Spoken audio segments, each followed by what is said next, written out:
full of Theraflu, cause I be in them shit whips. Brick slip, roll with me, catch a contact. High definition, popping, flipping out the armrest. See, I'm a rider, dipping in the catalog. Just got it fitted on some shit I need a ladder for. Come up in your hood, stunting when I leave, dude. 2 miles per hour, so everybody sees you.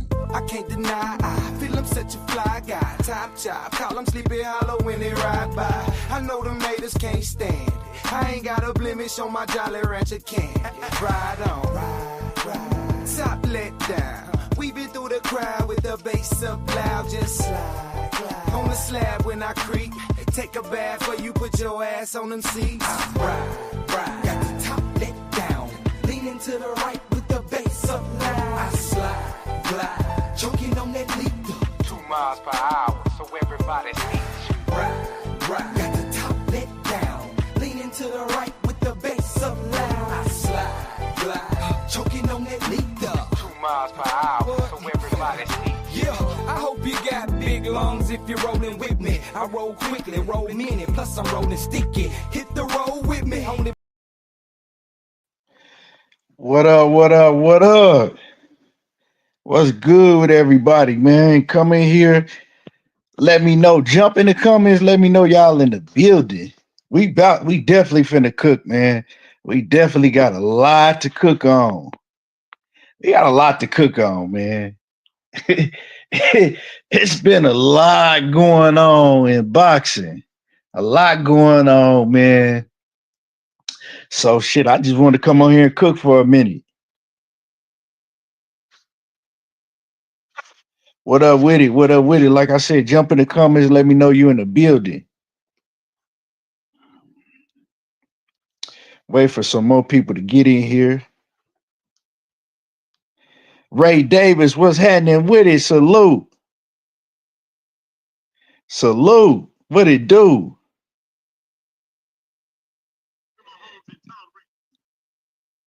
What's happening with it, champ? Yeah, man. We definitely got some stuff to cook on. A lot of ridiculousness coming. You know what I'm saying? Coming out today. Come on, man.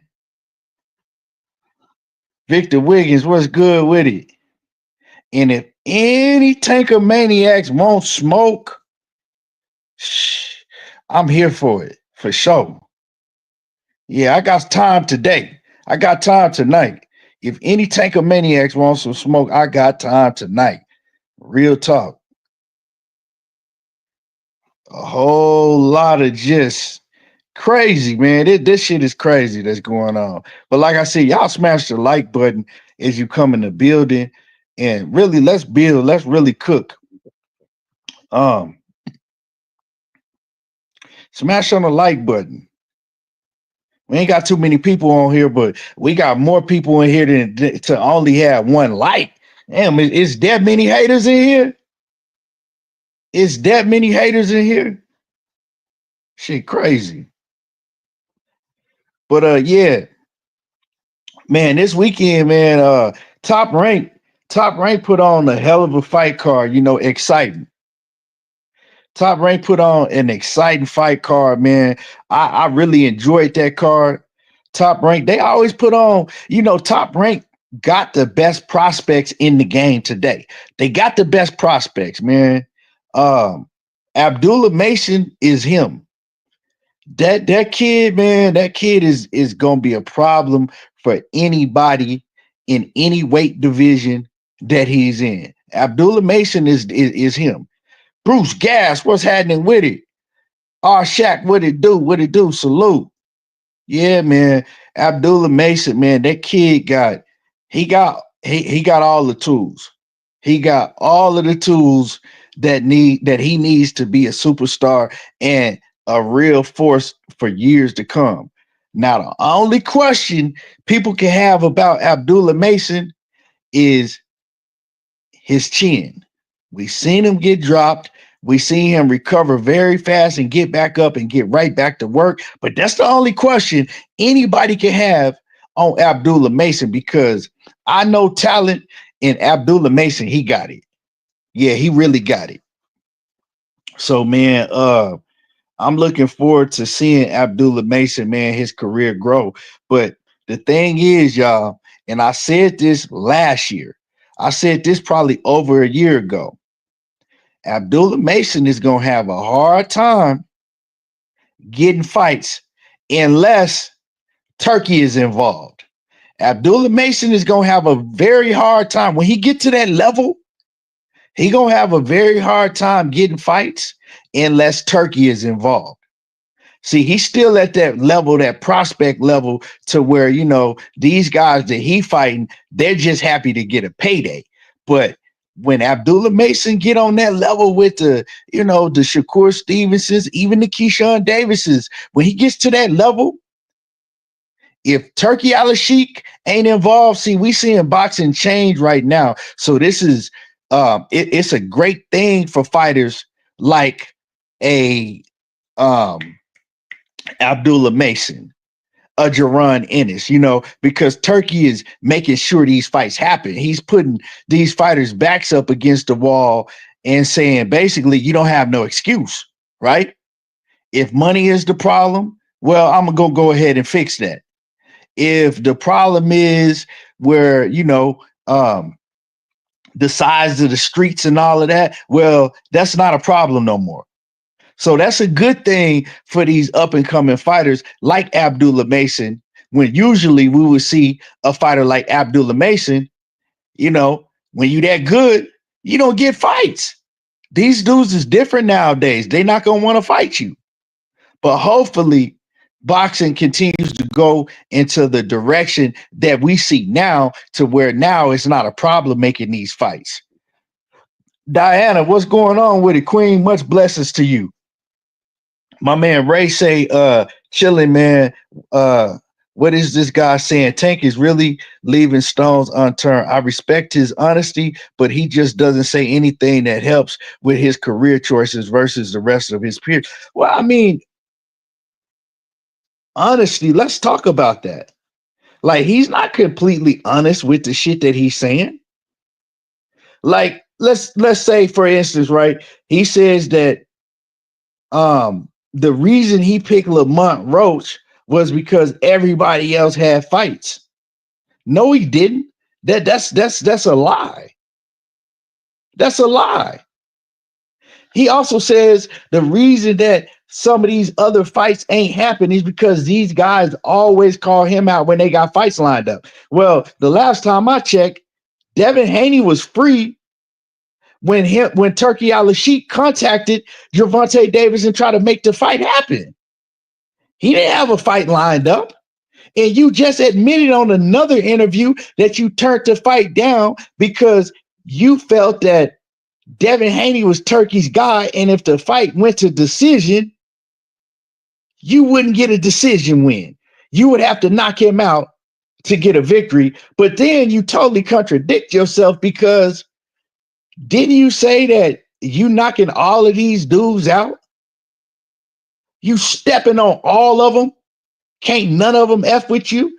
You said plenty of times that Devin would get knocked out by you, like you would knock out Devin easy.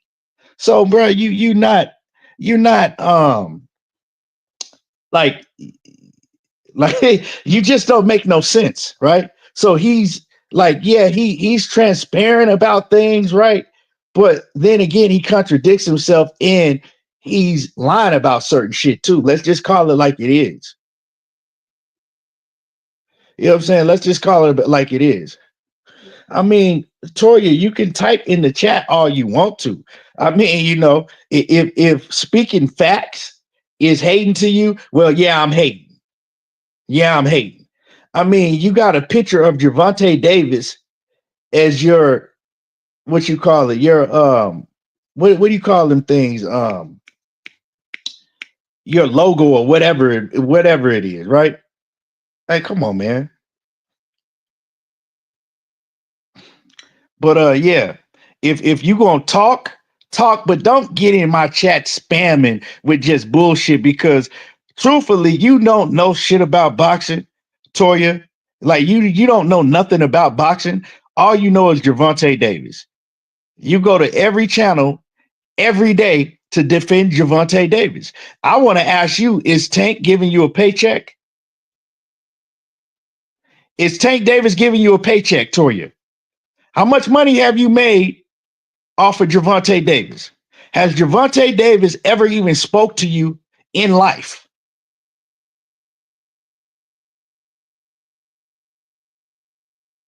Matter of fact, since you spend the majority of your days defending Gervonta Tank Davis on any platform that says any truth about him, I've seen you on Blue Bloods platform.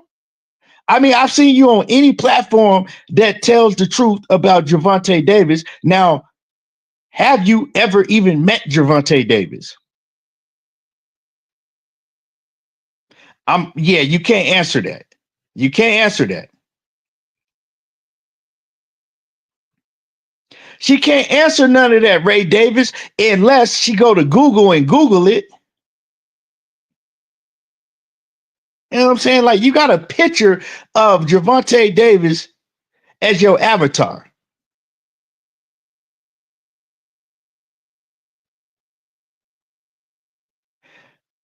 Now, it's one thing to like somebody, but like anytime you came in my chat straight off the rip, running your mouth, you always in all of my comments defending Tank on some just like I'll play audio of shit that he's saying. You can't deny the things that I'm saying because I got the audio. He's saying these things out of his own mouth. So he don't want to fight none of these guys, but I'm hating because I'm talking about it. Nah, you just delusional and you don't know shit about boxing. You just like Gervonta Davis, and that's all you know is Tank. So and like it's not even right for a human to praise another human being like you do.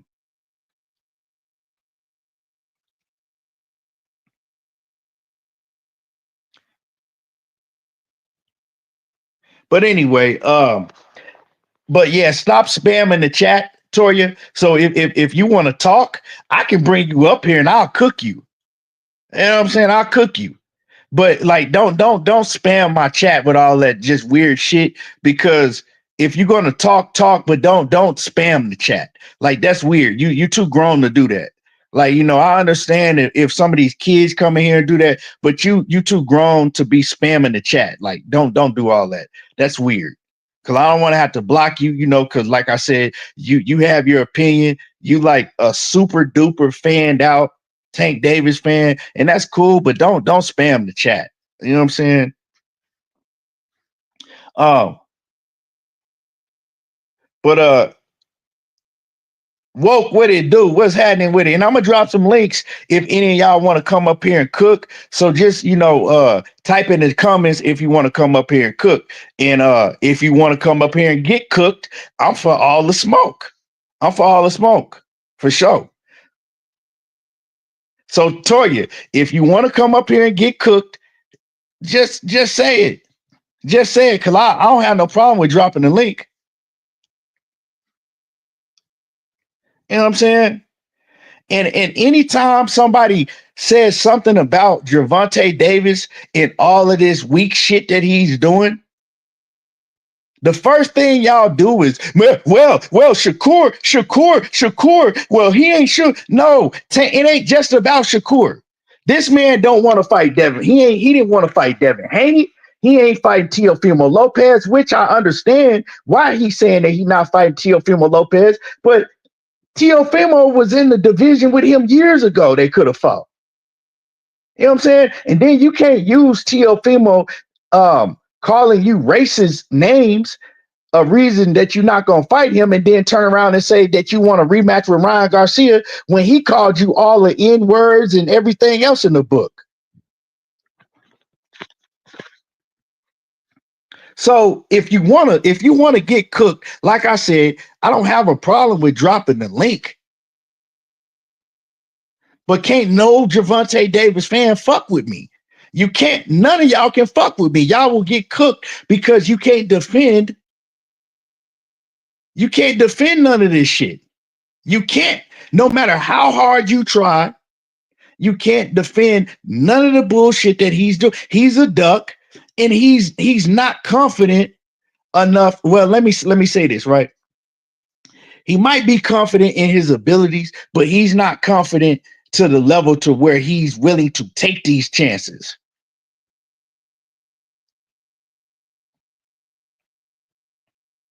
But yeah, exactly. You've never met Tank a day in your life. You've never spoke to Tank, ain't never took a picture with him. He ain't never did shit for you. But yet and still, you come under my comments, right? You didn't call me out of my name several times, right? Then call me all type of shit under my comments. Yeah, Toya, you done call me out of my name several times, right? Now, see, if I do the same thing to you and really get on your helmet, then people gonna be like, well, why you going at a woman like that? Why, so you didn't call me out of my name because of the facts and things that I'm saying about Gervonta Davis. That's pure facts. Things that he's saying out of his own mouth, right? Now, if I get on your helmet, then you're gonna feel some type of way. You're gonna feel some type of way if I get to let these, you know what I'm saying, these bullets loose on your ass. You're gonna feel some type of way if I get to letting these bullets loose on your ass and make a comedy fest out your ass. See, I'm trying to spare you. You know what I'm saying? I'm trying to spare you. Anyway, you see, you got one more time though. Hey, I'm trying to spare you. You got one more time though. But nah, let's talk real talk. If anybody want to come up here and try to defend any of this to Gervonta Tank Davis shit that he's saying, be my guest. Matter of fact, I'm finna drop these links. Hold on, man. Let me see. Y'all give me a second. I'm gonna drop these links. I got something for you. Hold on, real quick.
Oh shit, I was on mute. My bad, y'all.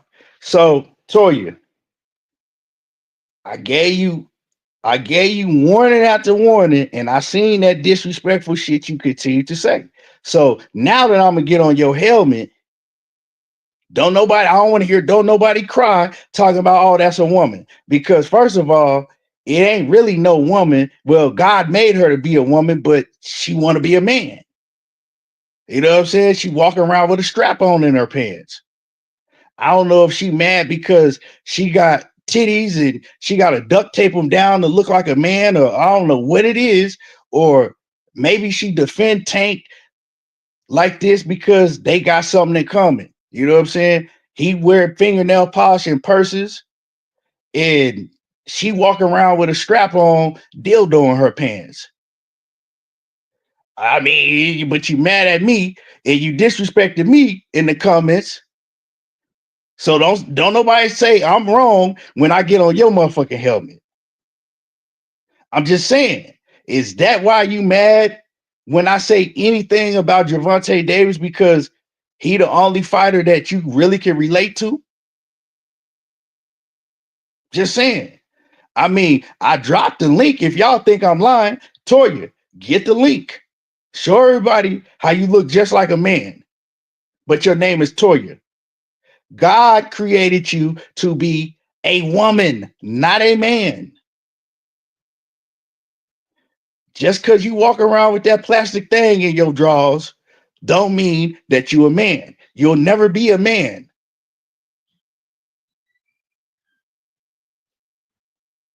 You know what I'm saying? You will never be a man. No matter how bad you want to be a man, God didn't make you to be no man. So if you want to get disrespectful, I can get real disrespectful. But anyway, let's get back. Mike Golden. Hey, Mike, you out of line for that shit, dog. Come on, Mike. You all the way out of pocket for that shit, bro. You must ain't seen Toya. Toya look more of a man than you do. Toya look more of a man than you do. You talking about let you hit, bro? You know you out of pocket for that shit, dog. You you might as well for real. You oh man, you all the way out of pocket for that, dog. You don't want trust me. If you like anything that look like women, you do not want to hit that. I ain't block you. I didn't block you. How did I block you, Toya, when you still typing? Like, make it make sense. You in here typing in my chat and said that I ain't gonna block you. I'm gonna flame you now. You nah, bro. She one of them old 80s but she, she ain't no stud. She a butch, 80s butch. One of them, you know what I'm saying? One of the motherfucking goddamn Exxon mechanics and shit. One of the mechanics look like she look like one of them a mechanic and shit. God dang. Anyway, man. See, that's why I don't like people spamming the chat with ignorant shit. Because when I get to flaming you, it throw it off. We came on here to talk about boxing, but you want to come on here with ignorant shit. You know what I'm saying? I dropped the link to you. Now she don't want to come up here and show everybody how much of a man she look like. You know what I'm saying? She don't want to come up here and show everybody. You know what I'm saying? Old bald-headed Toya don't want to come up here and show everybody how much of a man she look like. You block me from I ain't block you from hit. How can I block you from hitting the link when you typing? Anybody that ever been on StreamYard know I can't block you from hitting the link and you typing in the chat. Like, come on, bro. I appreciate that. Woke, stop by showing some love. I appreciate that. Salute to my boy Woke. You ain't hit no link. Hold on, real quick. Let me check something. Cause you already know you come up here and get this smoke. Hold on.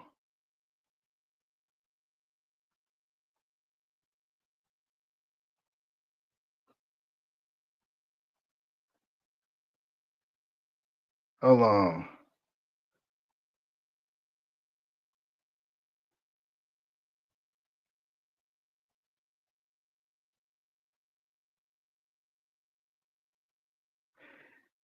If anybody, yeah, don't nobody block Toya. I don't know how she's saying that she. I don't know how Shim. I don't know what I'm supposed to call you. Shim, is that okay? She, him. I don't know. How anybody blocks Shim because Shim is typing. You typing fine. Shim ain't blocked. Shim can definitely come get this smoke. Nah, don't block nobody. Hey, anybody in here, don't block nobody. Hold on. Okay. There goes Shim. Shim want this smoke. Hold on. Let me add Shim. You can say all that shit, but you can't say I'm ugly though, because I ain't nowhere near ugly. But you probably You kind of look like, hey, you kind of like a motherfucker. you kind of all the niggas in your generation. You kind of look like Finesse 2 times. You kind of look like Finesse 2 times if he had dreads. You probably got a pocket. You kind of look like Finesse 2 times. You sit next to a flashlight.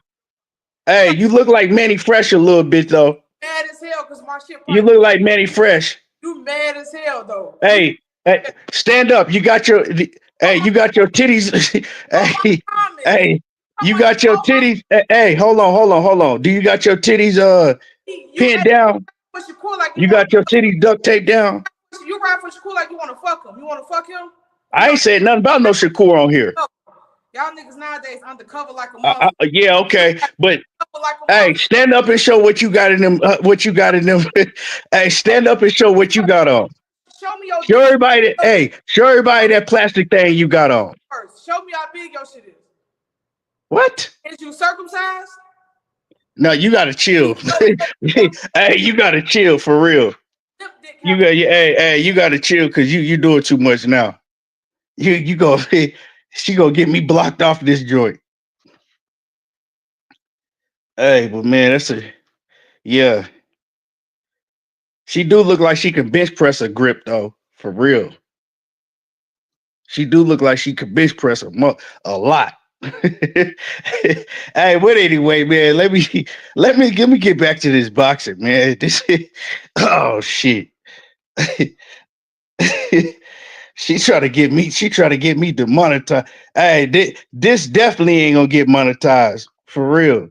This the type of shit that tanker maniacs be doing, man. hey, Mike, nah, you can't take that shit back. You already said you wanted to hit that talk. Oh shit, man. Oh man. Anyway, man, let's get back to this boxing shit, right? Right. She need to go ahead and I'm gonna put her in timeout because she need to go think about herself real quick. She out of pocket for real. She she out of pocket for real. She funny though, man. I just got to get on with the show. But man, back to the Keyshawn Davis shit, right? First thing I want to say, man, Keyshawn, I seen a lot of people saying that Keyshawn was gonna get exposed. I seen a lot of people saying Keyshawn was gonna get exposed, but Ranchek was gonna do this and he was gonna do that. And then after the fight, when we saw Keyshawn showed out and he put on a beautiful performance, because whether y'all want to admit it or not, Baranchek is a very awkward fighter. The shit that Baranchek was doing, you gotta have a very high ring IQ to deal with that, right? To stop Baranchek like he did. Because most fighters would have been trying to go to the head, just continue to try to knock him out and go to the head, and they would have got frustrated because Baranchek, like I said, he hella awkward. But Keyshawn listened to his corner, and he went to the body because The body don't move.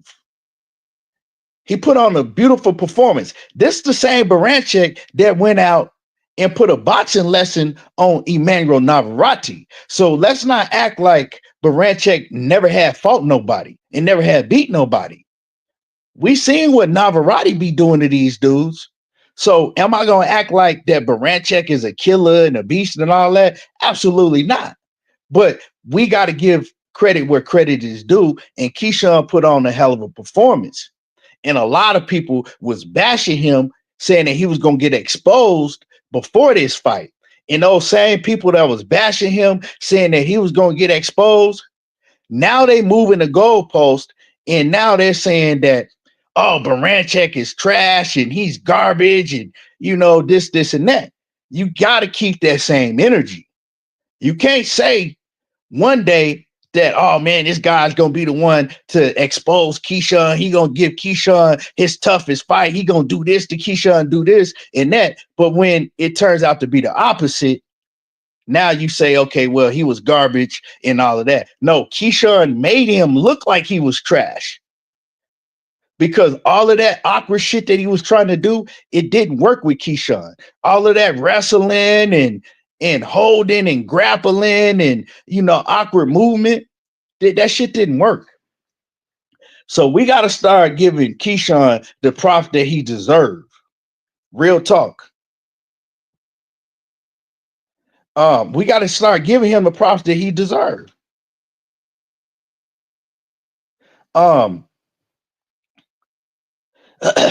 Real talk. We got to start giving him the props that he deserves. Hey, anti-slob, I'm just reading your comments, dog. Hey, you funny as hell, bro. Hey, you funny as hell, man. Keshon is must-see TV.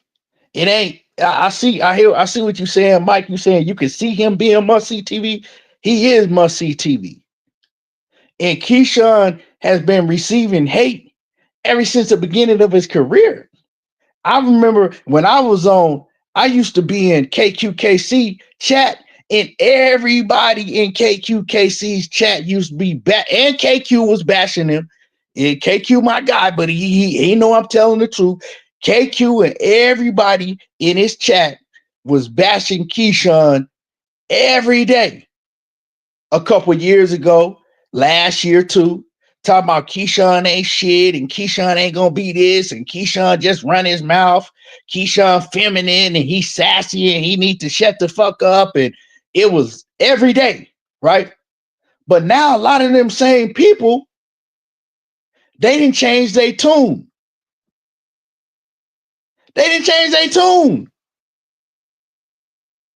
So all I'm saying is I've been telling people that Keshon was special years ago when the same people was bashing him. Keshon, man, I'm gonna tell y'all, man, Keshon fights just like Terrence Crawford.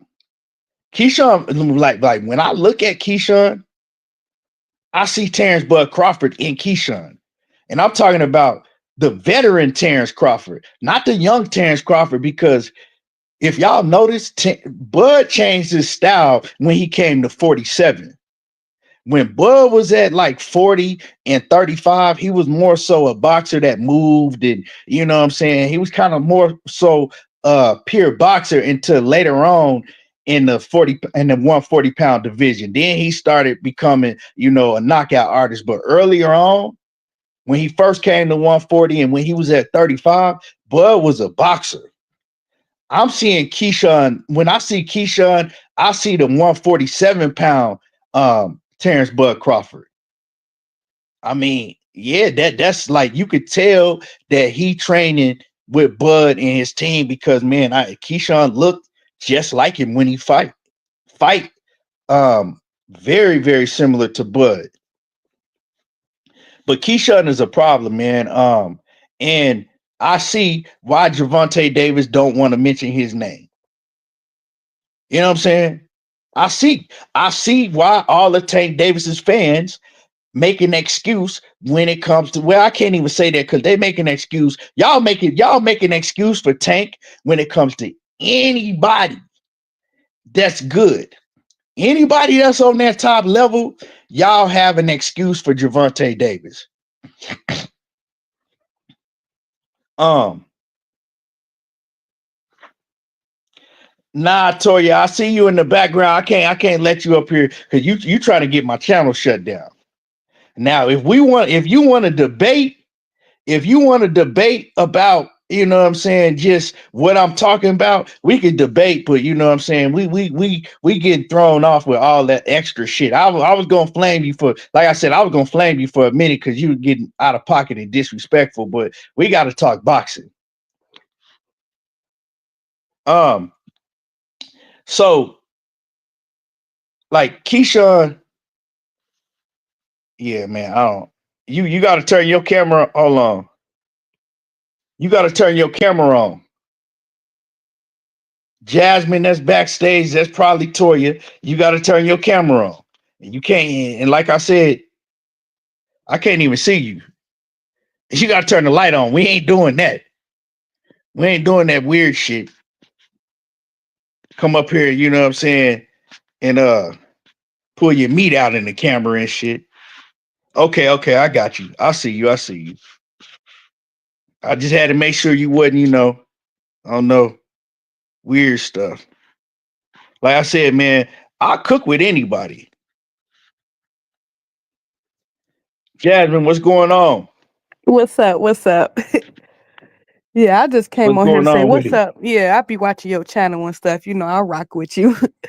But I came on here to say Tank is so pathetic. I looked at the interview like I'm so sick of him. Like he just so like he's scared. Like that's all I just think that he's like scared to fight those guys. Like Shakur, Keyshawn, like he just scared to fight them. Like it's nothing else. Anybody can look at that interview and try to spin the narrative all they want to. Like it's just not gonna work this time. Like Tank is scared to fight them. It, You, you know, but it's really sad at this point. and let's clarify what you're saying, scared, because he kind of clarified it, because I listened very closely, right? And he clarified it himself, right? Because he says, yeah, you know what I'm saying, people, something to the sort of like I ain't scared, like I ain't scared to fight none of these dudes. Like, if they was in front of me, right, like we could fight. So I want to clarify that, right? He's not scared to fight these guys. Like, say if he seen Shakur on the street, Keyshawn on the street, or Teofimo, or any Devin, or any of these dudes, right? Mm-hmm. Yeah, he'll fight him. He gonna fight him in the streets, right? But what he's afraid of is fighting them under the bright lights, because he knows that he has a chance of losing, and then he can't take the repercussions of what comes with taking an L. He said it himself. He says that his biggest fear is losing in front of the whole entire world and then having to get on the internet and be a meme. We know what happens when you are when you are as hyped up as a Gervonta Davis, right? And Mm-hmm. you lose. You know what I'm saying? Yeah. What goes up must come down. And it's a long fall if he takes a L. Just not, and it's normal to take a L in boxing, but the way that the media, his fans, and everybody have hyped him up for years, it put Yeah. too much pressure on his back to put himself in a situation to where he think he may can take a L. That's just what it is. Matter of fact, Jasmine, I'm gonna play. I want to play some of this interview for so we can talk about exactly what he said. Let's play some of this interview, man, because it was just like, to me, it don't surprise me coming from him, but it was pathetic. Like, and Let's if you play think this. that you could, like, if that's the case, you say you could beat the boys up. Well, like, get in the ring and fight them. You think the big bad wolf, you could beat everybody. Like, get in the ring and beat them up. Then Yeah, that's crazy. yeah, it's crazy that he continues to talk about what he'll do to all these guys, but he's not willing to fight none He of is them. so sickening. He's a fraud. Like, I'm so sick of him. Like, he just need to retire. Like, he's a fraud. Let's listen to what you talking about, right? Because you're not coming on here just saying this for any reason. And let's listen to. I'm gonna play it right now. Let's listen to this shit. What he says. I see you talk about this Shakur about Shakur like you acting like you're your friends, but then they want to call you out. It's like does that ever get confusing? That made me like pull away from it, and then that show you like what type of person niggas is in the sport. Like they really trying to like. It's not really like they don't want the spotlight. They want like.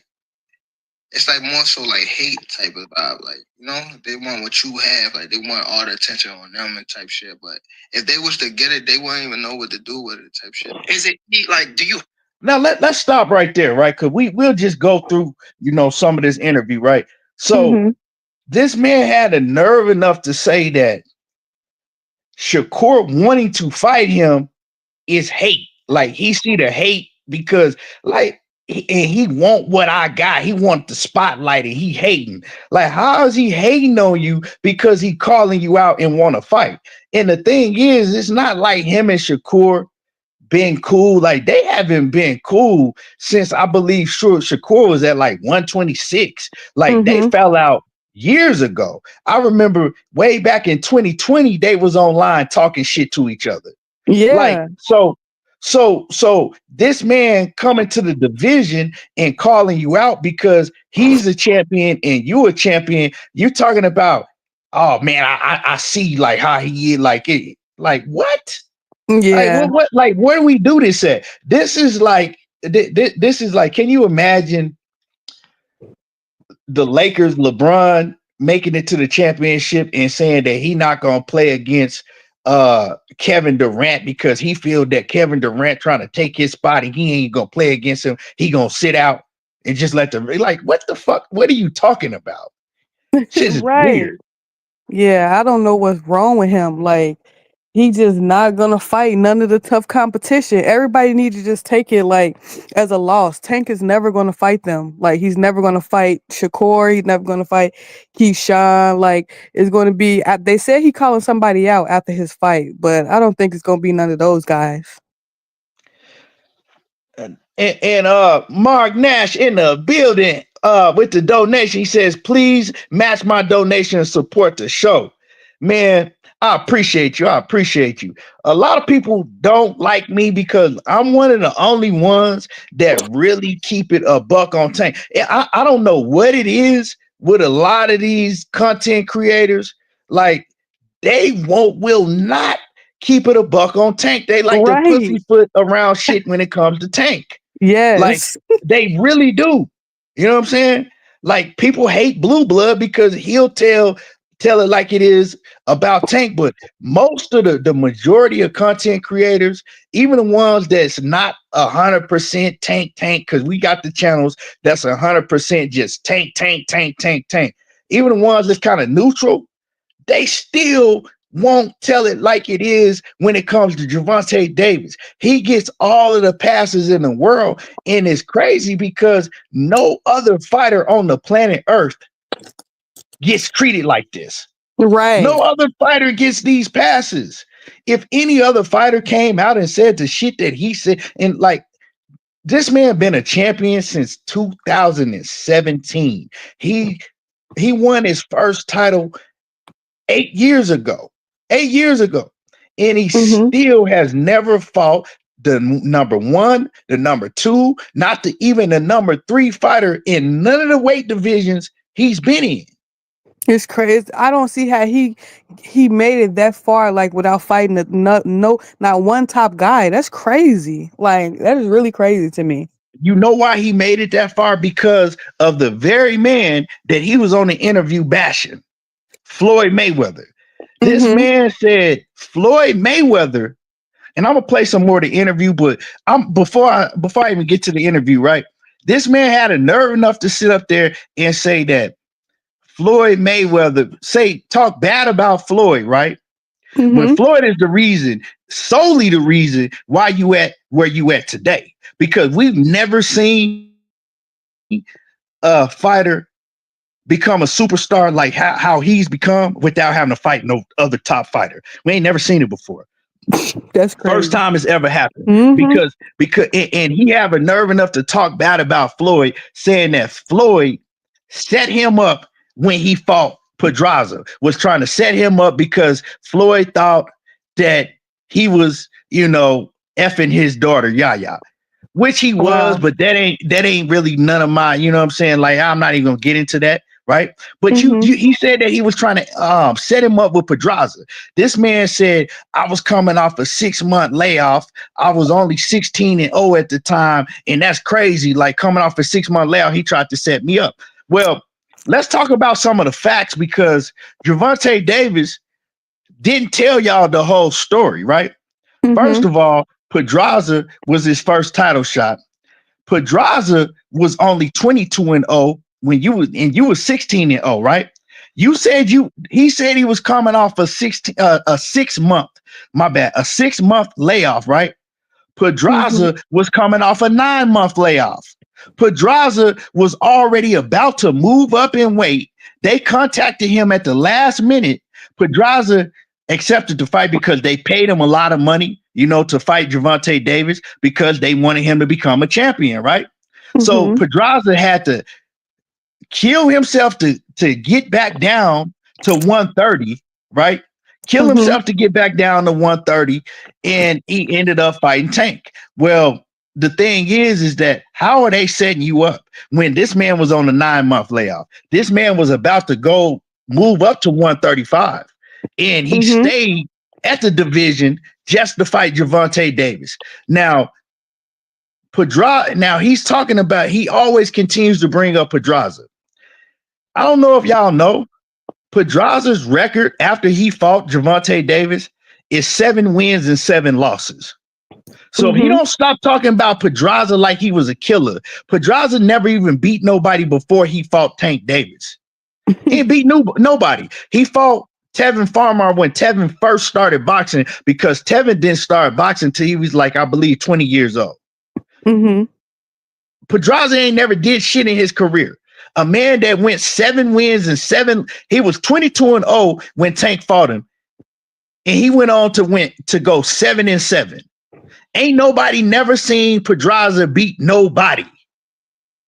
So if this man don't stop talking about Floyd Mayweather was trying to set him up to lose to Pedraza, because come on, man. See, I know the ins and the outs and the facts around all of this shit. But see, Tank, he goes up on these interviews and he says these things because these are casual fans that's doing these interviews and casual fans listening, so they don't know what's going on behind. Like, if you listen to him, you would really think that Jose Pedraza was some fucking monster.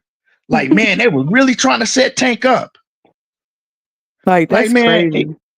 He owes, and I'm gonna bring you up in a minute, JB. I see you back there, but he owes everything to Floyd Mayweather. People don't even remember that after Tank fought Pedraza, Floyd put him as the co-main event in the second biggest boxing event that's ever went down in the sport, besides that Jake Paul, when Floyd fought Conor McGregor. He put Tank Davis as the co-main event. And Tank didn't even take that serious because he missed weight. But you talking about Floyd was trying to set you up and didn't do shit for you and was holding, like, what? Yeah. It's crazy, That's man. Crazy. It's crazy. Like he should be praising, but this is what you get when you get somebody that's been catered to ever since he was a kid. Everybody around him is yes men, you can tell.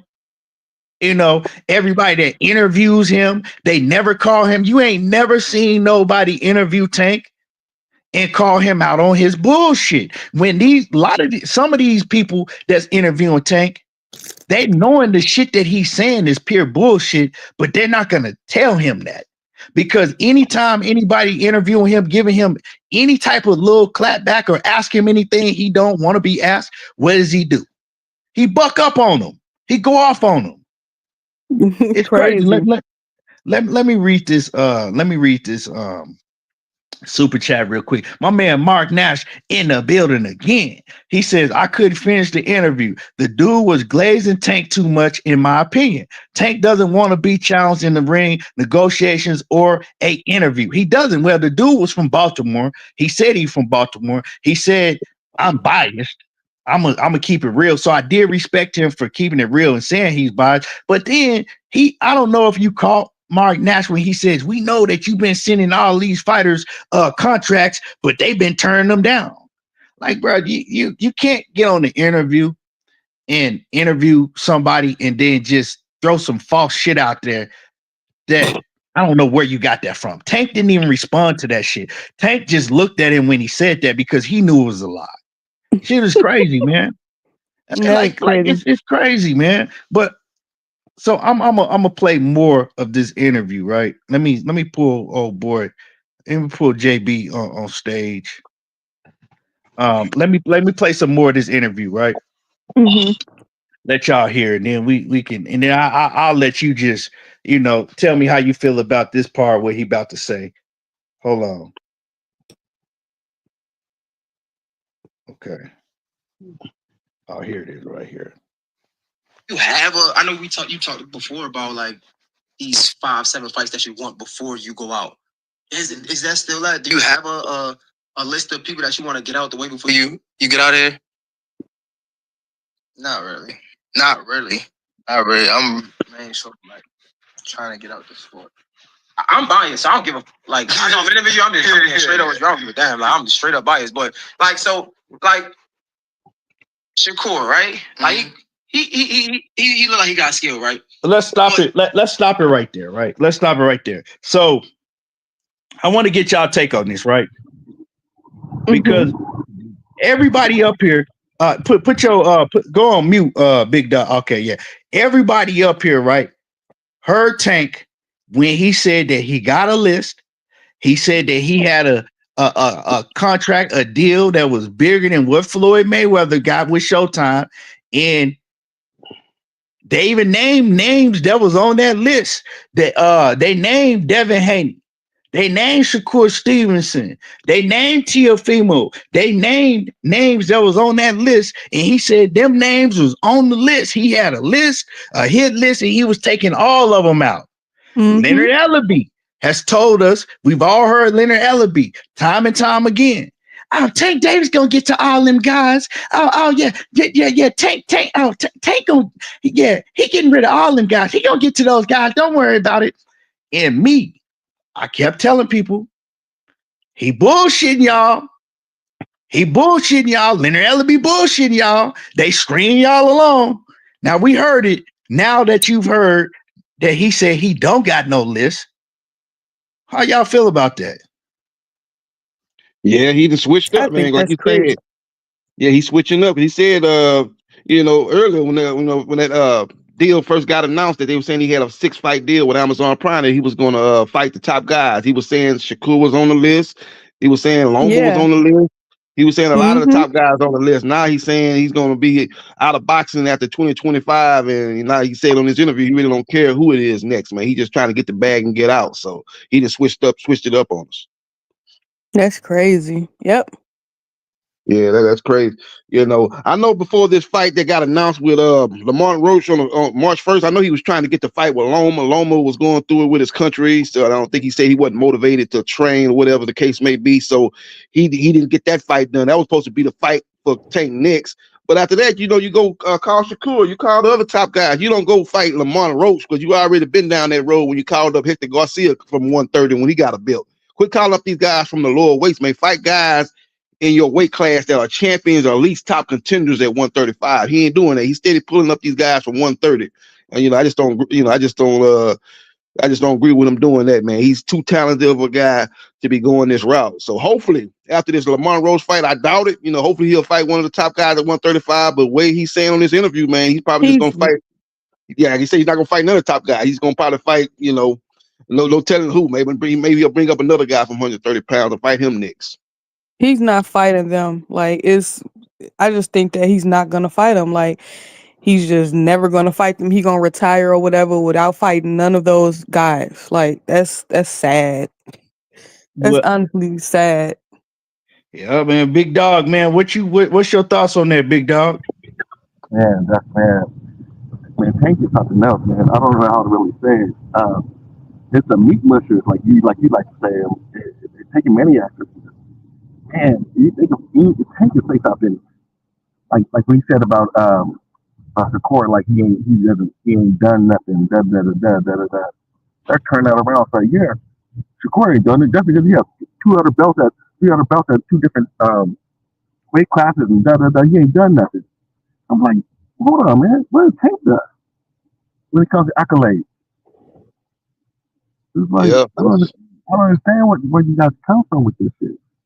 Well, It's really it just if you don't want to fight the man, then don't fight him. Don't sit there and make excuses, because that's what he does. He makes excuses for everything, and his fans, the meat mushers, like you say, just oh yeah, never.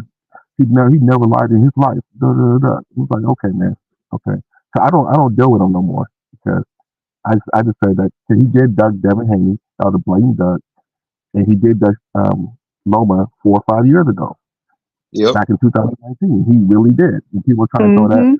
No. He didn't do that. Because you can't people trying to say that he never ducked Loma. He flat out ducked Loma. The man said that he felt that he was getting set up by Floyd. Floyd was gonna make him fight Loma, and he said he was being set up. How is that not a duck? Like, I don't understand. Like, you feel that you being, I'm telling you, look, I'm gonna call Bob Aaron. Everybody remember that. Well, people that was in boxing around that time, that was watching, remember that. Floyd was like, I'm calling Bob Aaron, and we gonna get the Loma fight set up. And then his response was, he set me up. He set me up. He set me up. So that lets you know right there he didn't want the fight. How you think you getting set up if the man is calling for a fight? I don't understand. But one thing I want to say is, I want to go back to something that Jasmine was saying, right? That he's not going to fight any of these fighters. And I think the main reason that he's not going to fight none of these fighters, right, besides him just not wanting to lose and knowing that he can't take that mentally, is he gets hypothetical wins. He's the only fighter in boxing that millions of people give him hypothetical wins. Well, Tank don't need to do this, and oh man, Tank could do this, and Tank could knock such and such down, and Tank we don't even need to see that, because we already know what's gonna happen. He's the king of hypothetical wins. So he's already got put on that pedestal. He's already getting praised for beating all these guys when he ain't never had to really prove it. So now you hear him regurgitating the same shit that the fans say, because these fighters, they watch social media, right? They see what the fans say. And now these fighters are starting to use the same talking points that their fans use. Now he's saying, well, you see what Ryan did to Devin and what I did to Ryan. So basically what I need to fight Devin for. That was pathetic. I can't believe you even say something like that. Styles make fight. You can't use that. Yeah, Styles. And then he says, oh, and you can see how all these other fighters fight when they get in the ring, and then how I fight. Y'all all fighting different opponents. Like, all y'all got different styles. Like, what is that supposed to mean? Like, what type of shit? I've never heard a fighter say shit like he says. Yeah, that's how you know. Like, I couldn't believe when he said that, though. Like, when he said, like, oh, you see how Ryan, like, when he said that, I was like, what? Like, I cannot believe what's coming out of his mouth. Like, that was crazy. Like, I cannot believe he said that. It's crazy, man. Yeah, he talking about fighting Ryan again. After he beat him down. That first fight was a one-sided, beat down. Why would you? What is the point of him fighting Ryan again for? Yeah. For what? The money? Like, what is he fighting Ryan again for? Check this out. But check this out, right? He's talking about all these other fights. He talking about Shakur trash. All these other fighters ain't shit, right? He said himself that Ryan Garcia was easy as hell, was one of the easiest fights he ever been in, but he wants to fight Ryan again. That's That crazy. lets you know exactly where his mindset is. He doesn't want to fight anybody that's a threat. So the thing that you do is you downgrade these other fighters so bad, right? So now fans start believing it, and they like, oh yeah, okay, you know what I'm saying? Yeah, he right, because Tank fans ain't nothing he say is wrong. Anything that come out of his mouth is right. So he's trying to downgrade these other fighters and belittle them to make it like, oh, they're not even on my level. Why would I even get in the ring with them? But let's listen to what else he had to say. I'm gonna play a little bit more of this interview. Let's go ahead and continue it. Hold on. He look like he got killed, right? But to be honest and be real, right? Hey, put your mic on mute, big dog. To be honest, I'm be real. Yeah, put your mic on mute, big dog. I think you got a lot of feedback in the background. Okay, hold on. Let me play it now. Hold on. Like Shakur, right? Like he look like he got skill, right? But to be honest, I'm gonna be real. I ain't see him fight nobody that's like that's amateur shit. Then come on, bro. When that heat coming back at you, them niggas, like you can see it. Yeah, you can see it. They ain't really.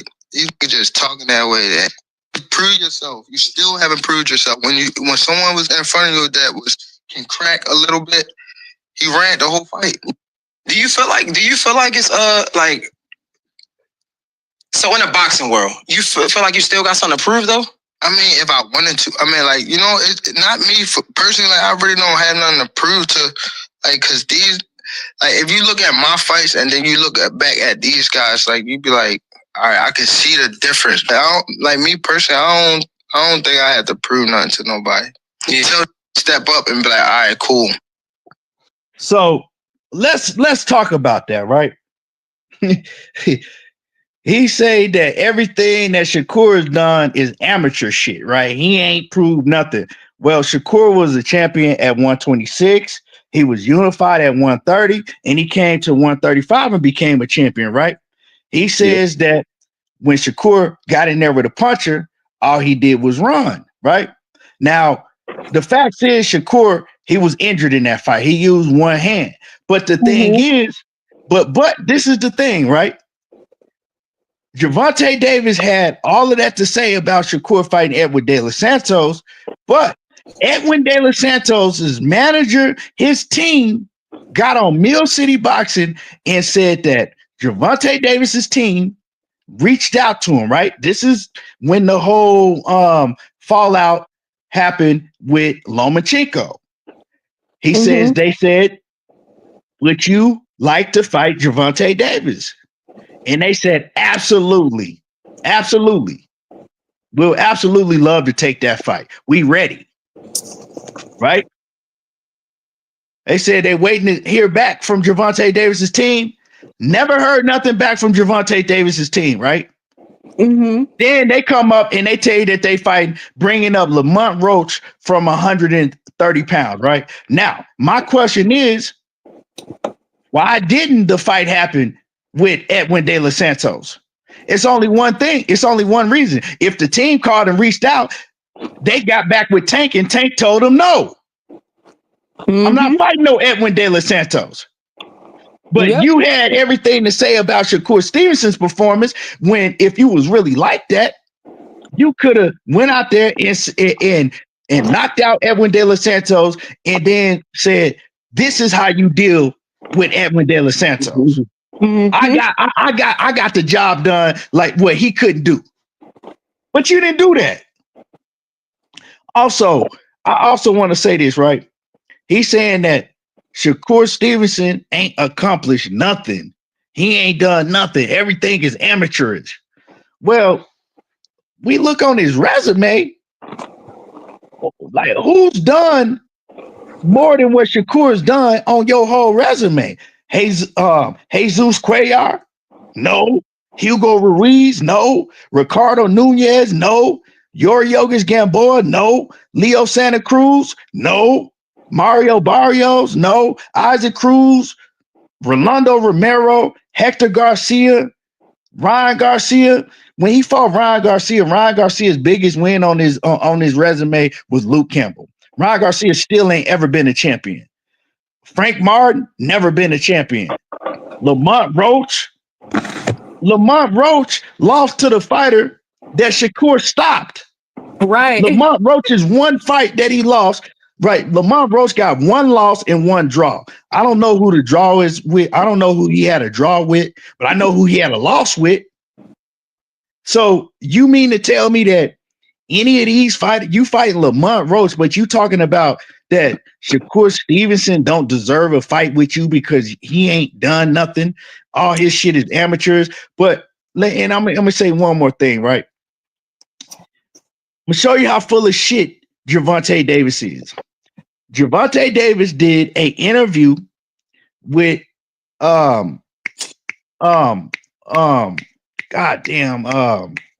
Fred. Y'all remember Fred? Yeah. Fred, yeah. Y'all remember Fred? Gervonta Davis did an interview with Fred. This was back like 2019, I believe, right? It was Gervonta Davis and Shakur Stevenson. They was at a Gary Russell fight. And they did it. This was back when they were still cool with each other, right? And they did an interview. And Fred asked him, how was it like working with each other?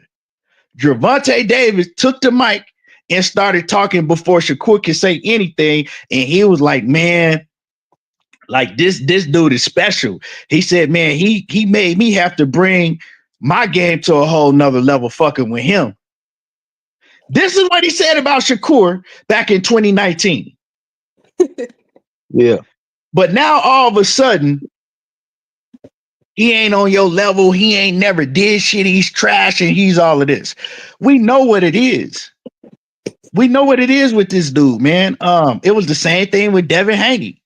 Now, everybody try to make it like that he just whooped Devin Haney and all of that because they put that little motherfucking 15-second snippet out. But when they put that whole video out, when they put that whole video of the full sparring out, Devin Haney was beating the shit out of Gervonta Davis. And we all saw Gervonta Davis quit. Now, am I going to say that he was in the best of shape? No, but Devin was still only 16 years old. Right. So you shouldn't. So you shouldn't be a professional at the top level like Gervonta Davis and let a 16-year-old make you quit. Yep. That's crazy. Yeah, that's crazy. And it'll be a shame if we don't get the Tank Shakur fight, because that's like I said, that's one of the biggest fights in boxing, along with probably Crawford and Canelo, and maybe still Fury and Joshua. Probably the three biggest fights in boxing. It'd be a shame if we don't get that fight. You know, that's a fight that a lot of the hardcore boxing fans will want to see, and the casual boxing fan. It would be a big fight. You have, you know, shows that don't normally talk boxing, they'll be talking about that fight, man. So it's a shame if Tank gonna duck the smoke, man. Don't fight Shakur, man. It'd be a shame. That fight go down the same way a whole lot of other fights went down. That never happened. But hey, well, we could JB. Well, it's a shame. We can go ahead and wrap that up. We heard what he said. Yeah, right. It's a shame. And another thing for all these clowns that was running around talking about, oh man, he sent Shakur a contract and Shakur turned it down. Well, Gervonta Davis did that whole interview, right? Did he say anything at one time? He and the dude asked him, why not Shakur? Why not all these fighters, right? His response was, well, you know, I think, man, most of the fighters was they weren't available. You know, they weren't available. You know, most of the fighters, they weren't available, which was a lie. His response wasn't, well, I sent Shakur Stevenson a contract, but he turned it down. Right. See, people got to stop making up this bullshit, because if that was the case, Gervonta Davis would have sat up there with that dude and said, well, shit, you know, I didn't fight Shakur because I sent him a contract once, but he turned it down. Nah, his thing is, well, oh, he ain't shit. He don't deserve to fight me. He ain't like people like to run with lies. And then when I call out these lies, oh man, you just in love with Shakur. These are lies. We got to stop lying for our favorite fighters. Just like he would never fight, he would never rematch Pitbull. Like Pitbull was beating him in that fight to me. Like Tank is just he's just not that good. Like everybody trying to make it seem. To me, he's not. Yeah, he don't want to test himself against the best. That's the problem. He don't want to test himself against the best. He want to fight. I don't think he got one Hall of Fame on this record. I would say maybe Leo Santa Cruz is borderline Hall of Fame. I don't think he probably get in, but he doesn't have one Hall of Fame fight on his resume.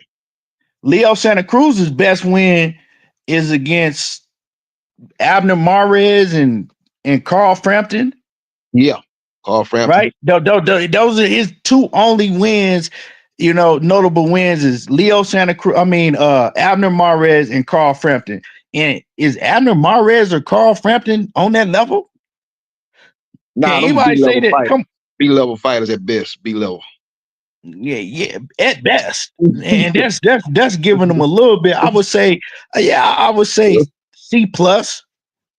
Yeah, I was, but that's just my opinion. But B level at best. Yeah. So I mean, and I'm gonna give y'all a story about Leo Santa Cruz is the size of like a 12-year-old adolescent boy. And I'm not saying this shit to be funny. Like he a cool ass dude. I played craps for hours with Leo Santa Cruz last year. Like we was right next to each other at the crap table for hours. Cool ass dude, but he is small as hell. He's super small. Yeah, like super small. He got a thin frame. He's kind of tall, but he's for his weight class. But he's got he has a thin frame, like you said. He probably like 5'6". He's not like he's probably like 5'6", but he's very thin. Like this is him. Leo Santa Cruz ain't been active in a long time, so this was him just at his walk around weight. To me, he looked like he was about. Man, he couldn't have been no more than 130 pounds walk around. Now I know he did fight at 130. I think the highest he ever fought at what? It was 130. 130. He moved up to 130. 130. Yeah. Because he started his career like 122, I believe. 116, 122. But he's very, very small. So when I looked at him, I was like, damn, Tank ain't had no business in the ring with this low ass dude. Tank is short, but he's much bigger than that, like stocky wise. Yeah. He was touching Tank up a little bit before Tank got him up out of there. He was touching Tank up first couple of rounds, but Tank made the adjustments and set him up for that uppercut. Got him in that corner where he couldn't get out and knocked him out. But he was touching Tank up in that fight. I don't think nobody can deny. I don't think nobody can deny that Tank is very talented, right? But what is talent if you're not willing to test it against the best? You know what I'm saying? Like, F all of that hypothetical shit. Can you get in the ring with the best fighters and beat them? Like, come on now. I mean, Adrian Broner looked like a monster until he stepped up and started fighting that top level competition. I know I can go down fighters, way back from the 80s that looked like they was monsters, and they eventually all stepped up. And a lot of them, we found out they ain't as good as we thought they was. They have problems with certain styles, and they have problems. Like, I see it in Tank. Like, you're not going to be able to get in there and get outboxed like you do against a Shakur Stevenson, a Keyshawn Davis, a Devin Haney, and think that you just going to come back and knock them out. You can do that against C and B level fighters, but you can't do that against the top level fighters. That's why they're separated for a reason. Yep. Right. That's what a lot of people been saying, and he can't fall. If you fight Shakur, he can't fall behind like that. Shakur get that lead and build on that lead and coast his way to a unanimous decision, like he's been doing everybody throughout his career. You can't give him them early rounds with him. So that's another thing that he might be seeing, that he probably don't want to take that chance. So it's a shame, man. It really is, man. This guy is one of the biggest draws in boxing. He can make for some big fights. If he fight the best, he could be some mega fights, some super fights that we will want, that everybody want to see. Like nobody We don't want to want see to test the this. skills. Nobody want to see this Roach fight. Like I don't even think I'm watching this fight, to be honest. Like nobody wants to see this. Like we already know that Tank is gonna beat him. Like come on now. I'm more excited for the undercard, really. I want to see Yeah. Rayo and Antoine Russell fight, and Martin and Palo. I'm more excited for the undercard, really. Like you say, Roach is a solid fighter, but he ain't got no power. He ain't got nothing to keep Tank up. I watched Roach's last fight.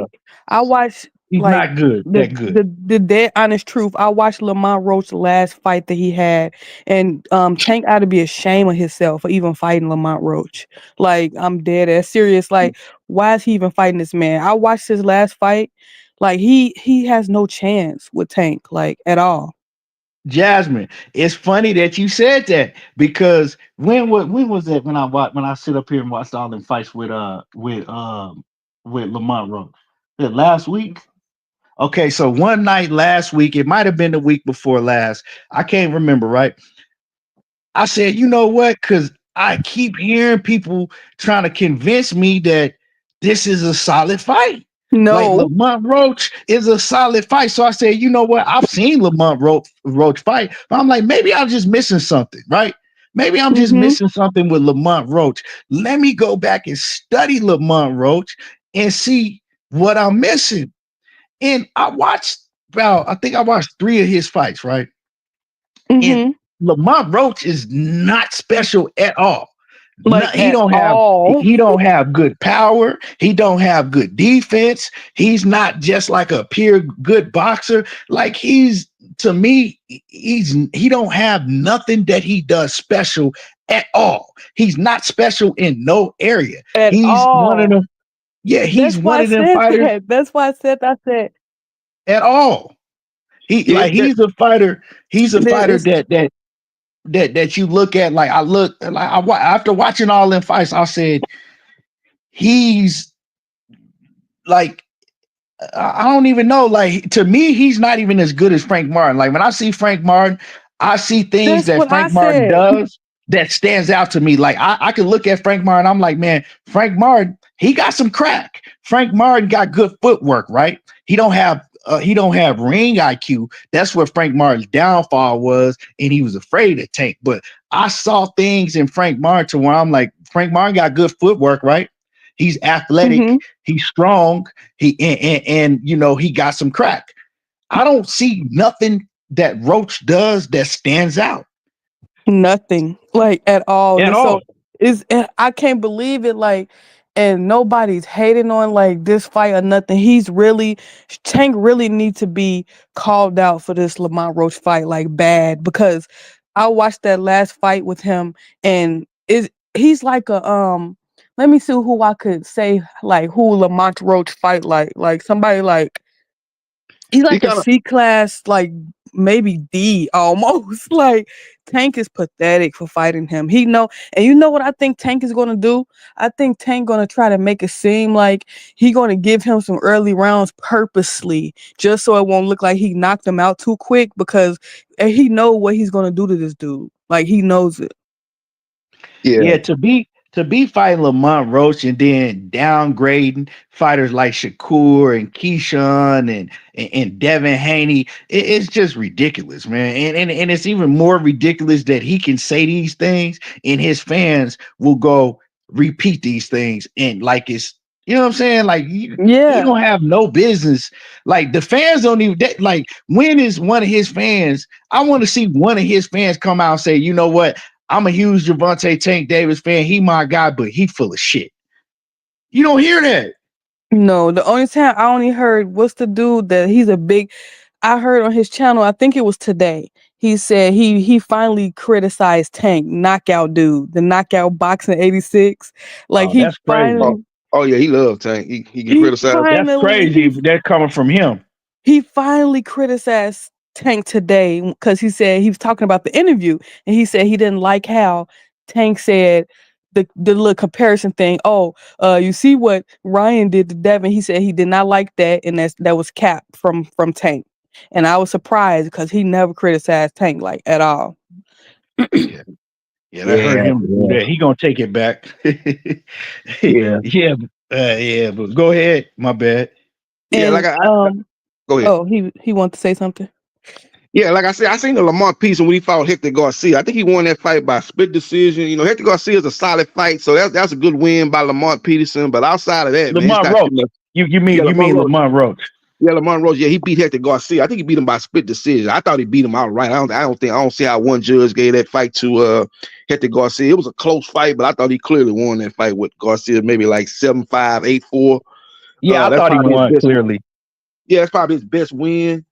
He's a solid fighter. He kind of remind me. You remember Lamont Peterson? He kind of remind me of Lamont. I probably think Lamont probably had a little bit more talent overall, but he kind of remind me of a Lamont Peterson, where he's a good B level fighter, C+ level fighter. But when Lamont got in there against Arrow, he got destroyed. He got knocked out by Lucas Matisse. You know, he got in there. I thought he beat Danny Garcia, but he didn't get the decision in that. But he beat some solid guys. But I think that's who Lamont Roach remind me of. Kind of like Lamont Peterson out of DC. Kind of remind me of him. I don't think he as good as Lamont Peterson, man. Lamont Peterson was a dog. Lamont Yeah. Peterson was a workhorse. He was a dog. Like I wouldn't. I get what you saying, but I don't think he like. It's just, and I tried because I like Lamont Roach as a person, right? He seemed like a cool ass dude, and so I don't want to sound like that I'm bashing him, because Yeah. Lamont Roach ain't did shit to nobody, He's just in a position to where we have to critique this fight, like we got to call this fight, and so it's not like I don't like Lamont Roach. He looked like a solid ass dude. Like, you know what I'm saying? For me watching him, he seemed like a solid ass cat, man. A real down to earth solid cat. But just I gotta keep it real. Like, it's nothing special about him that I saw. And this is Nothing not a special at competitive all. fight. That's why I said Tank should be ashamed of himself when like me and my family, like we had watched that fight, like with Lamont Roach, that last fight. It was just sad that he would even just try to even fight this dude because he ain't nowhere on Tank level. Like not even a little bit. Not Exactly. even a little bit. And He all should the have little fought Kevin Tank Farmer. dick I'd have chose eaters Kevin Farmer think that's over a Lamont good Roach. fight for the casuals. And for my But wait, hold recollection, on, my guy. What's good, my guy? What's your name? was my name's Napoleon. Okay. What you want to go ahead? You cook. I'm just saying that I agree with S. I don't know their name. But yeah, Lamont Roach is not ready, and Tank keeps trying to talk about, oh, these guys haven't proved nothing. They got fights lined up.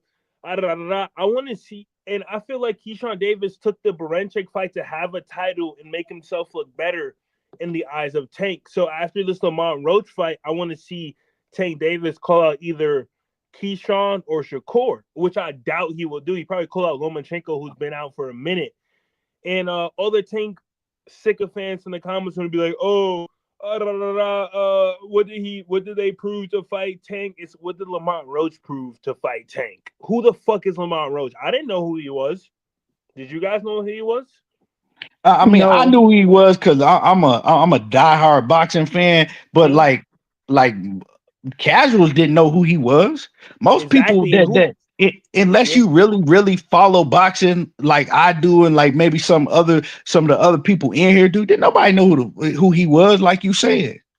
And exactly, just like I'm saying, more just because we live in a social media era, like we have TikTok, Instagram, all that. More of the casual fans know who Shakur Stevenson is other than Lamont Roach. No one knows who the fuck Lamont Roach is, bro. If you're a casual fan, you know who Shakur Stevenson is, Devin Haney is, Ryan Garcia is, Teofimo Lopez is. If you're a casual fan, you don't know who the fuck Lamont Roach is, and that's just not going to sell tickets. Just facts. Yeah, I mean, yeah, go ahead. He probably could knock Tank probably could knock this dude out literally probably like in the third or fourth round. But Tank not gonna knock him out that quick because he don't want people saying like, oh, we already knew he was gonna knock Lamont Roach out that quick, and all that. So he's gonna probably try to knock him out in the later rounds. You say he So gonna did y'all carry him, hear? bro. He gonna carry him. Did y'all hear? Tank. Did you in that interview? Did y'all hear Tank talking about Lamont Roach? Like how he was trying to make it like Lamont Roach is real good, Exactly. Oh my Yeah, he god, tried he to was say he was trying better to hype than him no. up. Frank Like he was Martin. He like, said Floyd was better than Frank Martin. yeah, he Tank said he was better. better than Frank. He was like, man, he's honestly better than Frank Martin, and he's real good, and he No. even got a lot of power. Man, Lamont Roach got 25 wins, 1 loss, 1 draw, and 10 knockouts. He talking about this Exactly. man got a lot of power. He got Tank 10 knows that KOs. that's sad that he already know what he doing too. Like Tank, like you don't think people went to go look at Lamont Roach fights? Like, dude, you're a fraud. Like, and you're pitiful for even fighting Lamont Roach. He's nowhere on Tank's level. Like, I really can't understand why he's fighting him. Like, that's really mind bothering to me. Like, that's crazy. Like, He said he's why is he fighting him sitting there because talking about this everyone dude got a has lot of fights power? lined up. Why is he sitting there talking about this guy got a lot of power when Shakur Stevenson got a higher KO ratio than he do? Like, That's ain't crazy. nobody Shit, bro. and ain't Talking nobody shit. on here, and nobody is going around talking about Shakur Stevenson as a knockout artist. Like, you know what I'm saying? Yeah. But you talking about Lamont Roach is this and that, and he got a lot of power, and this dude he better than Frank Martin, and like we understand that you do have to kind of, hype the fight up, make it seem like that you fighting a credible opponent, but you can't say the things that you saying and then bash fighters like Shakur Stevenson and Devin Haney and all these other fighters that people want to see you fight, because anybody that know boxing know that these other fighters that you should be fighting, the Keshon Davises, the Shakur Stevensons, the Devin Haney's, even Teofimo Lopez, I'm gonna get on his ass in a minute. All those fighters are levels above a Lamont Roach. That's Yep. crazy. Like, I'm much more Tank, excited. Go ahead. he already know what he gonna do with this dude. Like, it's crazy. I don't know. I don't know what to say about Tank because I think like he should not be fighting him like at all. Like he's gaining nothing from fighting Lamont Roach. Like nothing. With his Yeah. fans, but see, you gotta understand, it's his fans are different. He got a lot of fans, right? His fans overwhelm all of the other fans. So he's gaining that he gets to go in there, right? Fight another opponent, look dominant, get a vicious knockout, and then all of his fans are gonna say that he's the greatest thing, that's ever stepped on the face of the planet. He's this and he's that. So it just grows his buzz. But after this, right? After this, what is the goal? Where is the goalpost going to be moved to next for Gervonta Davis? Because now your back is up against the wall, right? You don't have a Ryan Garcia fight that you can run to because Ryan is at 147, right? Mm-hmm. Yeah, he's about to fight Rolly. You got that Pitbull Cruz shit is off the table, right? Because if you go fight Pitbull Cruz, you just need to go ahead and just go hide somewhere, right? That shit that's off the table, right? Yeah. Pitbull at 140. Rayo and Gary Antoine Russell gonna fight. That's gonna be a 50-50 fight. I like both of those fighters. I'm a fan of both fighters. But if Gary Antoine Russell fuck around and beat Rayo, then Rayo gonna be off the table, right? You can't fight him, and we know that you ain't gonna fight Gary Antoine Russell. So what's it gonna be like? What you saying you ain't fighting Keshon, you ain't fighting Shakur, you're not gonna fight Teofimo, and the reason that he gave to not fighting Teofimo, right? I agree with it. I agree with what he said, but I couldn't agree with it because he said it, and I'm going to explain that, right? He says that he's not going to fight Teofimo because Teofimo was disrespectful to him on some racist shit, right? Call him a monkey and all that shit, right? So he said that he don't want to give him a payday because he's been disrespectful on some racist shit, right? You talking about But Tank? yeah, Tank. This is what Tank Okay. said, right? So, Right. right, and I didn't have no problem with that, but I had a problem with it coming from him because he's the same person that's calling out Ryan Garcia, saying that he wants a rematch, that he want to rematch with Ryan Garcia. He want to fight Ryan Garcia, and Ryan Garcia said way more shit, racist shit than even Tio said. Right. Like, Ryan Garcia came on there and was like, F all blacks, y'all all N words and this and that. And y'all, he said all type of shit. Yep. So if you're going to say that about Tio, you got to say it about Ryan, or you can't use it for neither one of them. right. You see what I'm saying? Like he's using shit as an excuse. That coming from him, you just don't want to put yourself in a fight with Tio. And I think he'll beat Tio. I'm gonna keep it a buck. I think he knock out Tio. But Yeah, me too. you're using that shit as an excuse. But we know that Tio will be the toughest fighter that he ever fought. You know what I'm saying? Because I mean, I don't give him credit for that Ryan Garcia shit, because you can't see Ryan Garcia is a big ass dude. That dude is big. You can't have him sink down to a weight that he ain't fought at in 3 years at the time, right? Right. And then put a rehydration clause on him. You didn't only just make him go all the way down to 136, you put a rehydration clause on him on top of that. And anybody that's gonna keep it real, everybody seen how fragile Ryan looked in the ring when he fought Tank.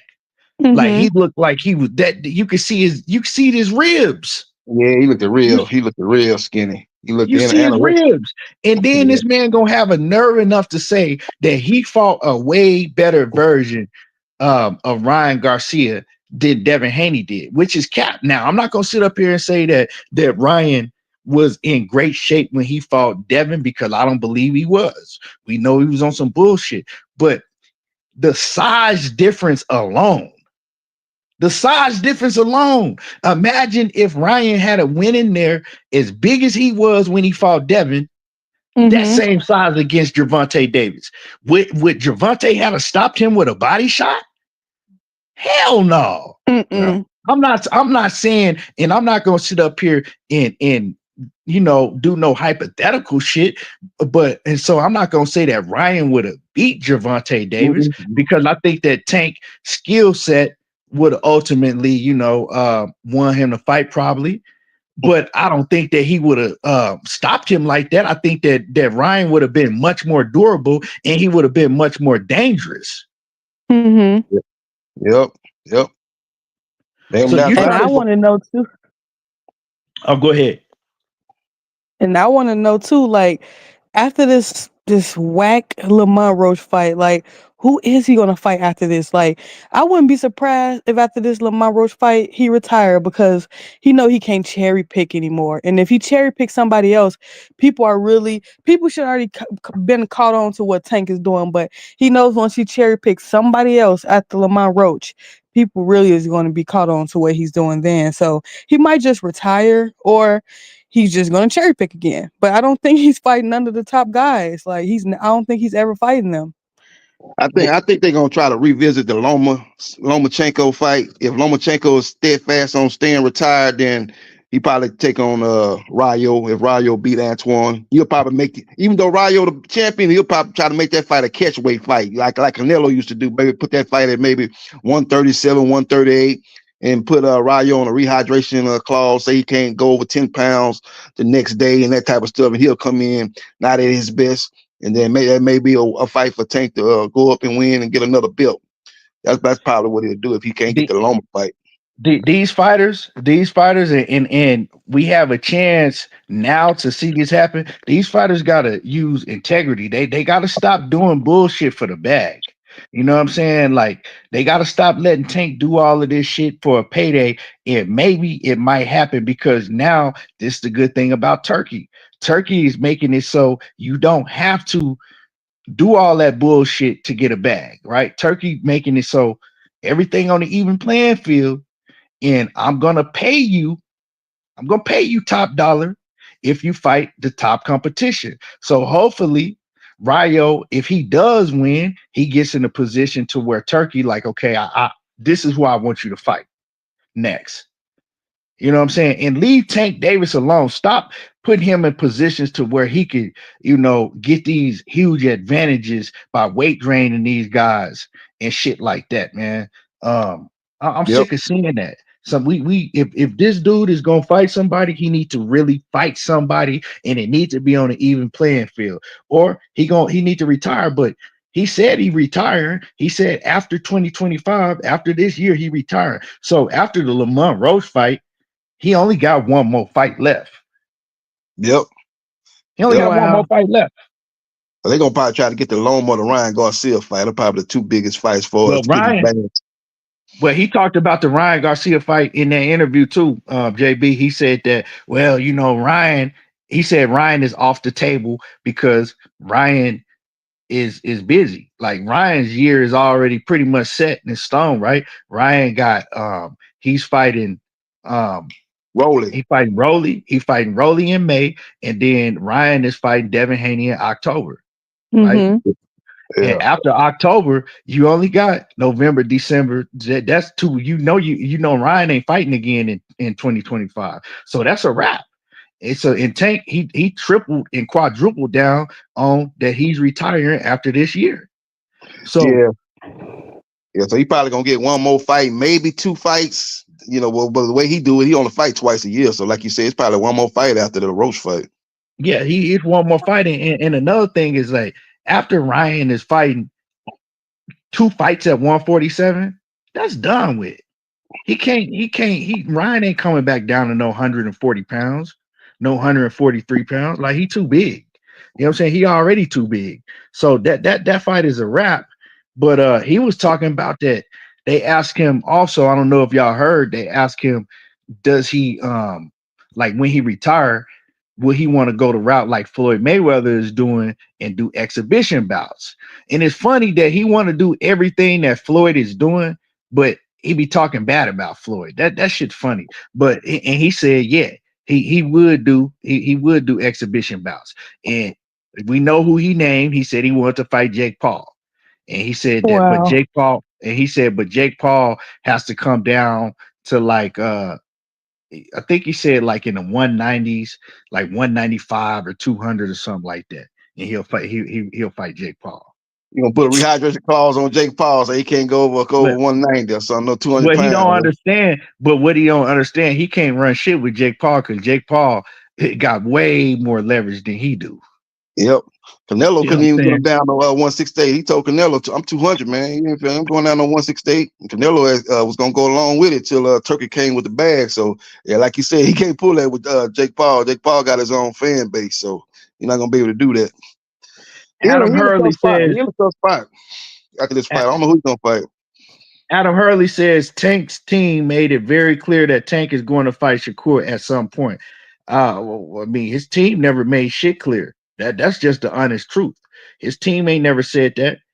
Matter of fact, Kenny just did an interview with Mill City, with his hating ass, and he said again that, well, whoever Tank fight, it's up to Tank. It's up to Tank. Like Tank team can't tell him who to fight. They don't even want him to fight Shakur. Matter of fact, they don't even want him. Kenny didn't. I don't even know if Tank is even. He ain't even with the same team. Yeah, Kenny not even with Calvin. He not even with Calvin and Kenny no more. Yeah, we with Brian Hunter. With Barry Hunter, he with Barry Hunter. I don't know about Barry Hunter. Okay, Barry Hunter, he's a top notch trainer, but dang, he kind of threw Calvin to the side, man. Calvin took him to the top, man. You kind of going, selling out to people that got you there, Kenny. Even though Kenny be talking kind of crazy, like he's on that Mill City, he got, I don't know why he got rid of his team. It's successful, a successful team so far. If it ain't broke, don't fix it, Yeah, so I understand that. It's just like it's pretty much set in stone what he gonna do. Retire like that. And to me, right, I even be cool with him not fighting none of these fighters, right? If he just stop talking about what he'll do to them. Like that's the problem I have. Don't talk Mhm. about what you gonna do to somebody and then refuse to fight them. Right. Yep. That's Yeah. that's that's that's my whole thing. If you know that you're not willing to fight none of these guys, just be like, look, I'm in my own lane. They doing what they do. Salute to them, but I'm not interested in fighting none of them. I'm in my own lane, and leave it at that. Yep. Yeah.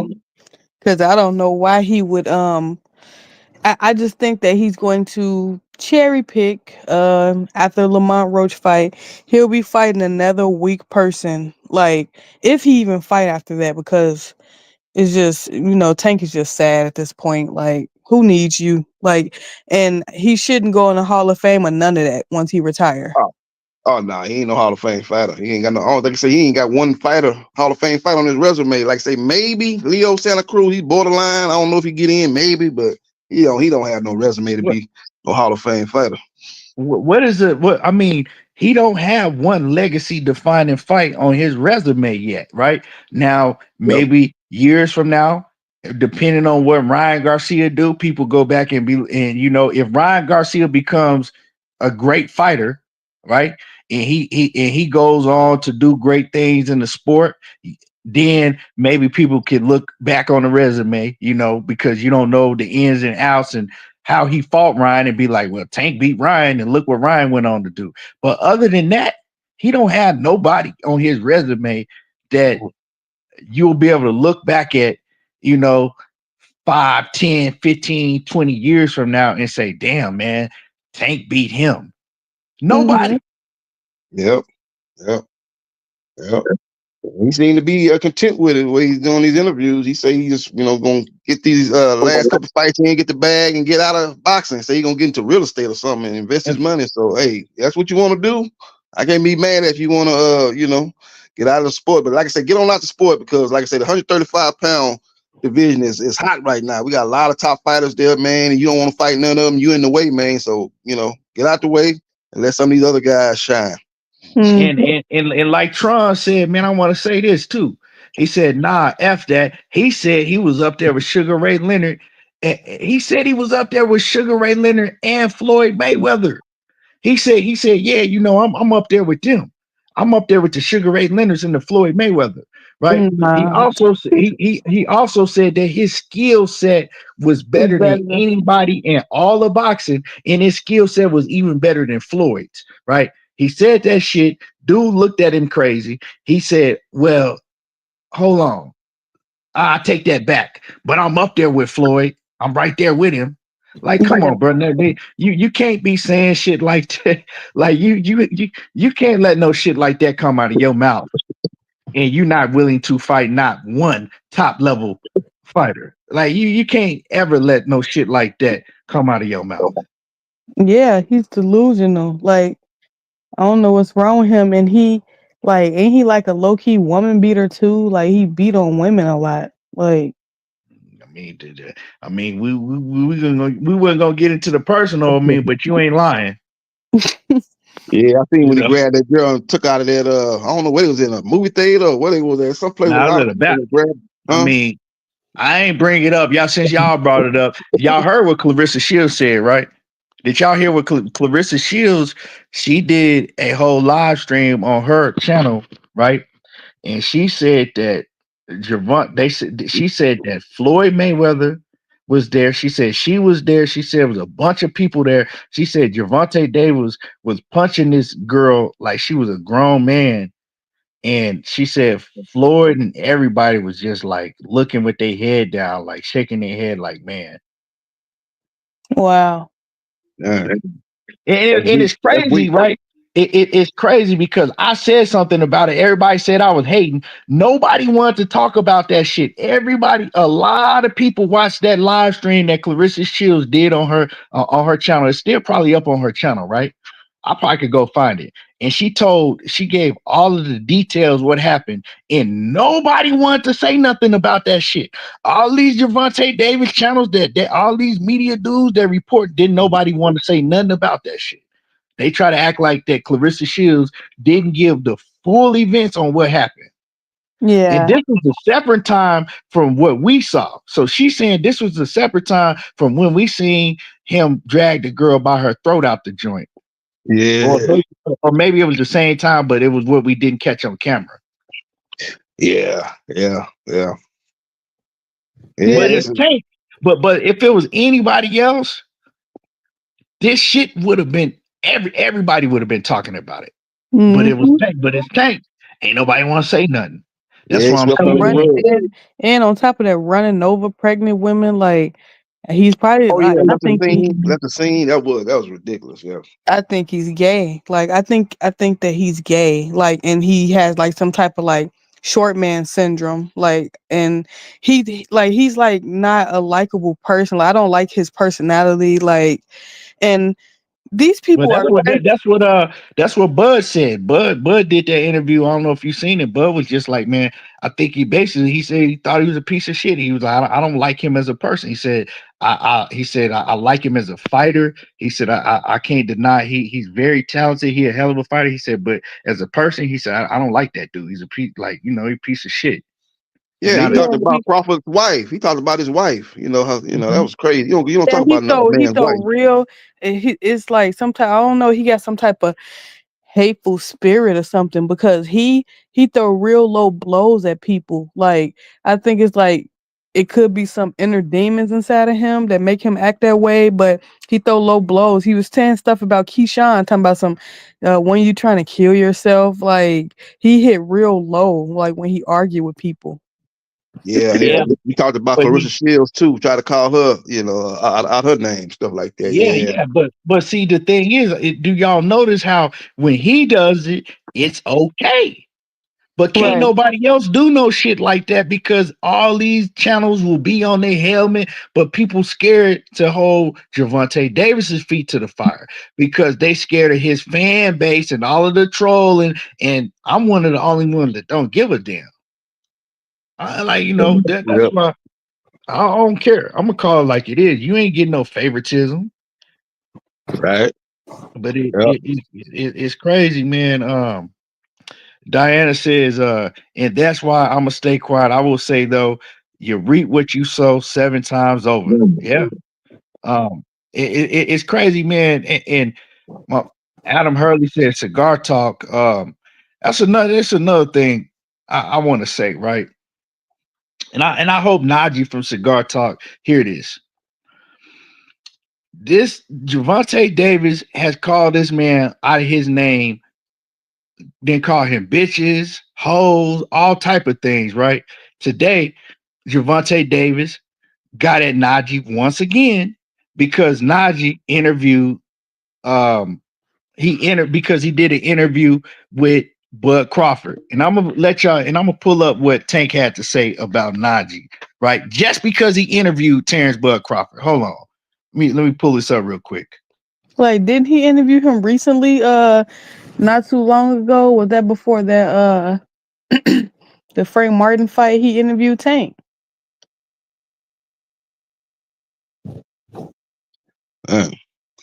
So I guess he said once he get on your show, you can't interview nobody on their show talking about him. If you do that, I'm gonna talk about you. Like something wrong with him. Like that's crazy. Yeah, that's crazy. Tank need to get out of boxing, man. Go on, you gonna pull this stuff, man. Get out of boxing, man. You don't fight the best, and you're emotional. You got guys calling you out, and they should call you out, man. You the cash cow at 135. And you get mad because guys calling you out, they calling you out the wrong way on some Canelo, Benavidez type of stuff, man. You don't worry about nobody calling you out. They trying to call you out, man. You ought to take that as a compliment, man. They want to fight the best. They know that when they fight you, they certified as the best. They're able to beat you. So this is what Tank said this time. Because last time when Tank interviewed Keyshawn Davis, right? He went off on Naji and was like, call him a bitch and all type of shit, right? Just because he interviewed Keyshawn Davis, right? This is this man's job, right? This is what he do. This how he put food on his table. This is his job, right? So now he interviews Terrence Crawford, and this is what Tank Davis tweeted. He says, fuck the guy that interviewed that raccoon, and fuck the raccoon. I will be in NYC in 2 weeks, no security. How about that? Link up. So he called not Crawford or Naji. Which one he said? Well, yeah, he said so. So what he said, fuck Naji, right? The guy that interviewed Crawford, and then he's telling Crawford like, I'll be in NY, no security. Now this is the thing, right? This is the thing, and I want to say this. I hope Naji hear this. Somebody send it to him, right? This is the thing. Naji is constantly 24/7 big up in Tank, saying great things about Tank, even after Tank is call him all type of names in the book, right? Once again, Tank said this, and he like, oh man, I don't know why Tank is mad at me, this and that. At some point, F who Tank is. That dude is a human being just like we all is. You got to stand up for yourself as a man. You stop pussyfooting around this dude because this is Tank Davis. Ain't no way I'm letting no fighter talk to me like that. And then I'm just like, oh well, man, he's still my favorite. I still like him. And he just like, nah, bro. You got to stop with all that shit. You got to stand up for yourself as a man, because now he continues to disrespect you as a man. That ain't part of media. That ain't part of nothing. It's just standing up for yourself as a man. And the dude do great work. Naji do great work, do great interviews, but I just feel like he just needs to, stand up for himself as a man when it comes to Tank, bro. That shit's, come on, man. You a man at the end of the day. But as far as what he said about Terrence Crawford, because Crawford, right, talked about it, and they was asking Crawford in an interview about shit that Tank has said, and he's like, well, I feel dude be saying all that shit that he wouldn't say basically to my face. Like, he walk around with security and all of that shit. So basically he's saying shit in a safe place. Because he won't say none of that shit if he was in reach of me. That's basically what Terrence Crawford said in so many words. So Tank's response was, I'll be in NYC in 2 weeks with no security. How about that? Link up. Now, we all know good so damn well that Tank is running his mouth. Tank would not dare say none of that shit to Terrence Crawford's face. He wouldn't. Yep. I mean, I don't know if any of y'all remember when Tank was talking crazy about Wilder on Twitter. This is years ago. This is when Wilder was at the top of his game. This is when Wilder was knocking out everything.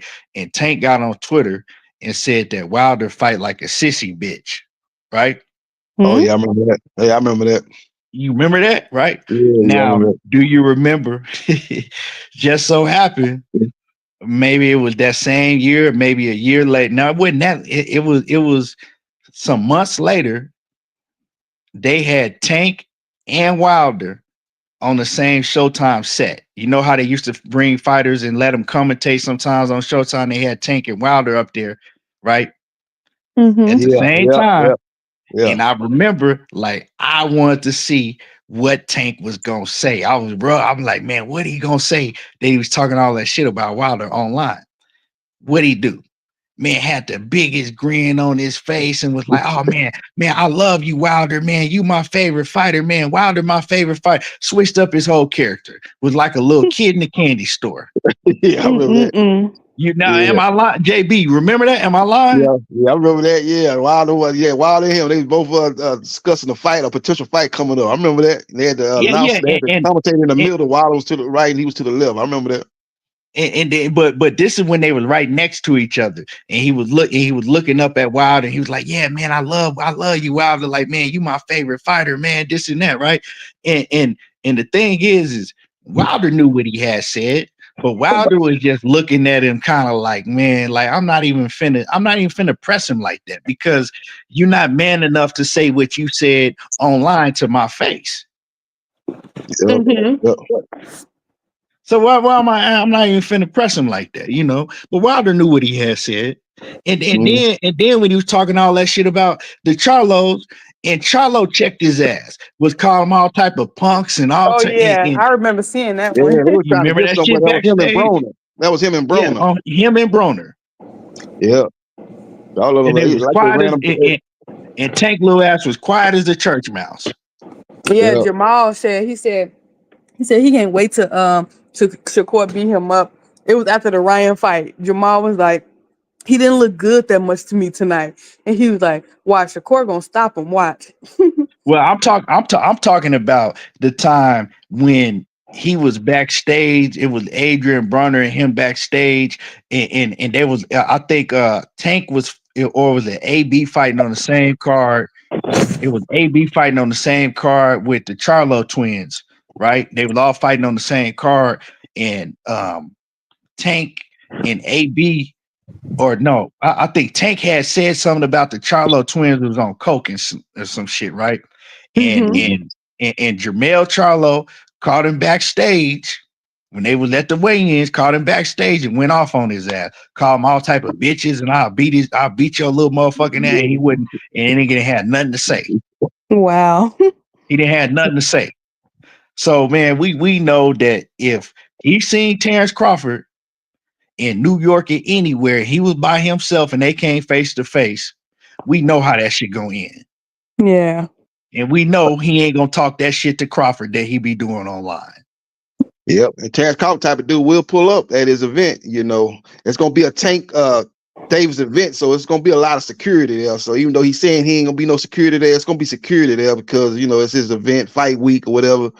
But I wouldn't be a bit surprised if Crawford pull up though. Crawford type of dude, man, when you call him out, he'll pull up on you and see if you about That's that what. action. Hold on. That's what he. See, I didn't even catch what he he was talking about when he said New York in 2 weeks. Man, that's his fight week. Yep. That's his fight week. This nigga talking about I'm gonna be by myself. You ain't gonna be by yourself in no type of fucking form. Like, man, this dude is a clown. I just caught that. I didn't even catch that. You gonna be by yourself in this fight week. Yeah. Yeah, when he said 2 weeks, I knew what he was talking about. I said he talking about fight week at the Barclays, and like I said, I was like, yeah, he ain't gonna be. It's gonna be security there, man. It's your event, man. You know it's gonna be security everywhere. Like, nigga, you gonna be with a million niggas in New York. Talking about you gonna be by yourself. That's what I'm saying, man. Like that just tell what type of character he got right there. That just that let everybody know what type of character you got. Yeah. Like, come on, man. Yeah. I don't know, man. I just it's too much talent in the sport to even be kind of wasting energy on a fighter like this. Like, if this was any other era, would a fighter like him even get any shine? Yeah. That refuse to fight the top fighters? That's saying the shit that he's saying? Yeah, these fan bases, they different than back in the days, man. They don't acquire their fighters. Well, his fan base, so other fan bases probably do different, but his fan base, they don't require him to fight the top guys. They wasn't, Sugar Ray Leonard fan base wasn't doing that. They like, hey man, you got to fight Duran, you got to fight Hearns, you got to fight Hackler, man, you got to fight him, man. They was demanding. They wasn't saying, oh Sugar, you whooping these ass, you good, you ain't got to fight nobody. You can fight a couple of C-level fighters, man. We gonna still support you. Nah, man, you got to get in there and fight the best. And that's what his fan base ain't requiring, man. They riding with him no matter what. And it's sad, man. It's sad to see. But like I said, hopefully he stick to his word and get this one fight in after Roach, or maybe another fight in after that, and walk away from the sport, man. Because you're gonna fight guys like Lamont Roach and guys on that caliber. Nobody want to see that, man. We want to see you fight the top guys at 135 or at 140. We want to see you fight these guys. We know the outcome before the fight even starts. So yeah, man. Tron say 30 knockouts is 30 knockouts. Like, man, but see, the thing is, Tron, nobody has ever said that he wasn't a special talent, right? Nobody never said he's not a good fighter. We all know that, but we don't know how good he really is. And mentally, boxing, you know what I'm saying? 80% of boxing is mental. So if mentally you're not willing to get in there against the best and test yourself, that's the biggest flaw you can have. You know what I'm saying? That's the biggest flaw you can have. I could go, you know what I'm saying? Like, when I was in sports, I wanted to test myself against the best. Yep. You know what I'm saying? Like, I ain't like that. You supposed to want to test yourself against the best. You can't. Come on, man. Like, what is What is let's see who won the NBA championship last year? Boston Celtics. Okay, the Boston Celtics won the NBA championship last year. What would it look like they come back this year? Everybody, okay, I'm not even gonna use this. I'm gonna use the Kansas City Chiefs, right? They was Yeah. trying to go for a three-peat, right? What did it look like if they came in this year and said, you know what? Shit, we only gonna play college teams. Man, we gonna play college teams from here on out. Like, what kind of shit is that? Like, it's crazy. That's what he's pretty much doing.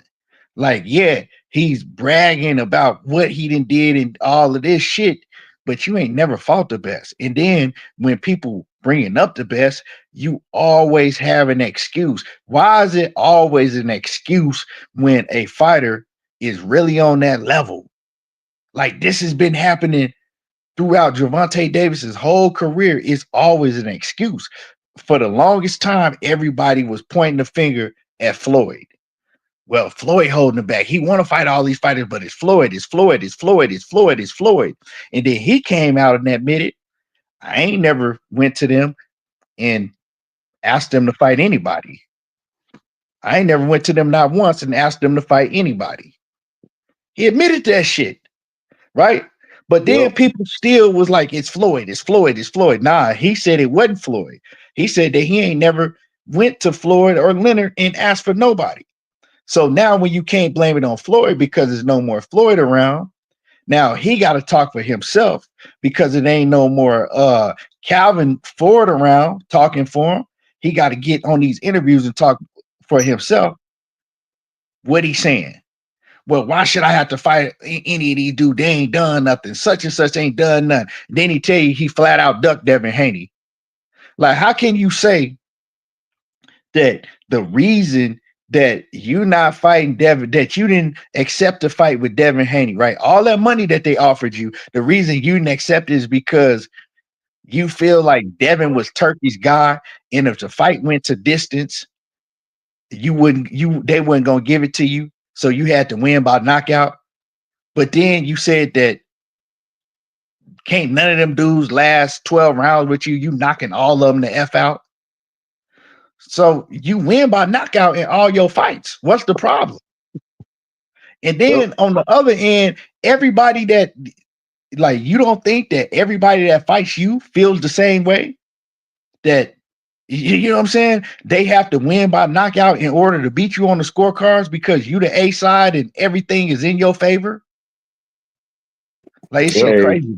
ATB, can I get jump in here on that? Yeah, go ahead. So I can't stay too long. I'm at work, but this is what I got to say about it. It's the fact that his fans and himself, Tank, they be barking, saying, "Oh, everybody this, everybody that," and then, like you said, he just admitted of ducking. I don't care what anybody say, ducking Devin tough, and he knows that Turkey can give him the biggest back he ever would have.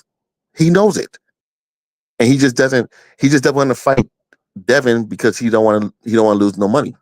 He doesn't want to. He just don't want to lose.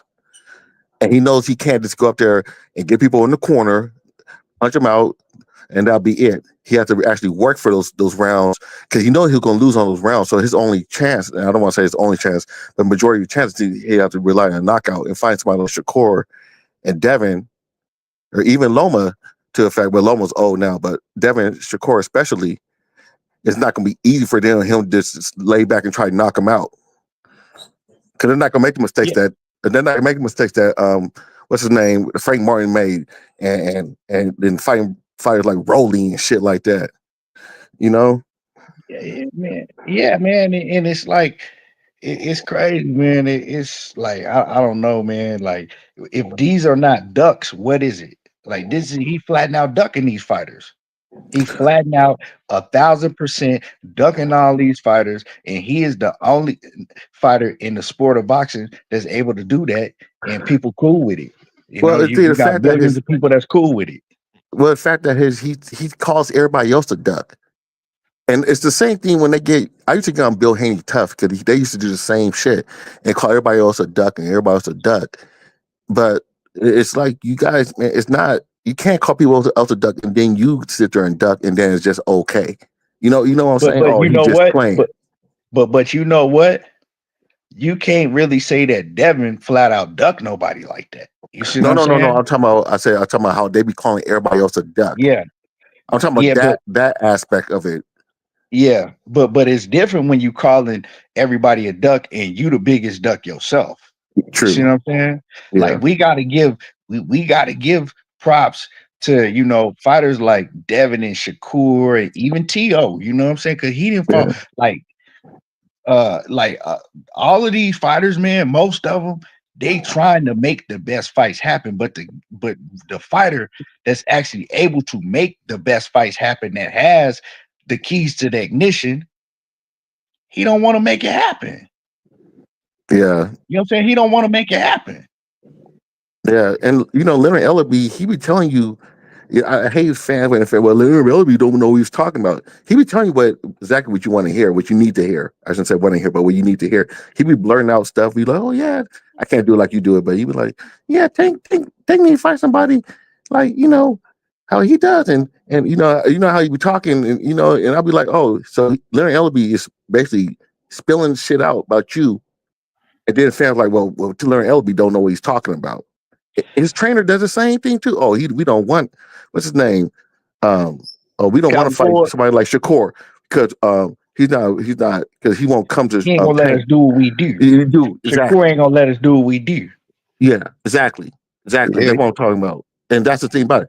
They told you why Tank don't want to fight Shakur, or they don't want Tank to fight Shakur, or whatever else you want to say. They don't want to tell you that shit. And see, and then they just dismissed it. Oh Coach Calvin doesn't know what he's talking about. Oh, that's he's not speaking for Tank. Like, yeah, he is. yep. Well, We don't want to fight him. Well, Tron, he say Devin is strategically moving through 140, though, not saying duck. Now, you can't say that Devin is strategically moving through 140. And I'm keeping it real. And I'm not and everybody know that Willie know I'm not no huge Devin Haney fan, right? But I gotta call it like it is. He not strategically moving through 140 because it's kind of like he already moved up to 147, right? You know what I'm Yeah, he saying? got Devin is a big 147. dude. He already moved up to 147 and he fighting Jose Ramirez and he rematching Ryan after that. I mean, we can't ask no more of him than to do that. He going Yeah. back to get that smoke. You Honestly, know what I'm but saying? you know what? I had to get on Devin. That lawsuit, that was garbage. Yeah, Um but that I was didn't like that. garbage. Yeah, that was, but that's not that. Like, that was some. You know what I'm saying? Yeah, that I don't agree with that shit at all. But that has nothing to do with who you actually getting in the ring and fighting. You know what I'm Right, true. saying? But he need Yeah, to That he, don't Tio. have. He need to get Tio's ass because I think that's for everybody else that complain about Tio. That's Devin's fight. That's Devin to take care of Tio. Because Tio need to get his ass whooped. So that's Devin's fight. So Well, Tio ducked Devin on I know play Tio. occasions. I know Tio duck, but that's what Tio's talking the biggest shit. That's Devin, man. I don't want Shakur to fight him. I don't want Tank to fight him. I don't want Keon. I don't want none of them to fight. I want Devin personally to fight Tio he because got to beat. He got Honestly, to beat Ryan. He got to beat Ryan. He got to beat Ramirez, and he beat Ryan. He beat that, and then that'd be the next big fight for Devin. Is Tio. honestly, I think I think as as a black man myself and watching these black fighters, this is the one time that all the black fighters come together and really make some shit happen, but they not gonna do it. They could really show that they really stand for some shit.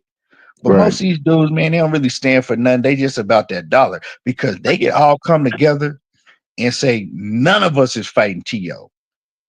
We don't give a damn what it is. They can all come because if they all came together and said, ain't none of us fighting TO, we all gonna make him starve. Who he gonna fight? Because he talk all the shit about the black fighters, but if all of them came together and say, no, we ain't none of us fighting them, I hear who he what you're gonna fight? saying. I hear what you're saying, but I'm from the old. I want to see his get his ass whooped. That's what I'm from the old school. Like you Me talk that too. much shit, you need an ass whooping. No, me too. But to me, it's different with him, right? Because if they all come together, they could damage his career. Yep. They can damage it if they all came together in all of them. If you got brown dark skin, we ain't fighting you. Nothing. You know how you know what that'll do to his career? Yeah, I know. I feel you. That shit would kill his I career. feel you. That's much worse than the ass beating. I know. I Yeah. feel you. But So the ass beating, he get a ATB, bag. you know, So an the ass ass beating. whooping just ass will make you Ass smile whooping is though. ass whooping. He get his ass whooped because he can fight. Let's not act like he just gonna Oh go in there and just no. He can get beat. fight. You know, let's not act like he gonna go in there and get just beat the fuck up. You know what I'm saying? Like he might lose, but you know what I'm saying? Like he ain't gonna just go in there and just get beat the fuck up. So if he get beat, yeah, he'll get an ass whooping. He'll have a loss on his record and another loss on his record, right? And he'll have a big ass payday. Yeah, it depends. That ain't shit. That's what he do for a living. He fight for a living. You know what I'm saying? He whoop ass and get his ass whooped for a living. So if you all come together and say, nah, F that, ain't okay, you got a problem with black folks, ain't none of us fighting you. For the next 5 years, we ain't none of us fighting you. Starve. Yeah, because when he sent that fruit basket to Keyshawn that was Davis faulty. hotel That was room, man, that was faulty. funky. Then posted a video basically admitting to it, and then saying where he was at. He gave everybody his location, like pull up if you want to. Like didn't show no, like yeah, I did it. You want to do something about it? Pull up. That dude, there, man. That's the first time he done something like that too, man. He did something like that talking about Shakur. Yeah. See, that's the type of but shit. he I actually understand what you're didn't do saying, that. but that's an ass whooping. That's ass whooping type of situation right there. Yeah. Well, let me correct y'all on that. So it come to find out that he actually didn't do it. He tried to take credit for it because he liked to troll because he liked to troll black folks and he think it's funny. But come to find out he did do it because I don't know if y'all watched the Top Rank. If y'all watch the Top Rank broadcast, right? They talked about it. They said that they had the surveillance footage. Keyshawn Davis's team saw the surveillance footage, right? Yeah. Of it being delivered, and they said that it was one of Baranchek people. Really? I thought it was opposite. Yeah, they tried to say that at first. He tried to blame Baranchek, but Baranchek was like, No. I'm saying after T.O. tried to take credit for it. I'm talking about on Friday. On Friday, y'all must have not have been watching the ESPN I'm telecast. gonna look it back it up because they said that they got the surveillance footage. Oh, okay. Because a lot of people see when that shit happened, people were saying that, well, T.O. must have did it because T.O. came out and was trolling and trying to take credit for it. You had a lot of ignorant people saying that Keyshawn Davis's team set it up and he did it himself and all of that. Just shit. And so because originally they were blaming Belichick. They were blaming Belichick. That's why he checked him at the press conference. So he was blaming Belichick at first. So he was Let me tell y'all how it went down. So he was like you said, he was blaming Belichick, right? Then he came back and he apologized because of what T.O. did. He said, well, now they saying that T.O. did it. It wasn't Belichick. So he did a video and he apologized to Belichick, right? But on Friday,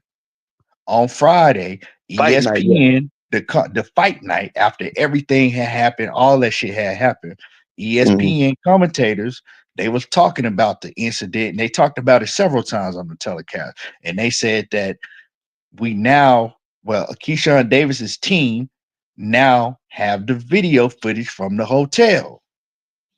They got the video footage from the hotel, right? Because it's cameras in the hallway.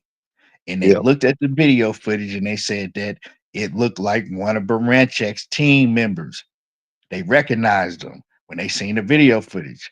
They said, but they couldn't put the video footage out to the public because of, I don't know, because of some legal issues or whatever. And then they just went on to say that, Keyshawn and his team, they weren't going to press no charges. They want to beat his ass for it. You know what I'm saying? So they did confirm that it wasn't T.O. But the thing is, T.O. was trying to take credit for it because he wanted to get under black folks' skin. So he think it's funny. So he was trolling. Basically, we trolling made that video, try to make it look like he did it. You know what I'm saying? That's what it was. So they did get that straightened out. It wasn't T.O. that did it. And Oh, that's the okay. thing. And the thing is, how the fuck would T.O. even know where, you know what I'm saying, he was staying and all that shit anyway? You know, Baranchek team knew because they were staying in the same spot. They fighting each other. Well, you know what, T.O., he fought at the Hula Theater in New York too, so he probably was at, he probably know they at the same hotel that he was at when he had fights there. So, but like you said, he said he seen the video and it was somebody from Team Baranchek. So it is what it is. I thought T.O. had something to do with it because he was saying he was in New York and he don't even live in New York now. I think he live on the West Coast now. He was saying I'm in New York, pull up. So I was like, what? He in New York? I said, oh, he must have did it then. He's in New York too, saying that. But like Yeah, I say, I don't even think he was in New York because he didn't go to the fight. So if he was in New York, I mean, I'm pretty sure he would have went to the fight. Yeah, he probably was just trolling. He was saying he was in New York. That's what he was telling everybody to pull up. I'm in New York, pull up. He was telling everybody, he's giving the address and everything where he was at in New York. So he probably was just trolling. Yeah, T.O. like to do a lot of troll shit to get under black folks' skin, but we know that he really got a problem with black folks because, I mean, he been making these comments about black folks for years. You know, his daddy, Keyshawn Davis knocked his daddy out years ago because he called him a nigger. His daddy said that shit, so you know he got it in him. Yeah. His daddy been daddy getting his ass. Well, I don't remember Cambosa's daddy jacked him up and whooped him up before they fought. So his daddy always getting his ass. You do all like that for talking, bumping your guns and getting jacked up. Bumping your guns, boy, you ain't got them hands like that. Yeah, that's crazy. Whatever happened to T.O. His daddy been kind of quiet ever since his wife. So his daddy been real quiet. So you know about his wife, what's his name? T.O.'s wife was getting smashed by a New York Giant. Yeah, I heard about that. I heard it was a black dude. I didn't know it was an NFL player. Yeah, it was a football player. Yeah, from the Giants. It was smashing her. Oh, yeah, so that's why you know how that is. I don't be getting into all that person. Huh? Yeah, I don't know nothing about that. I don't really be getting into all of that because shit. Most of these. Well, that sounds like a good excuse to hate black. Oh yeah, I hear it. Yeah, I see where you coming. I see where I see how that's a good excuse. He probably was just damaged after that. He was damaged.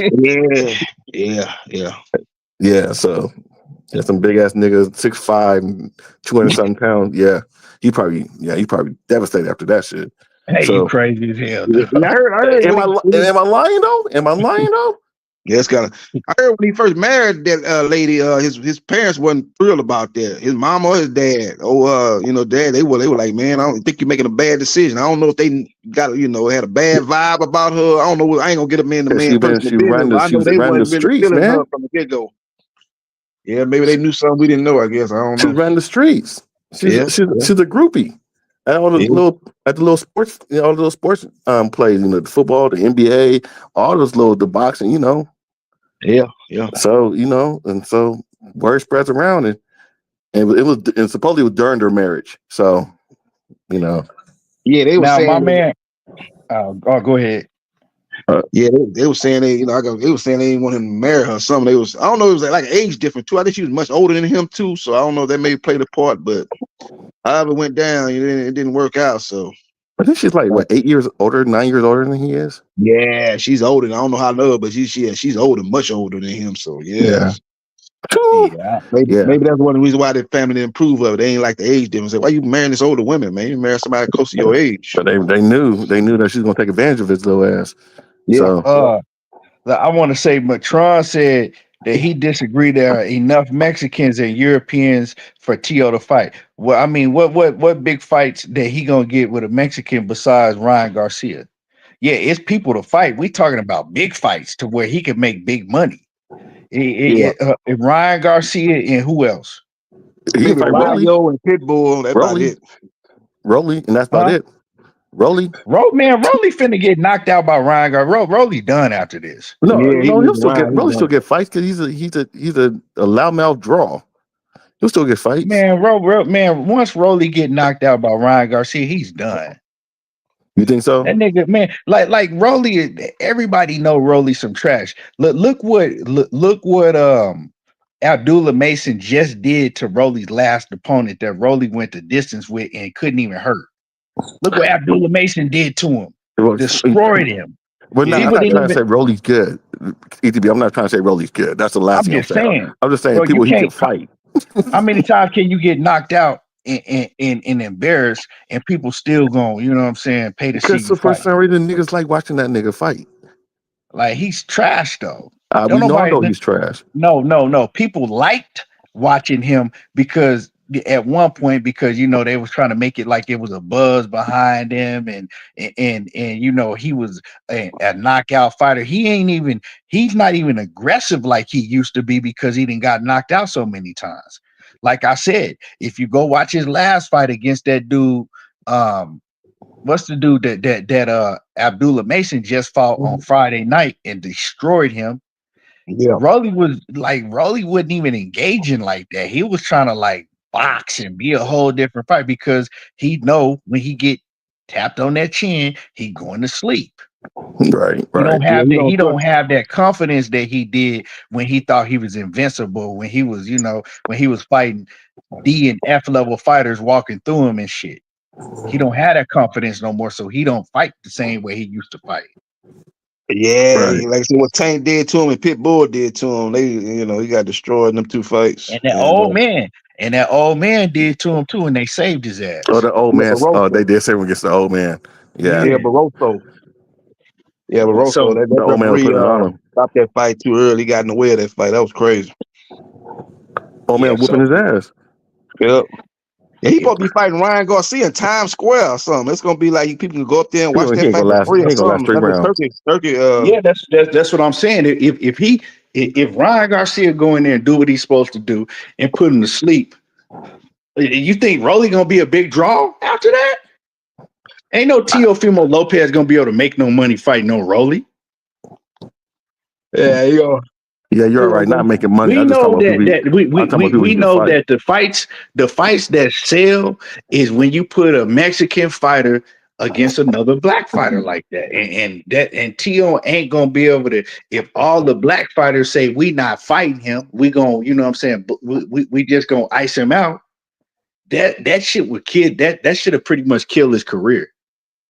Yep.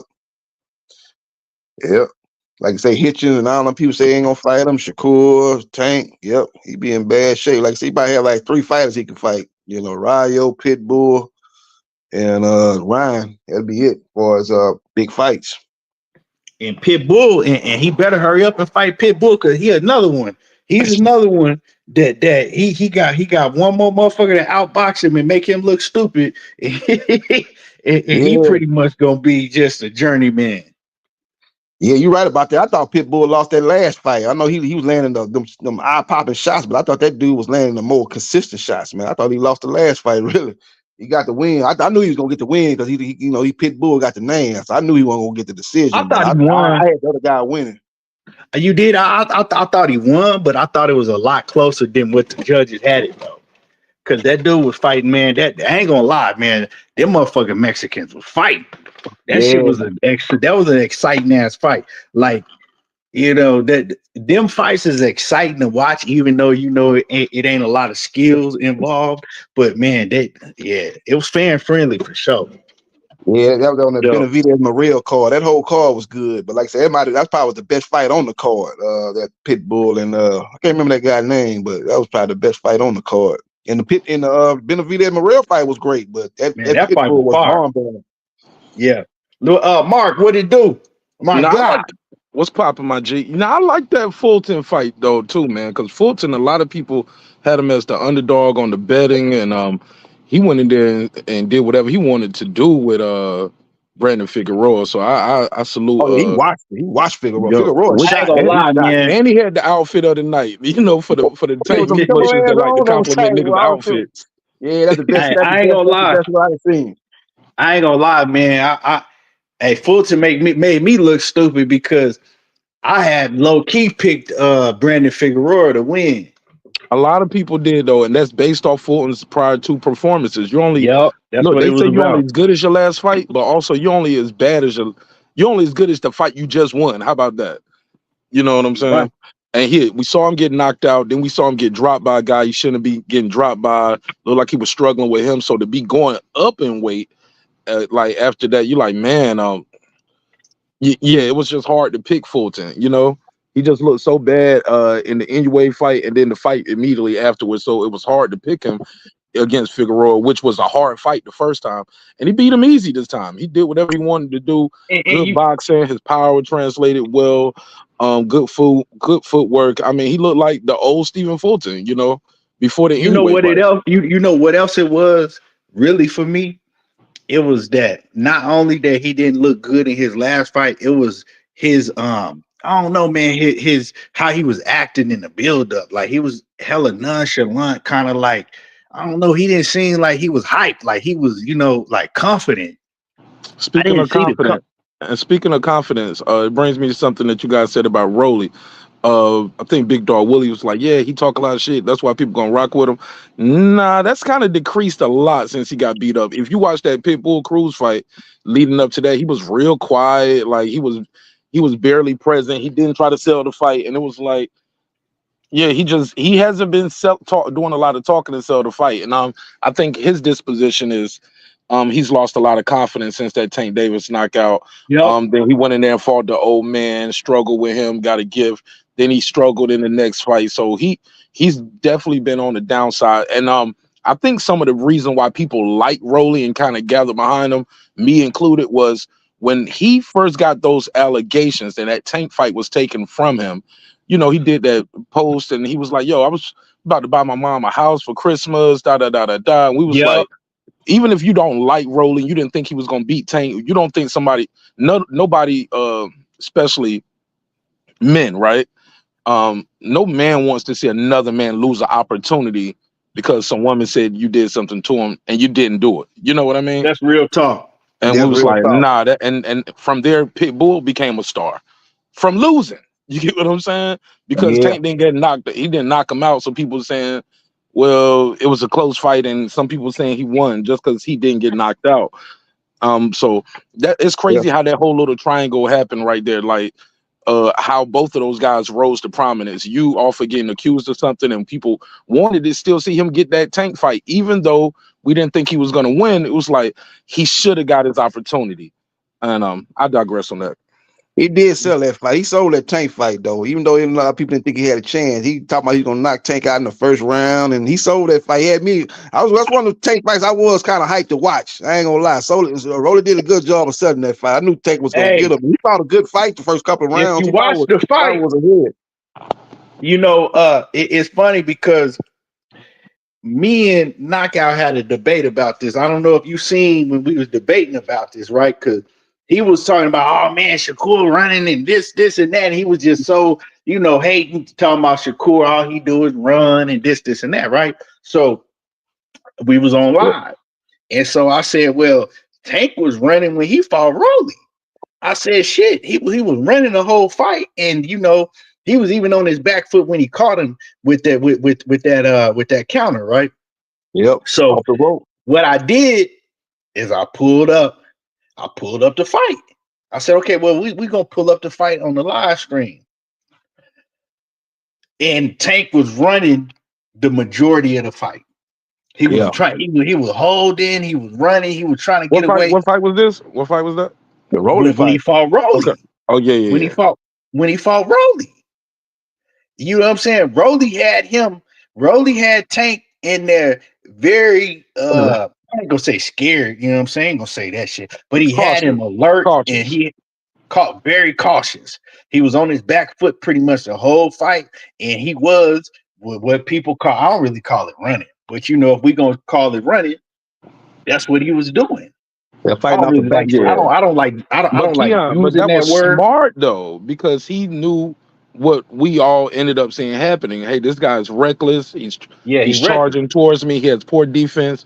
I'm gonna let him run into a shot, and that's what happened. Also, I think he even admitted Rolly was a lot stronger than he expected. He was like, he caught me with something early, and it was like, he was like, that guy had a lot of power. I didn't want to get caught with nothing else from him. He said he had hit him with some shit. He was like, yeah, I wasn't trying to get hit again by him.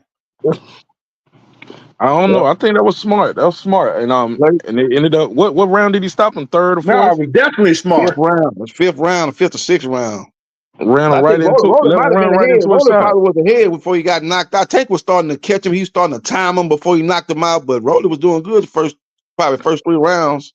I think the last About 2, I think Tank was first kind like of figuring 4 him out. rounds. Yeah, first 4 rounds. But even before the knockout, Tank was figuring him out. Tank was starting to kind of catch him coming in, and he lined We that knew shot up for him. But the first we 3 or knew 4 it was rounds, coming. Rolly was doing good. But like we knew it was coming. We was sitting there. We knew the knockout was coming. We was just because he kept getting Rolly was getting more reckless. Like the first like 3-4 rounds, Rolly was staying disciplined, but Yeah, we knew behind the he wasn't jab. gonna be able to stay disciplined the entire fight. We knew he was, and then he started getting more reckless. Remember, he started getting real reckless because his confidence started growing.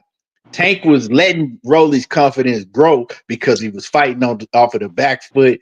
He appeared to be scared to Rolly, and he just walked him into that shit. And Key, Yeah. and I think that's why Tank doesn't want to fight a guy like Keyshawn, Shakur, even Devin, because if those guys, I believe they can fight a disciplined fight. I think those guys can use their range, their length. And you brought up something earlier. If a 16-year-old Devin made you quit, come on, bro. This is championship level now. This guy's eons past the skill set he was then. Same with Shakur. These guys are disciplined fighters, but also tell you, they've been fighting better competition more consistently. And I I'm gonna tell think you like if this. he can't knock them guys out, he loses those fights. I'm gonna tell you like this. I see Shakur beating him, just going the distance, beating him, you know what I'm saying, frustrating him, beating him in the 12-round decision, right? Mm-hmm. I'm gonna tell y'all who I think the most dangerous fight as far as Tank getting his ass like beat up and hurt is Keyshawn. Keyshawn. Because he I think mean, he Keyshawn. fights I think mean. I'm sorry, I mean to cut I you off, think but he fights mean, right, Keith? yeah. I think Keyshawn, and I'm gonna tell y'all, and it's funny because you say this to Tank Davis fans, they just think you outrageous, like, oh my god. I think Keyshawn is he's problems on all type of level for Tank because first of all, Keyshawn bigger than him. Yep. He way stronger than him. Keyshawn's mean. Keyshawn know how to fight inside. When Tank gets on the inside, a lot of times, if he in there with somebody that got power like Keyshawn do, he like to hold him and wrap him up, right? And that shit worked for Tank. He'll hold him. We've seen him holding on to Rolly for dear life. We've seen him holding on to even Ryan Garcia for dear life, right? He like to do that shit. Keyshawn is skillful to where he can't get that shit off on Keyshawn. Keyshawn will slide back. He'll take a little step back and boom, boom. Push him Yeah, off. go to the body, hit him with combinations, right? Tank Like how Davis he got get that hit. knockout, Keith. The same way he got that Yeah, knockout his last fight. yeah. He slid back, Tank pulled his arms out, and bop bop. It's like you see Crawford do Davis. it all the time too. Tank Davis also get hit a lot, right? He gets hit a lot. I don't give a fuck what nobody say. He be getting touched up. You know what I'm saying? Mm-hmm. Especially if he in there with somebody that got the skill set and the sharp as Keyshawn. He's gonna get touched up, right? So when he's fighting off the back foot, Keyshawn, that shit ain't gonna work because you can't just think that he gonna get reckless and walk into some shit, right? So your chances, to me, your chances get lower and lower for you to just land some shit that he don't see and knock him out. You know, Also, and do Keith, you let me really add want to something get to you. into? And do I'm you sorry, go really ahead, want to get into a firefight like that with Keyshawn, knowing that he bigger and stronger than you, right? And people saying, "Oh well, Keyshawn ain't ready." Keyshawn been ready. Keyshawn is a silver medalist. Shakur was talking about Keyshawn's skill set years ago before he even turned pro.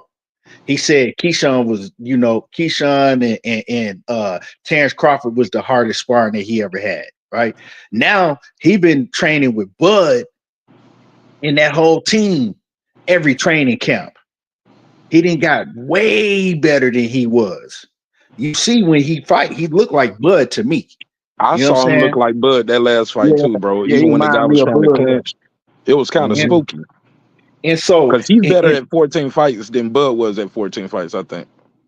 And so with all that being said, man, the length, the strength, the height, you got power, the sharpness.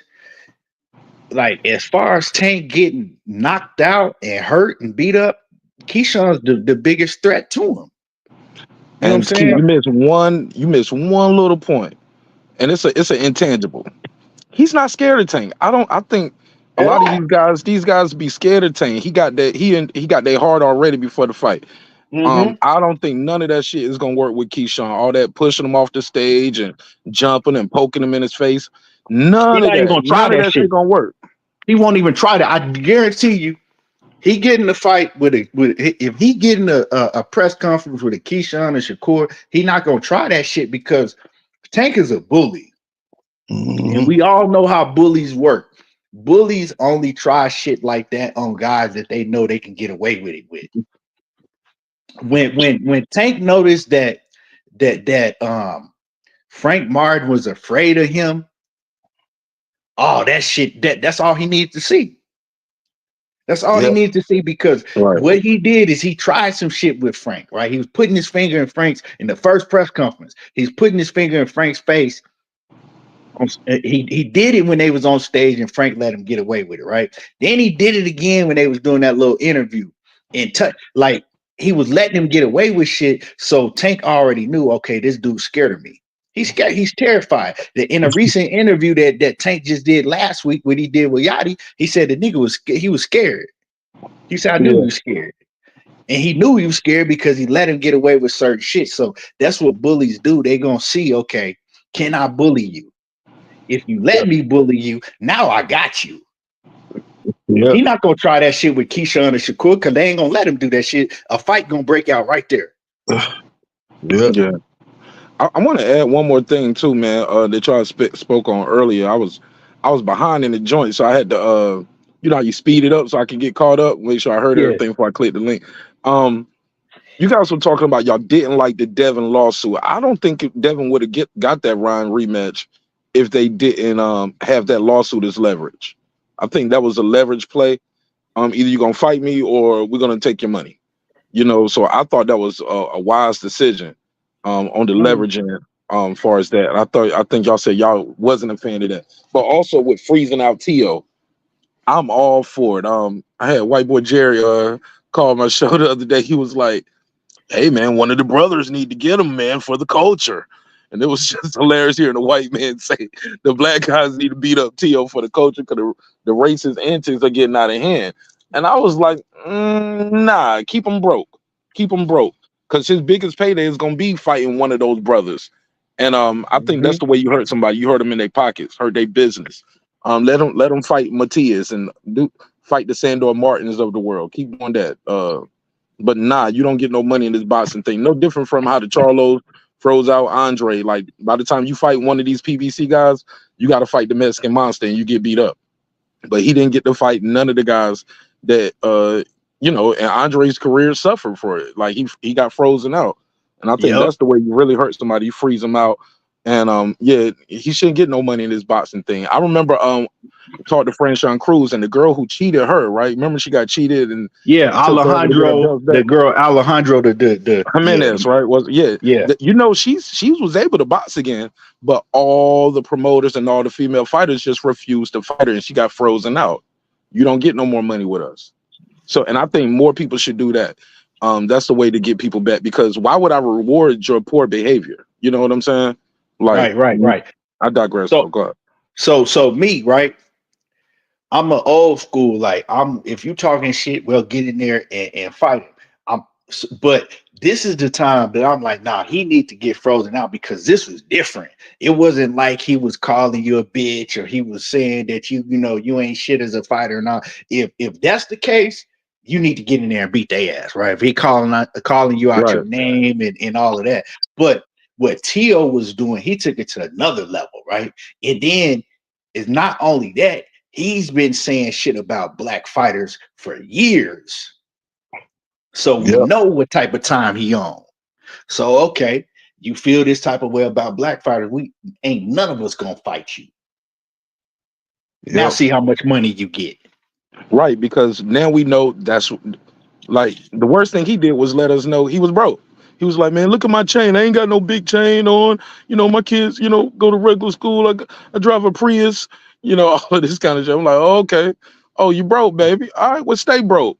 And I would never help you get no money. Bro, I don't even cover T.O. unless it's something bad. And usually then I don't want to cover it then. It'll be a short if I need to talk about T.O. I don't want to give that kid no airtime. I want his fan base to die in infamy. Not die literally, but you get what I'm saying, die off. You don't get no coverage, no airtime. I don't cover your fight. I don't care. You know what I'm saying? He has the lowest integrity, like in his fan base. I think his fan base is racist too. And when I hear these guys talk about T.O., they act like he beat Loma. And after he fought Loma, his next fight was Josh Taylor. I was like, no, he got his ass kicked by Kambosos in between that. And most of us wouldn't even know who Kambosos is if it wasn't for T.O. losing to him. You got dropped in the first round, and you said you're going to knock him out. You said you blamed everybody. You said it was the weight. You had a hole in your throat. You blamed the judges. You blamed the ref. You blamed Triller. You blamed Matchroom. You blamed everybody except your corner and your lack of preparation. He blamed COVID. Like, he had so many excuses, and to this day, he's never gave Kambosos his credit. And I never hear his fan talking about, oh, he need to get his lick back from Kambosos. Same one saying, oh, Devin need to get his lick back. I was like, but hold up. Then Kambosos beat your boy ass, left him bloody in his hometown in New York City. So he's a fraud. His fan base is frauds. I don't fuck with none of those dudes on that side. And I think they're the worst part of boxing, where you want to use races and racism as a marketing ploy to sell your whack ass fights. Well, when I talk about these things, right, when I do videos about T.O. every time he do some racist shit, all the racists come in the comments. You see it. You know what I'm saying? They get to laughing, throwing up bananas and monkey signs and all of that shit. So you know what it is with that whole fan base. But yeah, man. Damn, I forgot what I was gonna say. You said something about Devin. You said you didn't like the Oh no. What I was gonna say, because I wanted to continue on what you said about T.O. Let's not even forget that he fought Sandor Martin and he should have lost that fight. Yeah, he got dropped twice. Yeah, I thought he lost to Jermaine Ortiz. I thought that Jermaine Ortiz Jermaine Ortiz boxed his head off. I thought that Jermaine Ortiz clearly beat him. Yeah, I thought he clearly beat him. Yeah, clearly Jermaine Ortiz clearly beat him. Why we don't call T.O. Chinny and he get dropped by guys with no power? Allegedly, like Kambosos is not a power puncher, dropped him. Sandor Martin is not a power puncher, dropped him twice with the check hook. Like, but no, I never hear his fans or nobody say, damn, T.O. kind of questionable. He's kind of chinny. His best wins are two old guys. He beat older Loma, and he beat a Josh Taylor that had 469 days out the ring and coming off of cocaine abuse. And Josh Taylor had arguably lost his last fight against Catterall. And Josh Taylor had been in rehab. Like, come on, man. Like, the thing is that I've been telling people this for the longest time now. T.O. is not as good as people say he is. He's not. Facts, bro. He overrated, bro. He has good matchmaking. All the problems in the world with boxers. If you can box and make him come to you, he got problems. He want to fight aggressive fighters where he can fight off his back foot. That's where he pretty much can shine at. But T.O., he got a lot of flaws in his game. His defense is trash. He get hit a lot. You know what I'm saying? And I think that if he fight Richardson Hitchens gonna embarrass him. Yep. He was getting touched up by that boy Clash. Richardson Hitchens get a fair shake though, because Jermaine Ortiz won that fight, bro. Sandor Martin won that fight. And I'm like, oh my God, I can't believe they robbed these dudes. Well, at least Richard Hitchens got a belt though. He got a belt, so he probably have a better chance of getting a fair decision, because it'll be two champions fighting if they fight. Well, they gonna fight that on Turkey card. Turkey, you know, he pretty much makes sure, man, them decisions go down, fair. Yeah, ain't been no controversial cards in for Turkey. It ain't been no like crazy outrageous shit on we Turkey had a couple. card. We had a couple. Who? We had a couple. Who? Building? Nope. Oh, okay. Not that one. That was a close fight. Could have went either way. I thought Bavard pulled it off, but I think it was Nick Ball versus.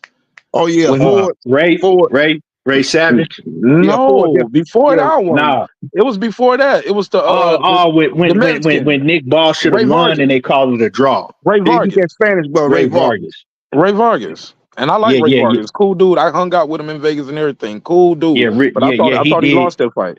And Yeah, yo, he Ray did Martin lose There's that is some fight. big Ray as hell Barnes, to though. make that weight. Yeah, He he is gonna get. huge to make that weight. He's tall and he's a bigger dude. I don't even know how he makes that weight, but nah, Yeah, bro. I he thought Ray lost. lost that fight. He did lose. He lost that fight clearly. But the thing is that it ain't a lot. That was one. Can you name any more? I mean, I'm not a boxing historian, but I thought I did pretty good with that one. just Yeah, Yeah, no, I'm I just saying looking thought at that one, Ford. that wasn't even but a I I'm big thought saying fight Ford beat like that, but Ball, that but was it a good wasn't nothing one. outrageous. I thought Ford beat Ball, but I didn't think it was outrageous. It was like 7-5 maybe. I thought he beat yeah. Ball. I thought he edged it out, but it wasn't no shit to where I could be like, oh man, this was a robbery.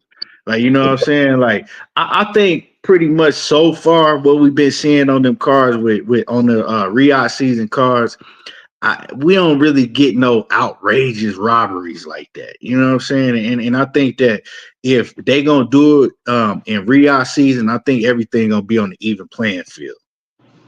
Yeah, they got a great card coming up Saturday. That Have you card coming up has Saturday, anybody man. popped dirty yet Gonna be on any of crazy. these Riyadhs? Either nobody's popped dirty yet on none of these Riyadh joints neither, have they? Uh-uh. But Tevin, know what Tevin Farmer came out and said though. What'd he say though? He said Zapata, right?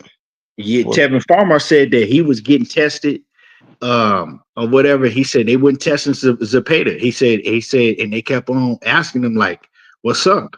It was no. He said it was no drug testing at all, and he kept demanding drug testing. They kept making excuses, and he said that they wouldn't test Zapata at all. Like, wasn't no drug testing in that fight at all. That was He a said Riyadh not. card? Yeah, he said not after the Yeah. fight, not before the fight, not nothing. Yeah, Now that's a let me ask Golden you Boy something Riyadh now. card. Don't you negotiate? Why not negotiate that before the fight? Like make It sure, was hey, look, supposed to. He did. That's what he said. He did a whole interview about that shit. He said they negotiated. It was supposed to be drug testing, and they kept on making excuses. He ended up dropping Zapata in that fight. A lot of people thought he beat Zapata in that first Yeah, fight too. they kept making excuses, and it was no drug testing. He said none whatsoever, and he said, yeah, he said he could have, basically he was like, man, it's a lot more that I want to say, and I could have took it a lot further, but he was just like, I'm gonna chill because I right? think he was trying to get that Because look rematch what the fan He base because has got he was the done. trying to rematch. get that. You can't even speak up for injustice Well, now because nah, people gonna say it's sour grapes or you're a hater nah, or you're a sore it loser. You wasn't. know? It wasn't that. It was more so that he was saying that basically I'm a chill because I'm not in a position to where he's in a position to where he trying to do anything he can to get these fights, right? Oh yeah, and Because he's independent, right? He don't have no big because backing. yeah, Yeah, he don't have blackball. no backing, and he was kind of iced out for a long time. So he was kind of like, I'm trying to get a rematch. I'm trying to get a rematch. So I'm a chill. I'm not gonna go all the way in on him and take it there because I don't want to get blackballed. Well, he got the rematch though. That fight's gonna be in Cancun, Mexico. They already got signed up. Why Yeah, would he he? fight. Why would he accept that shit in Cancun, Mexico, though? Yeah, He yeah. already know what's gonna happen. Yeah, That's a done deal. yeah. He got to knock Zepeda out to win. Yep. That's the only way. Yeah. I think the fight Damn. gonna, I think that fight gonna be in a couple of months though. Yeah, that fight got signed a couple of weeks ago. Yeah, it's gonna be in Cancun. So they working on the undercard. How y'all feel about Devin versus Ramirez? You think that's a good one for Ramirez? I feel like Devin got a harder fight than Ryan on that same Yeah, card. he got a harder fight, but I think that Ramirez is kind of on the back end of his career, and I think that Devin should be able to shine. I think that Devin is faster than him, got a better jab than him, more athletic than him. Only thing Ramirez do better is he's punch. You know what I'm saying? They both coming from 140. Right. And Ramirez showed that he slowed down a lot, bro. When his Ramirez's last fight, when he fought Arnold Barbosa, he looked Yeah. like some shit. But you know what I attribute some of that sometimes to, Key? It Rusty. could be two things. One, he's Rust. actually slowed down, or not rust necessarily. One, he could be slowed down, but two, making that cut, keep cutting weight at 140 so much you lose those advantages. So you need to go up in weight, and he might have stayed at 140 for way too long. You know what I'm saying? No different from Well, Regis or you right. Josh Taylor, Kettle. These guys been at 140 for what? How long? Almost a half a decade, right? Yeah, Longer than that, right? and I'm gonna tell you, Ramirez is a big ass dude, man. I met Ramirez. I chopped it up with him for probably a good like 20 minutes. Cool ass dude, but he big, man. Like, and I'm looking at him and I'm like, how the fuck does he make 140 pounds? Like, that dude is big. He probably like Ramirez is he like 5'11, 5'11 and a half. And when he was walking around at his walk around weight, he was easily 190, 185. Ramirez 5'11. Yeah. Yep. Damn. He big, dog. He's a big 140 pounder. Yeah. So, like I said, so maybe he might look better at 147 because he doesn't have to cut so much weight. So he might have better legs, he might have more power. I just know that's a tougher fight for Devin than Ryan fighting Rolly. You know what I mean? And I still don't even know how I feel about Ryan being at the top of the billing. Like, and then I heard he was in line for a title shot. I'm like, how do you be suspended for a year and in line for a title shot? Bro, Like, because we know politics. why. We know why because of the name, because of his name. That's But all his that shit name is is about, Mud, man. though. He's never won a world title. But he got that name and he got that draw. Yeah, That's he's a all draw. that shit's about. He got that draw, that name. Yeah, because that fight with Roll, that's gonna be the headline fight. I think Haney and Ramirez. But I thought the Haney Ryan fight flopped though. What was the draw and the buzz there? I thought it flopped. More people saw the fight after it happened than the actual pay-per-view. Well, I heard that it still did like I heard that it still did 400K. Oh, that's essential. It did 400K. That's some good numbers. Like, yeah, that is good numbers. Did it do? Huh? Did it do that? Because that's well. So Rick Glazier, about the zone, they don't really say numbers the zone that much. They don't really say numbers. So Rick Glazier, he first came out and said it did like 500,000, right? And then like weeks later when they came out, when I don't know, I think it was, I can't remember who it was, came out saying it was the official numbers. It did like a little bit over 400K. So, but you really never know, man. I don't know. Me neither, man. I don't give credence to most of these numbers. I think that the pay-per-view probably did do that, but then with Golden Boy, with they dirty ass, they ain't want to, because we heard that they ain't want to pay that back end money. You know what I'm saying? Yeah, so Devin was still asking for his money. Devin said, I still ain't got my money from the back end money yet. He was telling Oscar he ain't got his back end money yet. And so don't nobody really know what to pay. So they know that they can't really find out what the pay-per-views did, or can they? I don't know, man. That's a whole confusion. You can go to arbitration and do an audit and open up the books. Yeah, you can, huh? But it's a process, and it's gonna cost, and it's a process. Yeah. So the thing is that it was you know, like the last numbers that I heard that they said was official was 400, a little over 400K. But, that fight had a lot of buzz to it though, so I kind of believe them numbers around 400K. That fight had a lot of buzz. So what Ryan was doing in the lead up to that fight, everybody thought he was going crazy. He was out of his mind. But I don't know if I'm not gonna lie, bro. I know a lot of people didn't even. But that fight had a lot of buzz going into it though. Ryan with his antics kind of sold that fight. Him and Devin Haney. I don't know, bro, because I wanted to go to that fight because it was on the East Coast, but Ryan had me thinking he wasn't even gonna show up to the weigh-in. I mean, show up to the fight. I'm thinking Barbosa was there to fill in just in case Ryan. I actually had a bet with Norman Sr. that Ryan wasn't gonna make it to the fight. I thought Barbosa was gonna be the last minute replacement.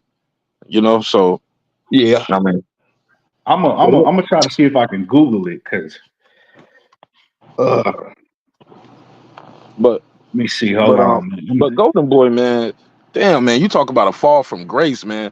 And I be listening to Oscar. He was like, this is my issue too with Oscar, man. He always talking about Bill. Not just him, like anybody who be saying Devin and Bill, like Bill talk too much for Devin. I'm like, yo, he's the father, he's the trainer, he manages him, and he's the president of Devin Haney Promotions. If he should talk. If not him, who else can talk? Versus Oscar does more talking for his fighters. He do a whole clapback Thursday every week. And but in the meantime, Virgil Ortiz ain't talking. You talking for him. So you can talk for your fighters, but Bill can't talk for his fighter / his son. Like it's just hypocrisy at its So finest, check bro. this out. Check this out. So I pulled it up right on Wiki. That's where you could go and you can go to the pay-per-view bouts and it'll show all the numbers. Like you go to Tank Davis's number, you go everybody's numbers. It says it did 500,000 buys on the zone, and it says it did 35 million in revenue.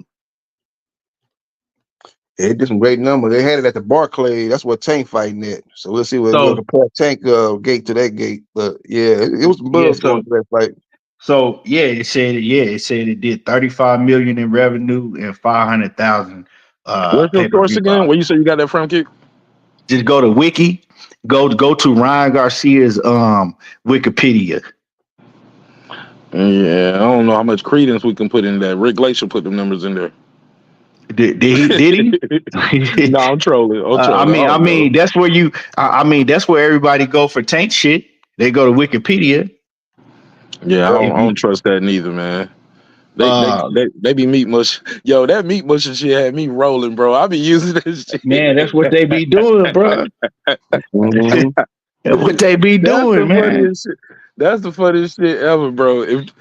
That shit crazy, bro. I love that one. That nigga was like, "You Tank Davis, meat mush." I was talking about you on my show the other day. I played something from your show the other day, and I was like, Keon, when he be doing these his videos, he almost sound like a boxing Sam Jackson because he be kind of loud. What's going on? Make sure you hit my like button. I was like, keep me yelling and shit. But you be so passionate, bro. You got one of the best channels, bro. I don't even be on niggas' channels too much, bro. I rock with yours, bro. Appreciate you, dog. For a minute, bro. Super entertaining, funny, very knowledgeable, bro. And appreciate you, bro. I hate you don't do more lives. And you on the late night right now too. I said, oh shit, I ain't gotta go live. I'm pull up on Key. Yeah, man. You know I don't really do live streams that much, but I was like, man, let me hop on here. All this shit going on. We're really doing shit. Did you pick the fights for this weekend? You did a prediction video yet? I ain't seen it. Nah. Give us a preview on the live. I'm gonna pick them. I'm gonna pick them. You know what? I got a video too. I'm gonna drop. Cause I did a pound for a top 10 pound for pound list. The first time I ever did that. So I ain't even. Yeah, I'm gonna have to drop that too. Pound for pound list. Yup. Number one. Who got number one? Usyk. I did a pound for pound list, dog. Give us a preview, because we still gonna watch it, but some people ain't gonna watch a 3-hour video, so it'll get lost in this. You can still drop the video. Yeah. Let me cause I did it like a week and a half ago, but I never dropped it. Hold on, let me go look who I got number one. Why he do that? JB, who you got? It's a lot of big fights you got with them. You got Better Be, Bivol rematch. You got Parker, Dubois. You got what you got? Kid Austin versus Shakur Stevenson. You got a hell of a call. Stop right there. Hold on, JB. Yeah. What am I hearing about the somebody? I think Lisa Bell sent me something about Schofield saying they haven't been doing no drug testing for Shakur. Is they supposed to? That dude been lying. So man, that's his daddy. His daddy doing all that damn lying. And Schofield came on and did an interview today and basically said his daddy was trolling, doing all that trolling and shit. Yeah, he got spies in his camp. They got a mole in his camp or something like that. Bro, dude been telling all type of lies. Hold on, he said Shakur got a mole in his camp, or he got a mole in Shakur camp. He talking about Kid Austin camp. Yeah, talking about what he say that Shakur reported that he was, what did he say, molesting kids, or like he just been saying all type of just weird dumb shit. His pops, and so Schofield did an interview. He said, "Well, man, that's my pops. I don't even get online. It's like, man, yeah, we troll. Like, he trolling. So basically said that he was trolling. His dad be trolling. Nah, those ain't trolls, man. Those are serious allegations. Yeah, serious allegations, and they think it's a game. He might get stopped. So bro. the gate. So Devin Haney, Ryan Garcia, the official gate numbers it says 4,356,000 thousand. Okay. 4,356,065. That's a good This the gate. official papers. This the official papers. Yeah, that's a good gate. I think Tank might do more than that. But when he said 35 million, I like that's a great gate. But I started thinking about it. That's some Mayweather Pacquiao stuff, $35 million gate. But yeah, No. It was 35 million in total revenue. Oh, revenue. Okay. That means the gate and the pay-per-view numbers and all the revenue combined. It was 35 mil. That's Not concession the judge. stands, everything, right? That's everything. Yeah, that's the revenue. I don't know if they put concession stands in there, but the total revenue. So that's the gate, the pay-per-view buys and all of that for sure. But the gate did it did pretty good. 4,356,065. I think Tank, even though he fighting Rose, I think he probably gonna do a higher gate because he's gonna have a lot of the stars out there for Tank. He do draw the stars, the rappers, entertainers, they'll be there for that fight. So he probably do a higher gate. I don't think he's gonna do no 500,000 on the pay-per-view buys. Well, we can look and see what Tank did against we pull up the gate what Tank did against Rolling. Frank Martin. I was at that Frank fight. Martin. Okay. He fought Rolling at the Barclays. That's where he fighting Tank at. I mean, that's why he fighting Lamont Roach at the Barclays, but he fought Frank in Vegas. Bro, I'm not buying this fight, bro. I don't even know if I'm gonna watch it, bro. I'm going to sports bar. I want to see the watch it undercard. I because do want to see Ryan the undercard. There's some undercards up there, but I ain't buying it though. I'm on the stream team for that. I'm sorry, bro. I can't give y'all $100. I'm definitely streaming that shit. I'm going to the sports bar, be free, get some drinks, some wings, and watch it. I want to see the Frank Martin. Man, you can get some drinks and wings at the crib, man. Stream that shit. Yeah, I might stream it. I might get out there. Drinks are cheap at the crib, and the wings are hot at the crib. Yeah, I might chill and watch it on here. Stream it. And shit right out the deep fryer. Yeah. I'm trying to see what this Frank Martin and Davis live gate did. It don't even look like they showing. They ain't even showing the live. Hold on. Red. Let me see. They're not even showing what the live gate did. Bro, I could not get through that interview with homie, bro. Bro, I probably watched like the first 5 minutes of that interview, and he would just people interview Tank, and they just let him say the most egregious things, and like because like he'll say something like, "Oh yeah, Keshon more accomplished than Shakur." I'm like, how Keshon? Or I'm like, Keshon at that time hadn't even won a world title. Shakur was a three-time champion, former unified. He's more accomplished than you, Tank. Shakur is more accomplished than you, amateur and pro. Isn't he? Tank Davis benefited from the Mayweather stimulus package. He got like you said, I think it was Key was talking about, like, bro, you got to fight on all of Mayweather's undercards when he was Money Mayweather. Them six fight deal up there, top rank. Not top rank. When he was over there at Showtime, all those big pay-per-views, the Conor McGregor, the Manny Pacquiao, like, and you had the benefit of coming up under that. No different from Canelo had the benefit of fighting on the Oscar and the Mayweather undercards at one point too, you know? But had the nerve to fix his mouth and talk bad about Floyd. He caught himself though. He did catch himself. He was like, well, let me take that back. We might be I'm talking about later in the interview when he got deep into, like, you know, he was actually talking about some shit with Floyd. This is later in the interview. So it says that that Davis and Frank Martin, their overall revenue was 26,232,000. So it was less than what Ryan and it was less than what it was a lot less than what Ryan and and that was Vegas, right?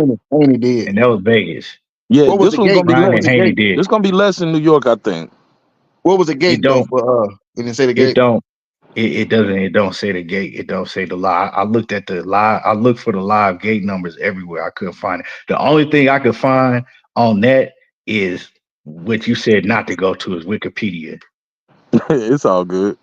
Yeah, but that's the only. So they numbers wasn't it, because as soon as they do some big numbers, we know who's gonna be in front of the camera. Leonard Ellerby, all of them gonna be right there. Steven Espinoza gonna be talking about how big the numbers did. Leonard Ellerbe gonna be everywhere. So, when they Damn, get that's a name I haven't heard in a minute. Neither. Talk about a fall from grace.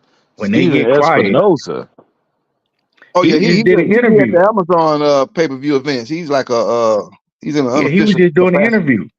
He Yeah, just did an interview. He just did a few interviews. What, like the week before last? yeah. He Yeah, be but at he all used to them be the Amazon man pay-per-view though. fights. He always there. I think I think he do the production for Amazon Prime. Damn, man. So And just to hear I think Tank keep Tank gonna saying do a people bigger gate though. I think Tank Roach gonna do a bigger gate than Haney and Ryan. I Not in don't the think it's gonna be Barclays. pay-per-view buys. Not Yeah, in I the think Barclay. yeah. Well, you said that Haney and Ryan are larger gate. I think Tank and Roach gonna do a larger gate. I don't think they're gonna do more pay-per-view buys. I think they're gonna do a larger Yeah. gate though. If it do a larger gate, that shit is a shame. Why the fuck would you want to go see Tank fight Lamont Roach more than Haney and Ryan Garcia? That shit crazy. well, two Yeah, them things. One, celebrities, they gonna what them two things? celebrities. Them Two celebrities, things. they gonna be One, there. you're going to see a knockout because you expect Tank to knock him out, so you're going to see a knockout. And two, nobody, like I said, Ryan did a poor job of promoting that fight versus Haney. And Haney, even though you thought he was going to win, you wasn't expecting a knockout from either guy, Haney or Garcia at that time. So I think that's why. I like, to me, nah, All the bro. East Coast rappers gonna be at that fight for Tank, man. Like He gonna to bring in all the East Coast rappers. for real, for a real boxing fan, hell no, bro. You ain't no way you could sell me no motherfucking Lamont Roach and Gervonta Davis Send somebody backstage, Key. over Ryan Garcia and Devin Haney. What's up? Somebody backstage, Key. I don't know if you. Hold on, let me see. Yeah. There's gonna be them celebrities and entertainers gonna be there. Them East Coast rappers, Oh, you know, shit. both of them guys from the East Coast, both of them guys from the DMV area, Lamont Roach and Tank. So they're gonna have a lot of their people out there, and it's gonna be a lot of celebrities there. Yeah, you right. You right. It's gonna be a lot of people that's gonna show out because of that area. And Barclays and Tank, he got a huge fan base on that East Coast and Barclays. He ain't been Yeah, there. but a lot of those people are tired of seeing Tank fighting the Lamont Roaches, the Hector Garcias, the Frank Martins of the world, bro. Like, how long is too long to do wrong? Tank fans, bro, them they don't care about none of that shit, bro. Them niggas don't go to fights though. The real them niggas be on the computer. Nah, Them he celebrities gonna like, be I've there. been at his fights. He have like them when you go to, I've been to Tank, like his last fight I went, right? It I've was been to two of them. full. It was full with nothing but casual fans. Like them motherfuckers, they don't be knowing shit about boxing, but they know Tank. That's all they know. They don't be Correct. knowing like none of the people on the undercards. They don't be knowing shit. Like, I've had conversations. I didn't have debates with these dudes. Like, they literally really don't know shit about boxing, but they know Tank. You know what Yep. I'm saying? They be saying dumb shit too. Like, man, Tank didn't Tank knock out Teofimo and Tank? And I'm like, man, he ain't even fought them dudes. Like, what you talking about? Tank already beat Shakur, man. What y'all, like, they be saying crazy shit, man. It'd be funny, man. Yeah, you know, they They be got like, Gary Antoine I Russell. thought he fought him. I thought he didn't fight. Man, who was that dude he fought, man? That man, who? I'm like, they be saying shit like that all the time. Yep. And you got Gary Antoine Russell gonna be on the co-main event. So, you know, they from the Russell, they from what? They from the DC area too. So they have a lot of their people there. So they did a smart thing putting them on I think, undercard. like, yeah, man. I rock with the Russells, man. Like, honestly, I went to the last Tank fight because of the undercard. You know what I'm saying? Yep. That's why I went to the fight. I went to the fight because of Gary Antoine Russell fighting Poyo, and for David Benavidez, you know, when he was fighting Volsdick. Like, that was the the undercard was stacked. So, you know, I ain't, you know, but Yep. this shit, yeah, nah, man, nah. I wouldn't buy a ticket. Like, I wouldn't buy a ticket to go see him fight Lamont Roach if that shit was $200 for ringside. Nah, hell no. One thing But gonna be on the card I too. like the undercard. I like the Russell fight. The Russell and I do want to see that shit. I ain't gonna lie. I want to see Gary Antoine versus Rayo. I think that's a hell of a fight. Yep. Then you got Payload versus Sandor Martin too. So Yeah, and I'm gonna tell y'all, man. And Antoine, my guy. But Antoine was talking about, oh man, Puello, he ain't do like, nah, man. Puello was putting them hands on Antoine, Yep. Yep. and that's my guy. You think it was the Hey, ring Key, hey, rust? Key, let me ask you, Key. So what we saw from Antoine against Playo was very similar to what we saw against Antoine with Ranches Bartholomew. Very You similar right. as far as him just You that did. just coming forward, getting tagged, lack You of did. defense, lack of responsibility, throwing power shots when hey, not really setting shit up. I, You did. I saw it, man. And shout out to the Russell family, but I feel like Mr. Gary, man. I don't. I hope he is the good as far as training goes, but I don't know if he is. yeah, he got to come with a better game plan. Like I said, Gary Russell, Mr. Gary Russell Jr. Yeah, he got to come with a good game plan. Like you say, he coming in reckless, no defense. You got to come in behind the jab, man. You can't even come through the front door and announce. Errol Spence shows y'all that, man. Come in behind the jab, man. Close this and go to the body and break your opponent down. But he's gonna have to work on that. Hopefully, we see that because if he do that, what he did against Paylo, he gonna lose to Rayo. But Rayo know how to fight from a distance too. He know how to fight off the back foot, know how to keep you out of range behind his jab as well. So he did that with Pitbull. Pitbull at bay was able to beat Pitbull by decision. They had that fight closer than what I had. Rayo won that fight decisively. They had it close, but he won. I think one judge gave that fight to Pitbull too, but he won that fight clearly. So he's gonna have to come in with a smart aggression. You can't just come in on come in with no jab and think he's gonna be able to walk down Rayo. That's not gonna happen. Is Yeah, because Mr. Gary man, Russell officially retired? Gary nah, I Russell. he don't think just it's, I did, don't think man. it's official. Nah, bro. I told you, I don't. You probably remember me saying this, Doug. Man, when Gary Russell, when they robbed him against that Mark Asian dude, Mateo, Mark Mateo. Maceo, I Yeah. told everybody, I said, this is the end of Gary Russell. I said he'll never be able to get another fight. I said they're gonna blackball him from here on out. And that's what we seen. You told Batman that hell. I told Batman, they remember? I told that, Batman. That shit had me sick to my stomach because I knew what the play was. I knew what the play was, and they was able to get it off and robbed him, and that was it. That was it. Because the truth is that they had it in for Gary Russell ever since Gary Russell got into it with Floyd Mayweather. With Floyd.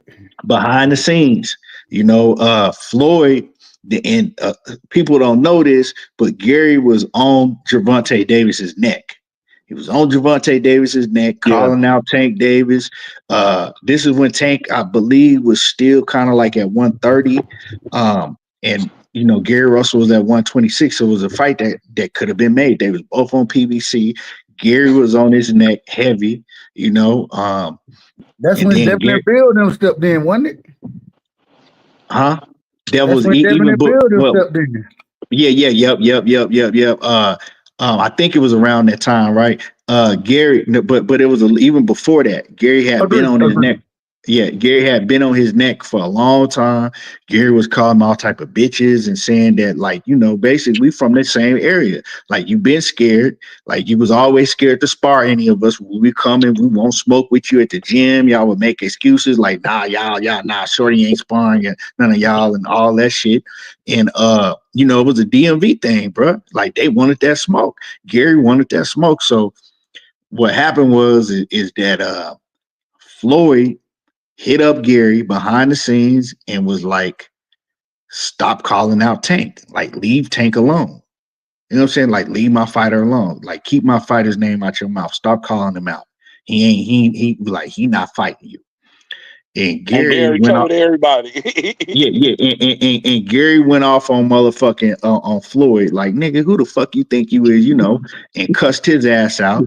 Floyd went back to Al Heyman and was, did what he did. Floyd went back to Al Heyman, did what he did, and we seen that he never got no Leo Santa Cruz fight. He could never get none of them names. He could never get a fight. And so shit, the play was to get that belt out of Gary's hand. They couldn't get nobody to beat him, so they cheated him, get the belt out of his hand. And once they was able to do that shit, it was a wrap. I knew he was never gonna get no fight because I knew what was going on behind the scenes. Yeah. And people, a lot of people, and a Also, lot of people losing might their say, father. I think yeah, also losing their father and Gary but stepping up as the patriarch of the family put like a damper on his career. Like he stepped up, and I salute him for that. But damn, man, like, is he well, even ranked anymore?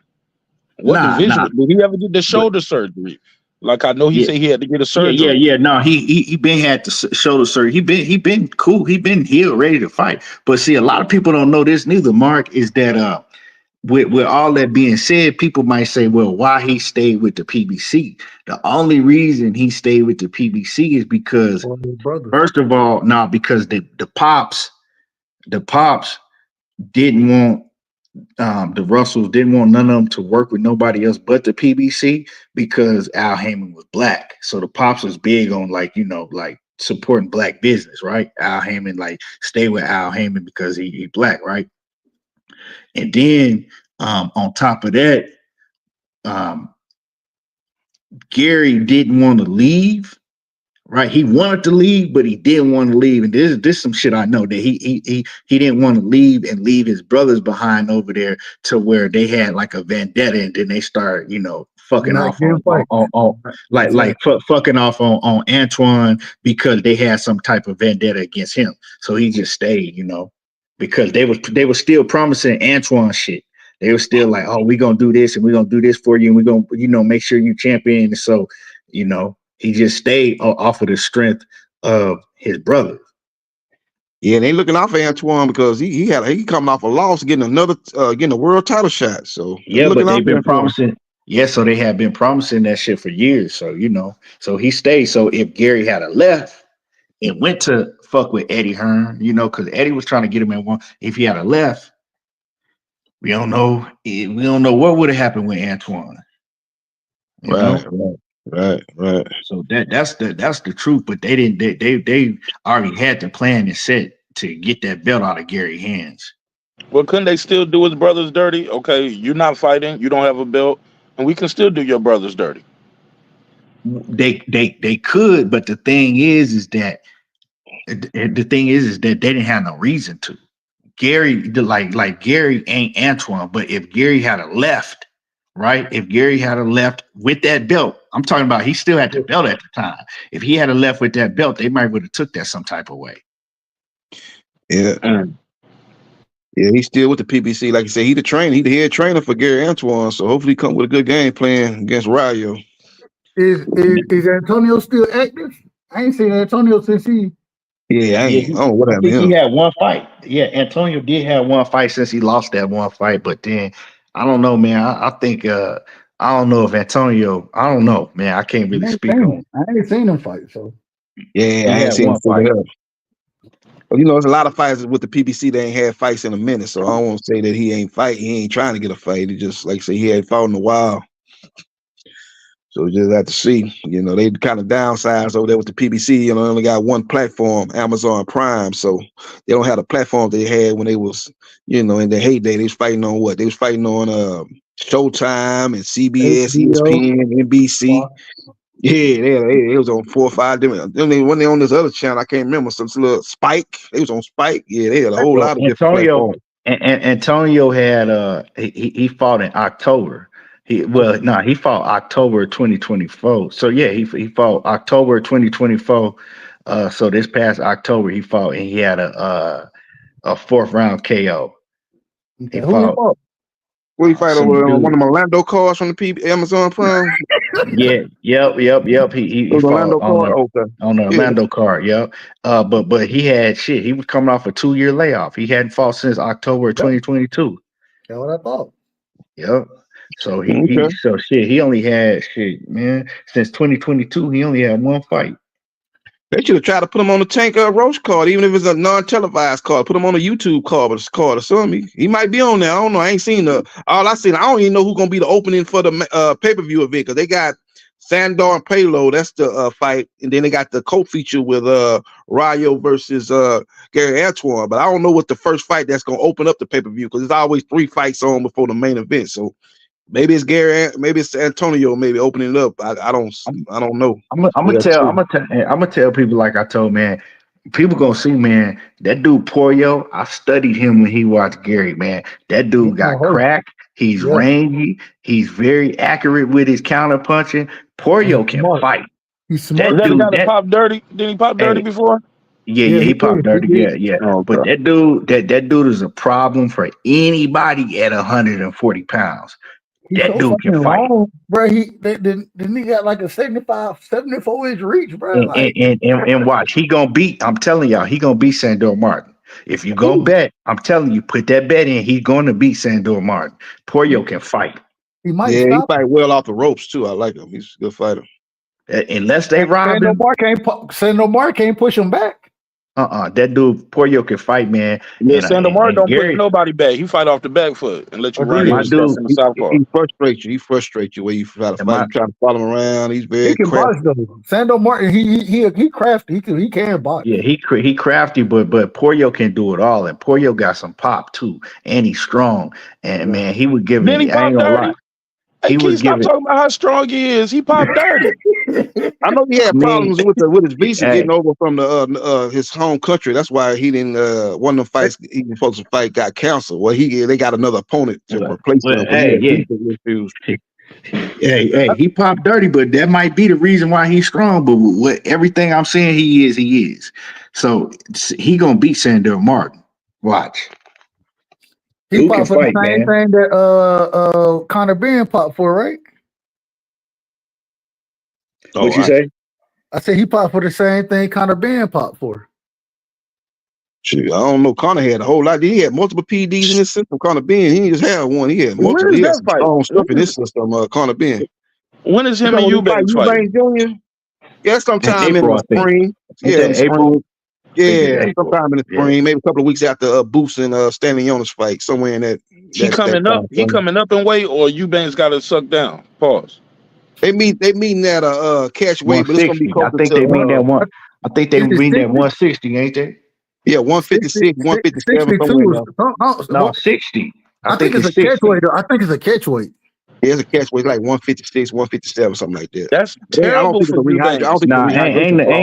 Ain't no way Eubanks Jr. can make 156, 157. Ain't no way. That would be terrible. He struggled in his last damn fight. Well, I mean, let me see. I'll pull it up right now. Hold on. Yeah, I don't think there's no rehydration clause, or he just got to make the weight the day before the fight. He ain't got to be having no next day rehydration clause, nothing like that. Damn that rehydration, man. If you got to cut, for him to be as big as he is, shit. He started at 68. His best fight was at 68, right? Yeah. Well, he can't make no 56. The man was at 60 for years, and then moved up to 68, and we think he's gonna cut back down to. I don't. Hold on. Let me see what if it say. Let me see. It's on the 25th of April, but it don't say. Let me see. I'm trying to figure out what. April 25th. Yeah, the 25th. Yeah. That on a Friday. I think Boots and Stallione's fighting on April 12th, unless that's on a Friday. I think they fighting April 12th. I can't wait for that fight. That's going to be a good one too. Boots and Stallone. That's going to be a good one. It might be April 13th. Boots need to stop ducking B. Norman Jr., man. Huh? Well, he fighting Stallone though. He fighting Stallone. He fighting another champion. I can't knock Boots. They do two champions. Yeah, I ain't knocking. I don't think they're ducking. They fighting that. Yep, they fighting like I said at 160. They fighting at 160. So it is 160. 160. Yep. Damn, ain't no rehydration clause or nothing, huh? He gonna because Conor Benn, he's to me he was a small 147 pounder. He wasn't no big 147, and he moved to 160 fighting a guy that really is a big 160 pounder. He, like you said, he didn't fought at 168 before, so he gonna be at a size disadvantage. Did he get knocked out by Liam or Callum? Which one hurt? Liam. It was Liam Smith. Liam Williams, but he got his get back though. He beat him in a rematch. I don't know what was going on in that first fight. I don't know if he took him lightly or what happened. That first fight he had Roy Jones in the corner. He was trying to fight like Roy Jones, remember? Roy ain't got no game playing for him. Roy had no game playing for himself. That boy straight just talent. Roy Jones to fight like Roy. That ain't trained that. You know, Yeah. Roy Jones, my favorite fighter of all time. But if you see him in the corner of a fighter, go ahead and bet against that fighter because they gonna lose. Damn, kid, don't I don't say know why that. Roy. Yes, Yeah, Roy gonna be a trainer, man. Roy, he just straight, he just God given talent and athleticism. He just played basketball during the day and whooping the ass at night. He was just talented. yeah. Hey, Roy was my favorite. You couldn't tell. Hey, you couldn't tell me shit about no Roy Jones. For real. Roy got what's his name walking out there with his hands low and everything, just getting clipped left and right. You like, bro, put your hands up, please, sir. Hey, Yeah, look, he went out there trying to fight like Roy. Yo, Roy have you come into the Roy be your coach and he'll do the ring walk too. Y'all must have forgot. He'll come out performing and shit. And I'm Yeah, like, doing his bro, you own gonna song, after his lose. own song. Yeah, Yeah, Roy, man.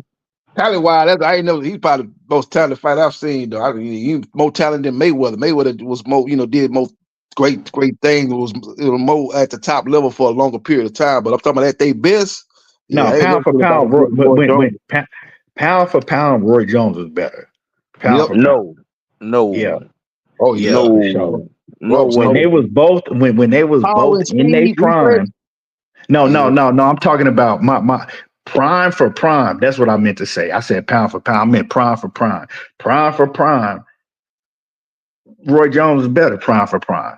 Yep. Well, prime for Floyd prime, wasn't Roy better had than less. Roy in his prime. Prime for prime, Roy had less level of opposition and competition.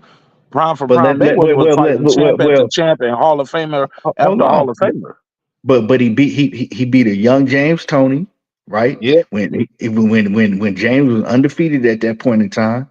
That was right? number two. That was number one, number two pound for pound fighters at the time when they fought. That was for the number one pound for pound when they fought. And he didn't only beat James Toney, he dominated James Toney. Yeah, I don't even think James Toney won a round against him, right? He beat Bernard Hopkins, and he beat Bernard Hopkins with one hand. Remember, he had a broke hand. He beat Virgil Hill, that was beating everybody. Stopped him with a body shot. Yeah, He beat wow. he knocked out Montel Griffin. Montel Griffin was a beast back then. Yeah, yep. In the rematch, the first fight, he was finna stop him, and they disqualified him because he hit him on the ground when he was going down or whatever. He had it like a knee down. Shit. Roy beat some fighters, man. And then he beat Pazienza.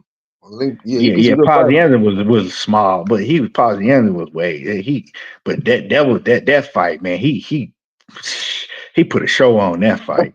Yeah. But and then you got to think Prime Roy Jones. See, y'all named some good fights, but y'all forgot about him fighting guys like Frazier, like off-duty police officers and shit. That's who Roy was fighting in his prime too. Nah, because he didn't fight every fighter. He didn't fight Melanicki. Shit like that. Every fighter that fought some bums.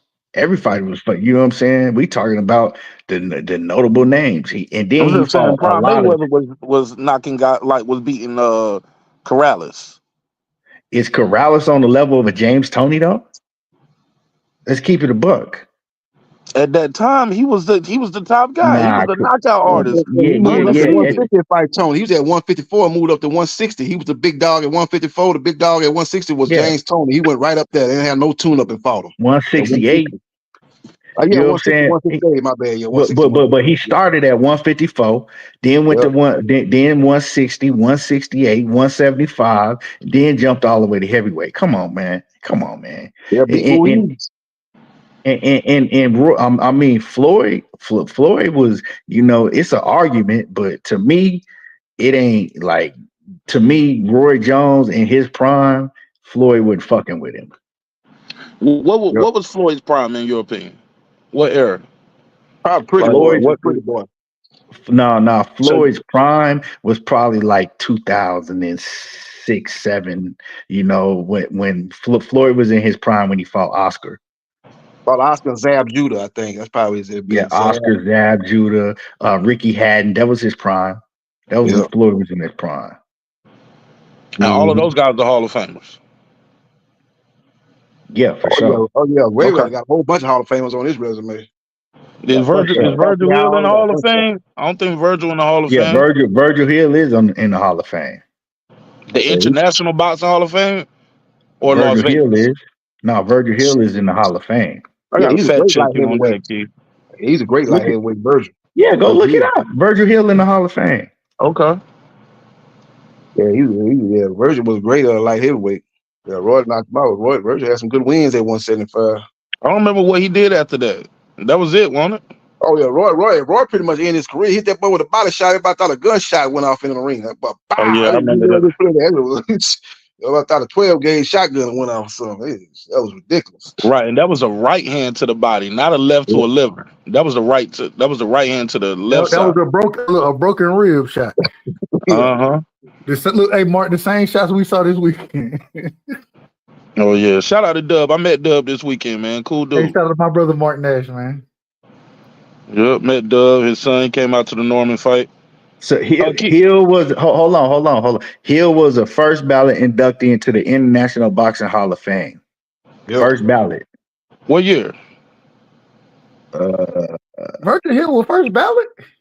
Yep. Virgil Hill was the champion at 175. Yeah, I'm mad at that. Look it up. I'm mad at that. Go ahead, Virgil. Now Virgil Hill could fight. He could fight.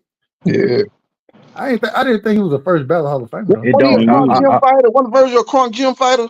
When he with Crunk Gym and Emmanuel Stewart, I think he came out that Crunk Gym if I'm not mistaken. Yeah, Originally, he yeah. He wasn't no Thomas Hearn, but he's one of them top fighters come out of that Crunk Gym. Hey, Yeah, speaking of originally Hall he of was. Fame, let me ask you something, Keith. You think Sean Porter should be a first ballot Hall of Famer? Absolutely. I mean, yeah, he borderline. He kind of like I was talking about Leo Santa Cruz earlier. What's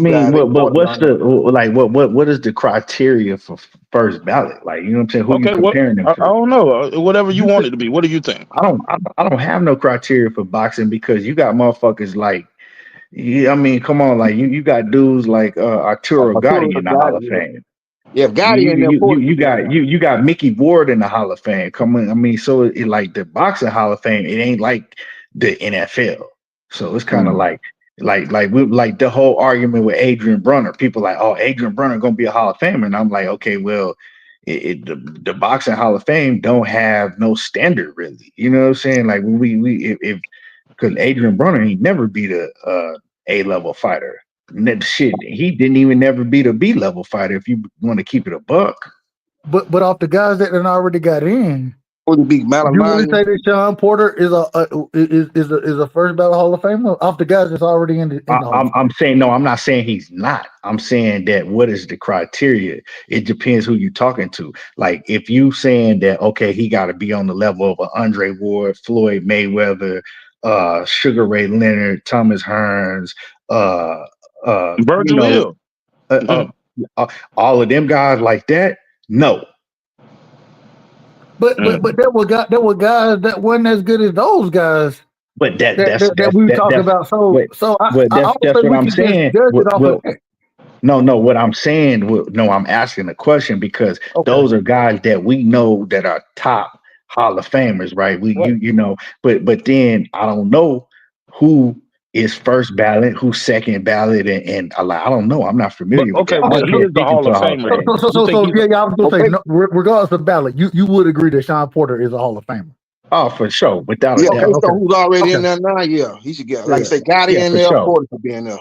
Even Adrian Brown would be in there. Gotti in there. He is three-division world champion. But if you ask me, should Adrian Brunner be in the Hall of Fame? But if you ask me, should Adrian Brunner be put in the Hall of Fame? My answer is absolutely not. And you're a four-time champion. Hold on. If you ask me, should Arturo Gotti be in the Hall of Fame? Fuck no. Should Mickey Ward be in the Hall of Fame? Hell no. So to me, it's people like that should be in the Hall of Fame. And ain't no way that if I have a Hall of Fame, Adrian Brunner is making a fucking Hall of Fame. Shout out to Sean Porter. He beat AB. How was Adrian Brunner be in the Hall of Fame? And can't nobody tell me one B-level fighter that he beat. You can say Paulie Malignaggi, right? But Paulie, did he really beat Paulie? Let's just keep it real. And yeah, I was saying that he won the fight back then because I was a huge Adrian Brunner. I thought he pulled it out the championship rounds. He came on. He was behind that fight though. But I thought he pulled it out. I'm saying, did he beat Paulie? Like Oh he might no. have Nah, edged him he out. didn't put hands on him like Yeah, that. He didn't put hands. Malignaggi being the champion, I don't know. He might not did enough to take the belt, enough more decisive to take the Who's champion's belt. But Probably could box though. Probably could box. But He a hell of a boxer. So is Paulie Malignaggi the best win on Adrian Broner's resume? yeah, him and probably DeMarco. That's probably Yeah, second best probably. win. Antonio Yeah, those DeMarco. two. DeMarco had beat So Linares when Linares was Damn. at the top When of you the say game. that shit. so that's what I'm saying. So you saying the best fighter on his whole resume is a older. This is Paulie Malignaggi when he older Yeah. already. It was an older Paulie Malignaggi fighting that weight class that he shouldn't even been at.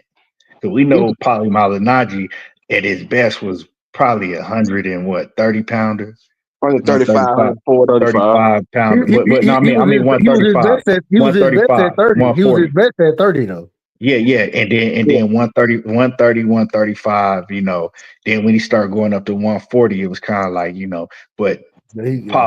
Paulie Malignaggi, ain't nobody looking at Paulie Malignaggi and saying, oh man, he was a great fighter.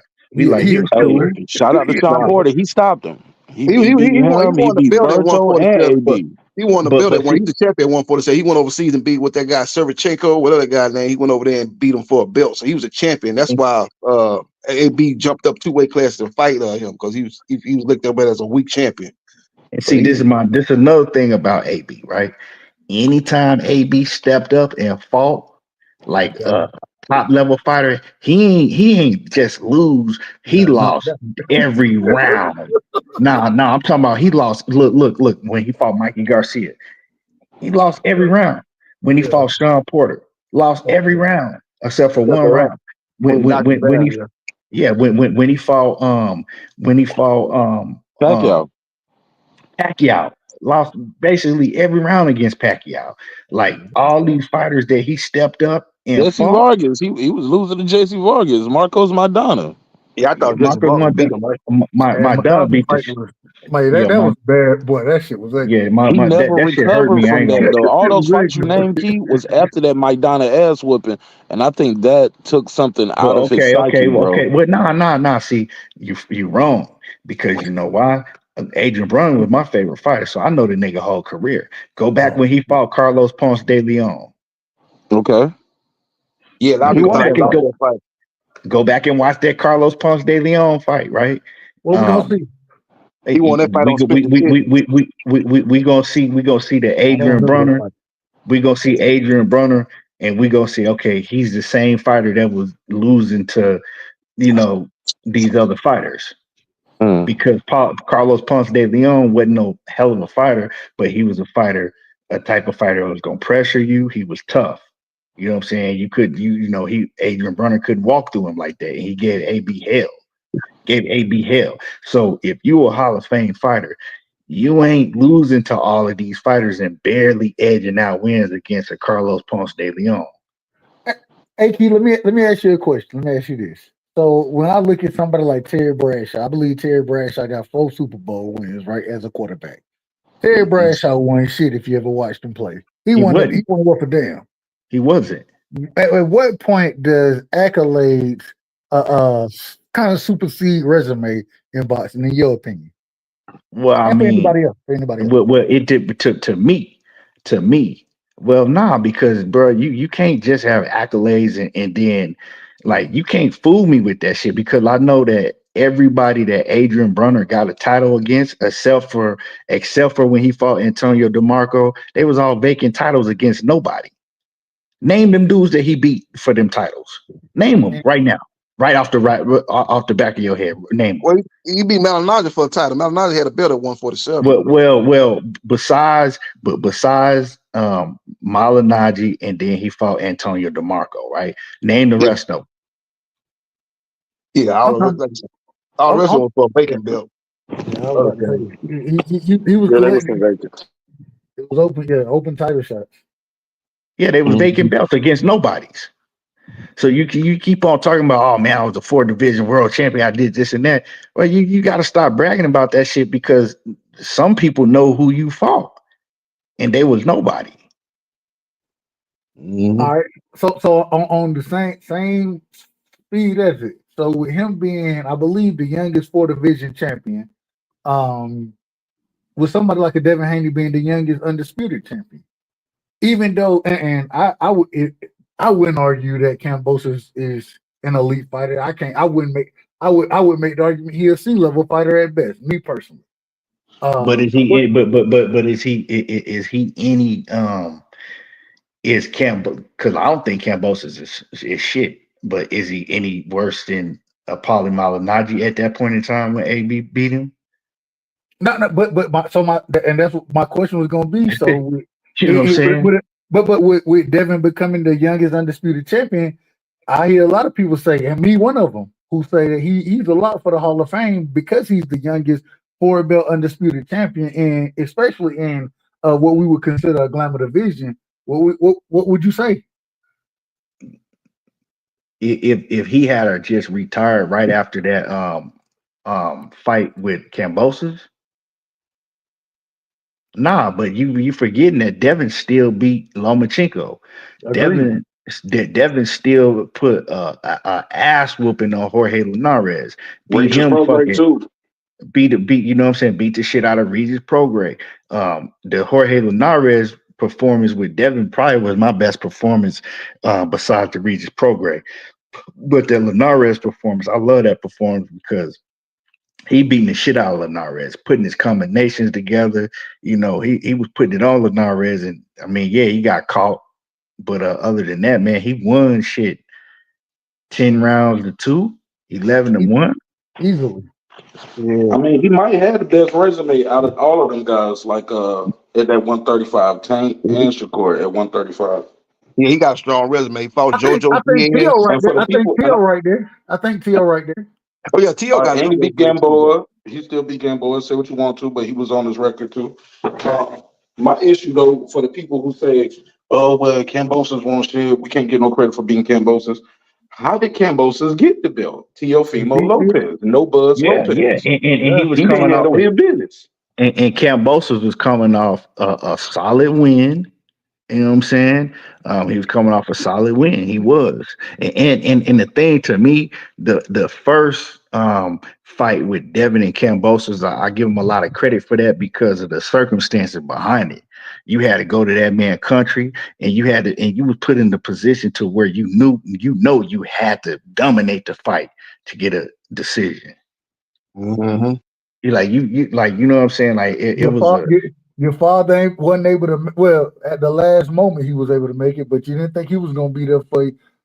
To I me, it get was that. more the circumstances behind the fight because it's like he couldn't go in that fight and take no chances. You know what I'm saying? Because if the fight was close a little bit, people was already saying like, "Oh, he gonna get robbed." You know what I'm saying? They was already Right. they already didn't want him to fight for that belt because the only reason he got the shot anyway is because Lomachenko had to go to decided to go to War. the war or whatever, and so they wanted to keep that title, so Lomachenko could get it. So all the odds was against him. So it wasn't just who he was fighting; it was the circumstances. To me, you know what I'm saying? That's what made it. Agreed. Yeah. So But I also think that goes into some of how you define champions, and when you look at an individual who had got to sign a bad deal to get what you really want, you give them credence. So, I mean, I understand where you're coming from. I will say this, though. I got to say, I do think with AB, even though I think AB threw his career away. I really think he threw his career away. But I still think, man, he was one of the most special talents in the ring that we've seen. but As far as pure talent I goes. think, bro, I mean, he was athletic, but we seen a lot of athletes. But cause like I said, man, you couldn't tell me shit about AB. But then after years went on, when I went back and I just had to keep it real with myself and look at his shit, and I'm like, man, he really wasn't. He really wasn't that. We overrated him because we wanted another flashy young Floyd type. You know what I'm saying? He had that Floyd stamp. We wanted somebody to come in and take over the sport so bad, and he was funny. He had all that charisma, all that shit. But man, really, man, we see all these fighters coming up in the ranks and looking spectacular when they fight in that type of competition, bro. Like the competition that AB was looking spectacular against. Come on, man. Like let's look at all of these prospects that come up and they looking spectacular against opponents like that. We could name some right now. You know what I'm saying? Emiliano Vargas. Is he fighting anybody like uh it's just the opponents that they was giving, them dudes was bums. Dudes was trash. And he was shining against them. He was shining against them. And then, like I said, go back and watch when he fought Carlos Ponce de Leon. He was a young AB. All the flaws came out. He wouldn't letting his hands go, was having problems. So that shit's been there. They was just putting him in the ring with fighters that he was way bigger than, and he was just, way more talented than. None of them fighters went on to do shit in their career. None of them did. Now that's never your fault though, right? How's that my fault? What a guy do? Because sometimes you beat a guy and they never the same. So But I'm saying sometimes I think they Floyd didn't beat do guys that nothing weren't the before him same. I neither. think okay, that's a different argument. You know what I'm saying? They didn't do nothing before him neither. That's the thing. If they didn't do nothing before you fought them, and then they ain't beat nobody after you fought them, come on, dog. And like I said, we got the footage for AB because he ain't never did like he ain't. How did he perform when he fought everybody that was on that level that was good? He performed like some shit, bro. You ain't gonna be that good and continue to look like some shit every time you get in the ring with an A-level fighter. You mean to tell me you can't win 3 rounds against Mikey Garcia? You getting dominated every round? Come on, dog. You mean to tell me you can't win 2 rounds against Sean Porter? You can't, you know what I'm saying? You going tooth and nails with dudes like what's the cat that he fought with the beard, the black cat. Um Oh yeah, I remember that guy. what's his Yeah, name? I yeah, know he what I'm was. talking about. Yeah, I can't remember his name, but he was like a C Emmanuel level Taylor. fighter. Yeah, Emmanuel yeah, Taylor. yeah. I'm talking about you going tooth and nails with Emmanuel Taylor. Yeah, what about Santiago? He barely won that fight. He won that fight by split decision. I think it was Santiago. Santiago got destroyed in his next fight against. I can't remember the guy he fought, but he got Oh, he destroyed. lost. Nah, he lost that fight. You talking about the dude that Gary Antoine knocked out in like Yeah, first or second round? yeah. Santiago, ain't that his name? Santiago, I think. Yeah, yeah. Yeah. But also too, when you a guy like AB and you talk so much shit, you had such a magnanimous personality. Guys are gonna come in there and fight their best with you. Like we seen it, guys would be their best night they ever fought was when they fought Floyd. Win, lose, Do or y'all draw. do They're you, gonna fight their very best that night. let me tell y'all how um on the come up when you the A side and they think that you got potential, how they'll do shit for you. Yeah, people don't even know that AB lost in his fifth fight. Yeah. Who he fought? To who? To who? I didn't know this. I didn't know that. What To no happened? name. He lost to disqualification. He pushed the Oh, dude out the okay. ring and shit, right? And then Okay. so he had a disqualification loss on his record, and then they took it off and they changed it to a no contest. That's You Oh that remember A when wow. side But shit. that's normal. That's normal for they're like, and I say this respect. That's normal for boxing to clean, especially when there's one of the quote unquote stars that they want. It's normal for them to clean shit up like that. Uh, They ain't on cleaning it up for Roy Jones with the Montel Griffin shit. Right, right. And he was the biggest. but that wasn't on no small scale. That was on main. That was a main, or you couldn't clean that up. You know it what was I'm on saying? TV, Right, like you can clean shit up that happened in a small venue non-televised. where Yeah. niggas ain't where it really ain't on video like that. You can clean that up, but Let let's you can't clean big shit up. So you got to just let kind of let that kind of play itself out. let's let like I'm looking at Adrian Brunner shit right now, right? I'm gonna just start at Daniel Ponce de Leon, the one that I said that it was a hell of a close decision, and I gave it to AB, but that dude gave AB hell, right? So he fought Daniel Ponce de Leon, right, and he got a decision win. Then he started fighting a gang of bums in a row. He fought Jason Litzau, Vincent Rodriguez, Martin, Eloy Perez, Vincent Escobedo, Then he fought that Antonio DeMarco. I thought that was his best performance of his career. Then Yeah, he that's what the fought best for him. he fought Gavin Reese, that little dude Gavin Reese. Oh yeah, little Reese had a lot of heart, but he beat him. Yeah. He got a lot of heart. Then he fought Paula Malignaggi and got a split decision. We know what happened in the Marcos Maidana fight. Then he fought Carlos Molina. He came back and fight Carlos Molina. He beat him. He fought Emmanuel Taylor. That's the one we was talking about where he had, they was going at it. And then he fought John Molina Jr. Then he fought Sean Porter. That dude Khabib, ain't nobody never heard of him. He fought Ashley Theopan, Adrian Granados. He had a split decision with Adrian Granados. He lost that fight. A lot of people thought he lost that fight. Granados beat him. Yeah. Granados beat him, right? They get Granados wasn't no bad fighter though. But he wasn't no fighter that shouldn't have been beating no AB. If AB is I who you say agree he is. with that. I do agree with that. And then he fought Mikey Garcia after that, lost every round. Fought Jesse Vargas. That's another one right there. Yeah, I thought Jesse Vargas thought he lost to Jesse Vargas. Yeah, I thought he lost to Jesse Vargas. Yeah. You know what I'm saying? Then he lost. Did they give him a draw or a win? Didn't he get a draw with Jesse? Yeah, they gave him a draw. I think one judge had it for Adrian, the other two had it draw. I remember that because he was happy about the draw. Were trash in that fight. They were trash too. He was so happy about that draw. If you go back and watch the post-fight interview in the ring, he said he won the fight. The draw.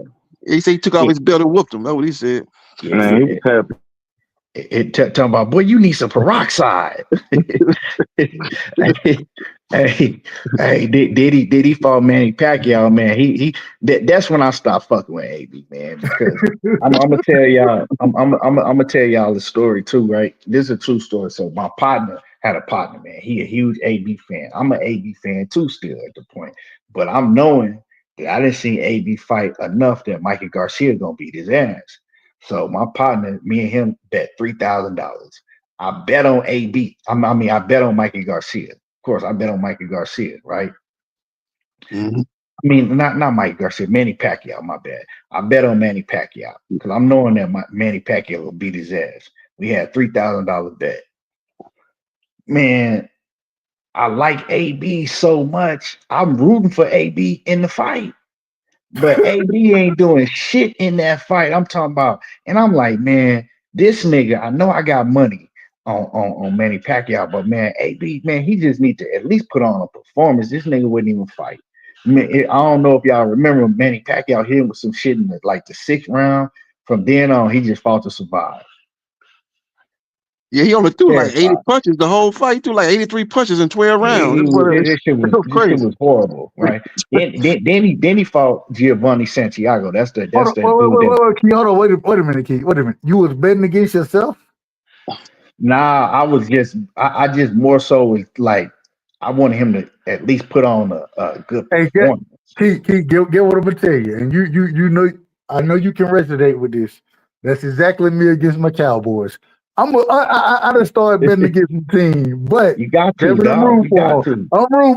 rooting for him all day. Yeah. Like I found myself rooting for him in the fight, and he still wasn't doing shit, man. After that, and it pissed me off because he got on the mic talking about he won the fight and he got robbed. And I remember his sister and his mom was in the crowd when they showed the epilogue, and his mom and his sister told his mama, she was like, please don't let him get up here and get on this microphone and say some stupid shit. And she was like, well, baby, you know how Adrian is. You know what he gonna do. And he got up there and said the dumbest shit ever. I was like, man, afterward, I was like, man, I'm done with this nigga, man. This nigga, he do this shit every time, talk all that shit and don't even come to fight. Yeah, every time he lose, he get up there at the end and say he won the fight. When was that last boy fought Blatter Flair? He got beaten that fight after the fight, talking about, oh man, I won the fight. Look, the man too still on the damn canvas, and he talking about he won the fight. I'm like, come on, bro. Yeah. Did he lose to that lawyer too?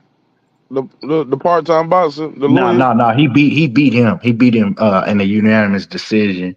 But he should have lost to that Gervonta Santiago dude. That dude beat his ass. And damn near beat him every round, and they still gave it to AB. I don't know how the hell they gave him that fight.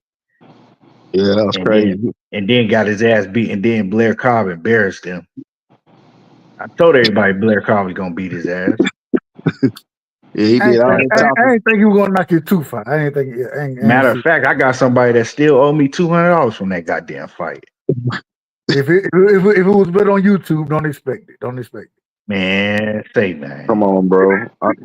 Come on, Dub. You already. Hey, hold on. Wait a minute. Listen. This is why I always tell you. I send my money from the beginning if I make a bet, cause at least let my name stay clean. But yeah, for real. These niggas don't give a damn. They don't give a damn. Man, say man. I was telling everybody Blair Cobb was gonna beat his ass. Yeah, that was. Hey, AB was. I think AB was a fighter that could have been hella talented, but his work ethic wasn't there. You know what I'm saying? He want to make it like, man, I didn't see Adrian Brunner train full training on several occasions, and the nigga be taking breaks. He like to hit the, all that noise, hit the bag a few times, walk around, talk, be taking like he don't never work. That's how he fight too, though. He fight in spurts just like that. Yeah, that's exactly why he fights like that. That's what I was getting to, Mark. I swear to God, he take too many breaks and he train in spurts. You were the first person to put me on that. You was like, bro, just watch him hit the bag. Watch him hit the bag. Yep. If you take breaks when you're hitting the bag, you in trouble. And I was gonna do it in the fight. I was like, bro. So I went and watched him hit the bag. And AB here hit the bag 3 or 4 times. Talk to everybody in the damn gym. Walk around a few times. Shrug his shoulder. Do whatever he got to do. And then he'll hit it 2 more times and do the same damn thing. And see, like I said, I used to train fighters, bro. And so I know that, and I fought myself. Niggas do that shit because they don't have that stamina, so they be trying to fool you. You know what I'm saying? And like when I used to hate when niggas do that shit. Like, don't try to fool me like that. I know you trying to get out of work. You're trying to get out of this work. You know what I'm saying? You and that's what they do. They'll do anything to try to take a break. Mm-hmm. That's what AB be doing. Like, he don't like he never liked to work nonstop. Like when you see fighters like a Terrence Crawford train, an Errol Spence train, Floyd May, they nonstop. They not in there on the bullshit. They working nonstop. Yeah. And, I'm gonna tell you who else is good to watch train, man. And he's like a fucking monster. And I ain't saying it because that's my homie. Brian Norman Jr., bro. I got a training video. This nigga goes crazy. Brian Norman is a fucking animal when it comes to training. When I seen this nigga, bro, I remember when I met him 4 years ago. Scotty had introduced me to him. We was there, bro. This dude was doing the jump rope drills. He was over there hitting the steps, doing the ab routines, jump rope, bad, miss.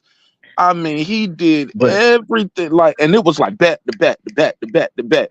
And I looked up, I was like, okay, we've been about 35 minutes, 40 minutes. But you see, dripping sweat, but he didn't take no breaks. No breaks. And you see how he fights. I think he barely took a sip of water. It was like maybe 1 or 2 sips of water. And I got that whole thing videotaped. That kid is a monster. But Mark, you see how he fight though. He throw a lot of punches. You see he aggressive. He on your ass 24/7, right? He not taking no breaks. That's how he fight. He fight like that because he trained like that. Adrian Brunner, everybody like, oh man, he don't let his hands go because no, he's always been like that because he trains like that. He train in spurts. He take a gang of breaks while he train. He talk a lot to make you seem like he working hard and he doing like can't nobody outwork him. He just running his mouth. Also, too, in recent years, I think not just recent years, probably the last 5 or better. It seems like he's been training to cut weight and make weight more than anything because of the alcohol abuse and the outside. We're not talking about.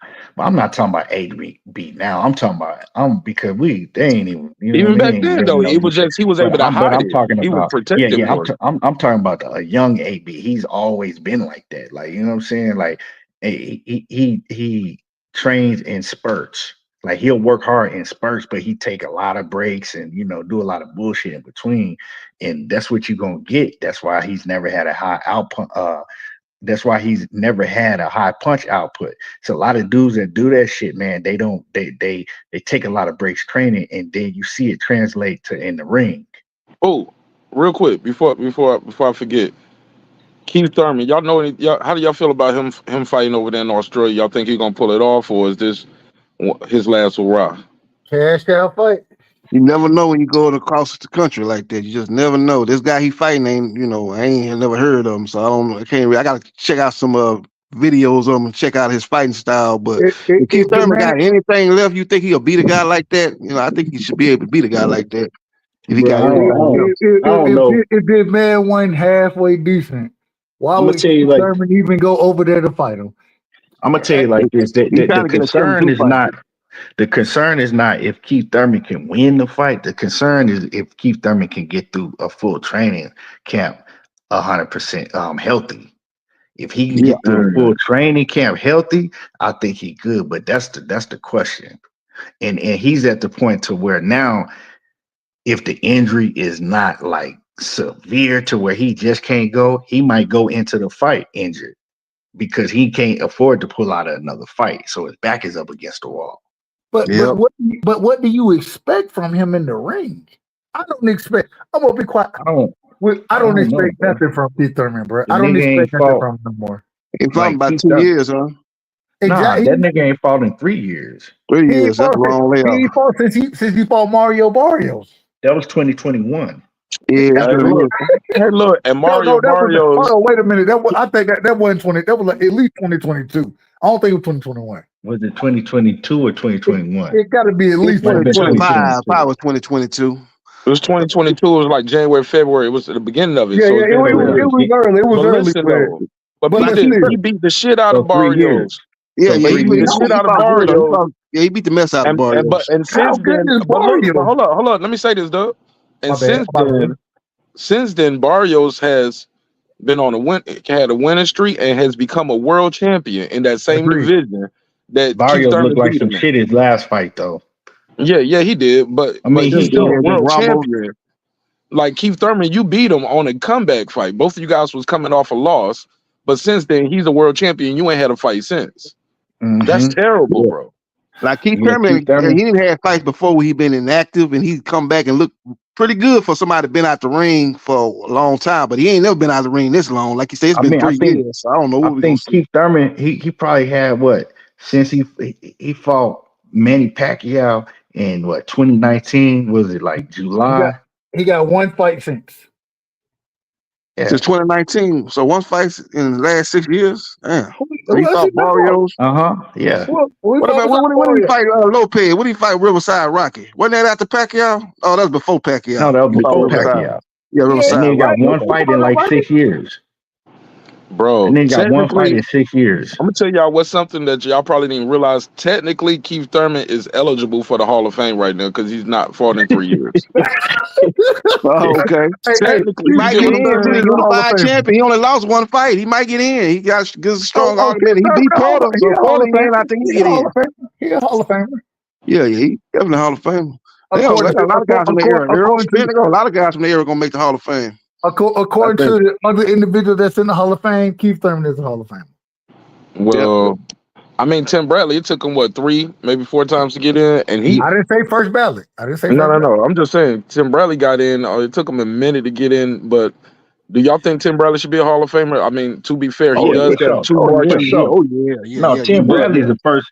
Tim Bradley to me is the first ballot. He clearly beat Marquez, but a lot of people say he didn't beat Pacquiao. I thought he beat Pacquiao. What do y'all say? Tim Bradley's the first. I had a draw. I didn't think he beat. I had a draw. He rallied the last 2-3 rounds and pulled that fight out. But he got it a draw, in my opinion. He's the first ballot Hall of Fame for sure. And a win over Marquez. That's his 2 marquee. I mean, he beat Devin Alexander.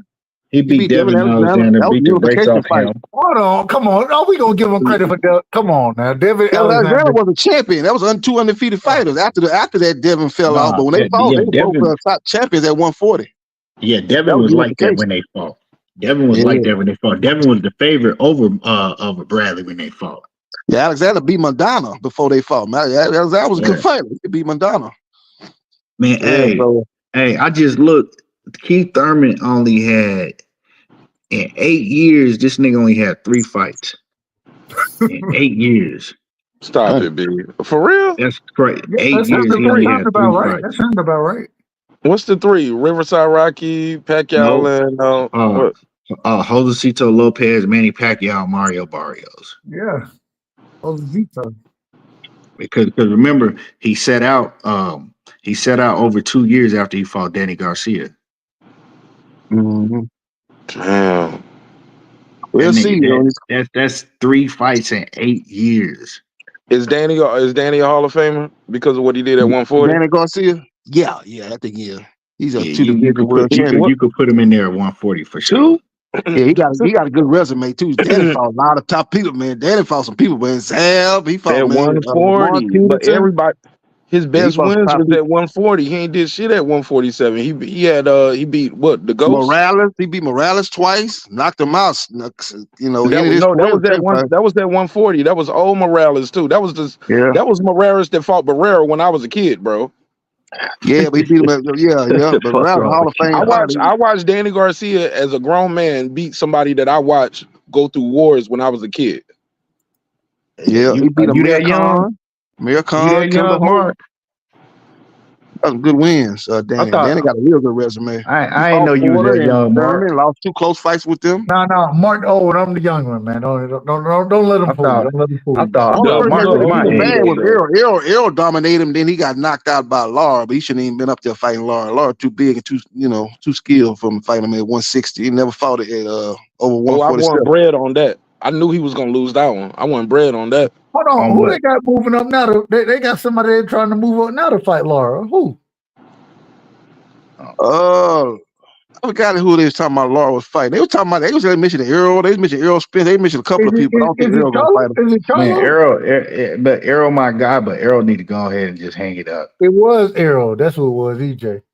You can't, Yeah, I don't you know, can't. man. I think Arrow Errol need to, might get the Fundora fight. Fundora beat that guy. He no, fighting Booker No, over his please name. don't fight. nah, Please don't fight nah, Fundora, man. bro, Please nah, don't fight this Arrow, man. nah. At this point, like I said, people gonna say, "Oh man, you done turned on Arrow and all that shit." Nah, man, Arrow's still my guy, but you know, I gotta be realistic about the situation. Like he didn't have too many layoffs, and I said this way after he fought Terrence Bud Crawford. I said he needs to get back in the ring as soon as possible. If he have another long layoff, he just need to retire. And we passed that now. You know what I'm saying? We passed that now. But he had an eye surgery last year in January. I mean, then he But nah, had bro, a Mark, don't get this man injured, man. no, look, Don't hold get up. him Then he injured. don't have a coach. Like it's still you can't you've been off too long. You didn't have too many. It ain't like somebody like we ain't talking about that this is your first long layoff. I mean, you didn't have layoff after layoff after layoff after layoff, and then now you coming into another long layoff. Nah, that work. Hey, look, but that's what he works best at. Coming off a long nah, layoff, bro. he cut weight, Nah, going there and you're whooping not ass. you're not the same age. It's a whole different circumstance. You don't have the same trainer. I agree. You've been through a bunch of injuries. You done blew up in weight, came down, blew up in weight, and it's I just agree with you, but it ain't the historically, he same. always makes weight. He don't Yeah, never. but We never hear it's about not. Errol struggling on the scale. It's not, bro. You not, and then on top of that, your mental ain't in it because he's already talking about like, shit, man. I don't fuck with like he don't like boxing like that no more. He was talking about he might fight one more fight. Y'all might see me one more time. You know what I'm saying? 2 maybe at best. Like you already talking about retiring, bro. And I go ahead and retire. You got to because boxing ain't nothing to play with, and I don't want to see him go out. See, you don't fuck with EJ, so you want to see that nigga go out bad. I don't want to see him No, go out don't say bad I like don't that, fuck Mark. with. No, bro. Everybody think. No, I had him losing the Terrence Crawford fight. That's it. I mean, Nah, but bro, y'all was on his helmet. I had to because everybody was against Crawford, so I had to make a stand and draw my line in the sand. But I like Errol Spence, man. Errol Spence gave me an interview. He gave me a credential for his event for when he was for Frank Martin fight. Like he had to prove that. You get what I'm saying? So Damn, you did him like that after he did all. I didn't even know that, Mark. Man, Damn, you did that man dirty like that after he did all that for you. no, You actually, I still started came and being did nice him to him. dirty. I started Damn, being a Mark, little that's bit cold nicer to blooded, him dog. after that. No, I was a little nicer to him after I met him because when we took the picture, he leaned in. He said, "I heard what you said too. Stop that shit." I was like, "Oh, okay." I told man, but I be trying to tell everybody, oh man, he this, because I ain't saying you, but I'm saying a lot of niggas that you know that was over. Oh, he this and he like man was saying crazy shit about EJ, and my whole thing is like, man, dude is the fucking down to earth, cool ass dude, Nicest guy you could probably one of the nicest guys you'll meet in boxing. That's why and down to after earth I and met cool as him, hell. those last 2 weeks leading up to the fight, I was actually I took off, I retired the picture of him with the yellow beezy. I stopped playing that shit. I stopped playing him with the lovers and friends joint. I took the memes down. I just kept saying the fish fry shit. That was my phrase.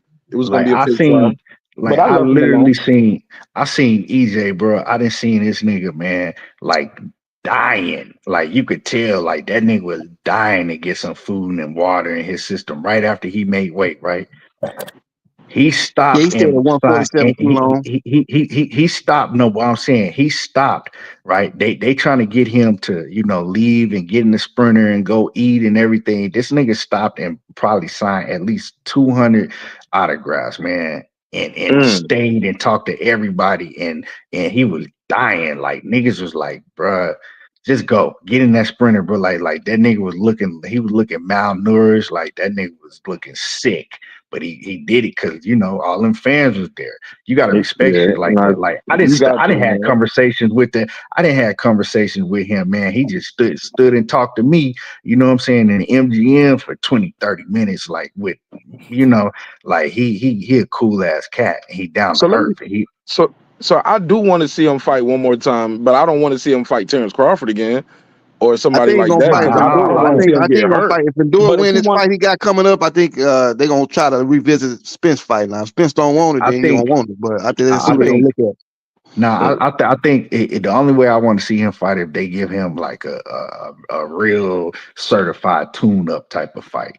exactly, bro. That's what I'm saying. I don't want to see the guy coming off of loss like that, this long layoff and fight Fondor. I got Like him give losing him against Fondor. you know who I would love to see him fight. Give Tim him Zoo, go beat up Jose Tim Zoo right Benavidez now. Jr. No, give him Jose Benavidez Jr. He's too big right now. I think he fought at Nah, 68 last fight. nah. He just He fought fought at Charlo. 54. He fought He no. He fought just Charlo at fought. 60. Nah, He this fought nigga Jamal. just fought. Nah, he No, just Charlo fought. missed weight. They fought at it was like Nah, 68. I'm trying to tell y'all, I'm Jose sorry, go ahead. Benavidez Jr. just fought on the undercard of his For, brother. Oh yeah, right. What was Benavidez the weight though? Morel, But what non-televised was the undercard. weight though? He fought at 154. Damn, he went Okay, all the because way back down to he went back 154. down. Yeah, because he fought Jamal at 160. And Yeah. Jamal missed weight.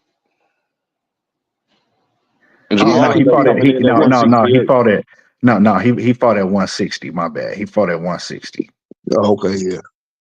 But Yeah. hey, EJ was But talking that's a about good going up to 160 though. but EJ was that'll be a talking about good going to fight for him because that 160 guy or will stand right in 154. front of him. He's not gonna do a lot of moving. He'll stand right in front of him. And Yeah, that's a good. But see, he hard headed because he's like, I don't take no tune ups. I want to go straight to. That ain't smart, man. Fight a Jose Benavidez Jr. Right? See how you look, and then you know what I'm saying, get that rust off. If he feel good and shine, then he could go fight a Fundora or somebody like that. Yeah. But if he talking about just stepping straight in the smoke and fighting one of these champions at 160 or 154, nah, he just need to retire. I don't want to see why that not shit. fight Mendoza or Tim Zoo? It's too dangerous, bro. Them still is dangerous fighters. At a weight division you ain't fought at. You know what Yeah. I'm saying? You Jose think they're more Benavidez dangerous? Jr. You think ain't that he's less dangerous. Ain't dangerous? dangerous. Huh? You think he's Who? less dangerous? Who? Jose Benavidez? Benavidez Jr. Hell yeah.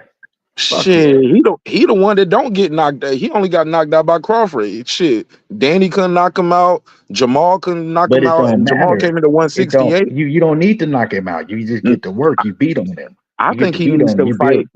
I think he needs to fight Nah, these guys and get a knockout too to get his confidence back, bro. you beat on him, maybe you can get to stop it, you know what I'm saying? Maybe you can, you know what I'm saying, I snatch his eye, because that nigga was the eye snatcher, you know what I'm saying? And you get your confidence back up, get the work in, get the ring rust off, get the rounds in. Mm.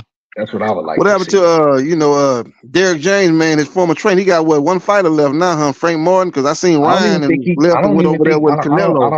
I don't No, even think Frank Frank gone too. Martin is with him no Frank more. gone. Frank Martin ain't Frank with him gone no after more. that last fight. So Derek James ain't got nobody now, huh? Nope. Damn.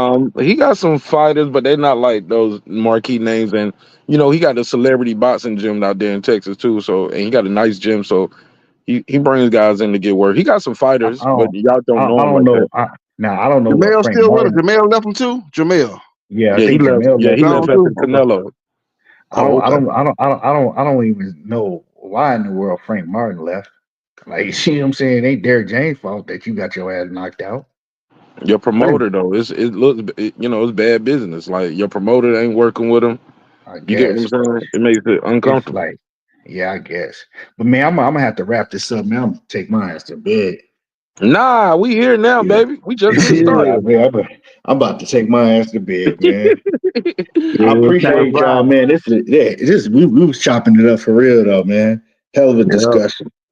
So for yeah. sure, man. I Well, appreciate Keith, y'all though. thanks for having me on, man. I Yes, appreciate you, sir. man. Thanks for your time and energy. What It's your time man, you be Mark coming Dash. on, Mark? Cause you be coming on late as hell. I probably Yeah, be asleep half of the time you be on. Yeah, I yeah. usually start at midnight on the East Coast. Yeah, see, I'll be knocked out by the end. I'm shit, this way past my bedtime now. I just chopping it up Yeah, and shit. Time flew by. Yeah, I take a yeah. nap before I start. I take a nap and I wake up about 10, 11 o'clock. Yeah. Hey, I appreciate you JB, for having me man, on everything boxing. Appreciate you got everybody else on the panel. Salute. JB, man, you got any where they can find you at? Yeah, just go to YouTube, man, and just subscribe to JB Sports, the man, the myth, the legend, 8,000. Yes, You just sir. subscribe to me, man. Check out some of my videos Yes, and sir. stuff And talking Mark about. Nash. Yeah, it's your man Mark Okay, Nash. yeah, I spell for that with a sure, for sure. Q, And M-A-R-Q. Mark Nash, Yeah, MARQ, Nash. That's Mark Nash TV. My show is called Breaking Beats. We break down business, entertainment, art, technology, sports, any damn thing else you feel like talking about. It's a hip hop, political sports show with a comedy twist. We like to let the jokes fly. You know why life is serious enough.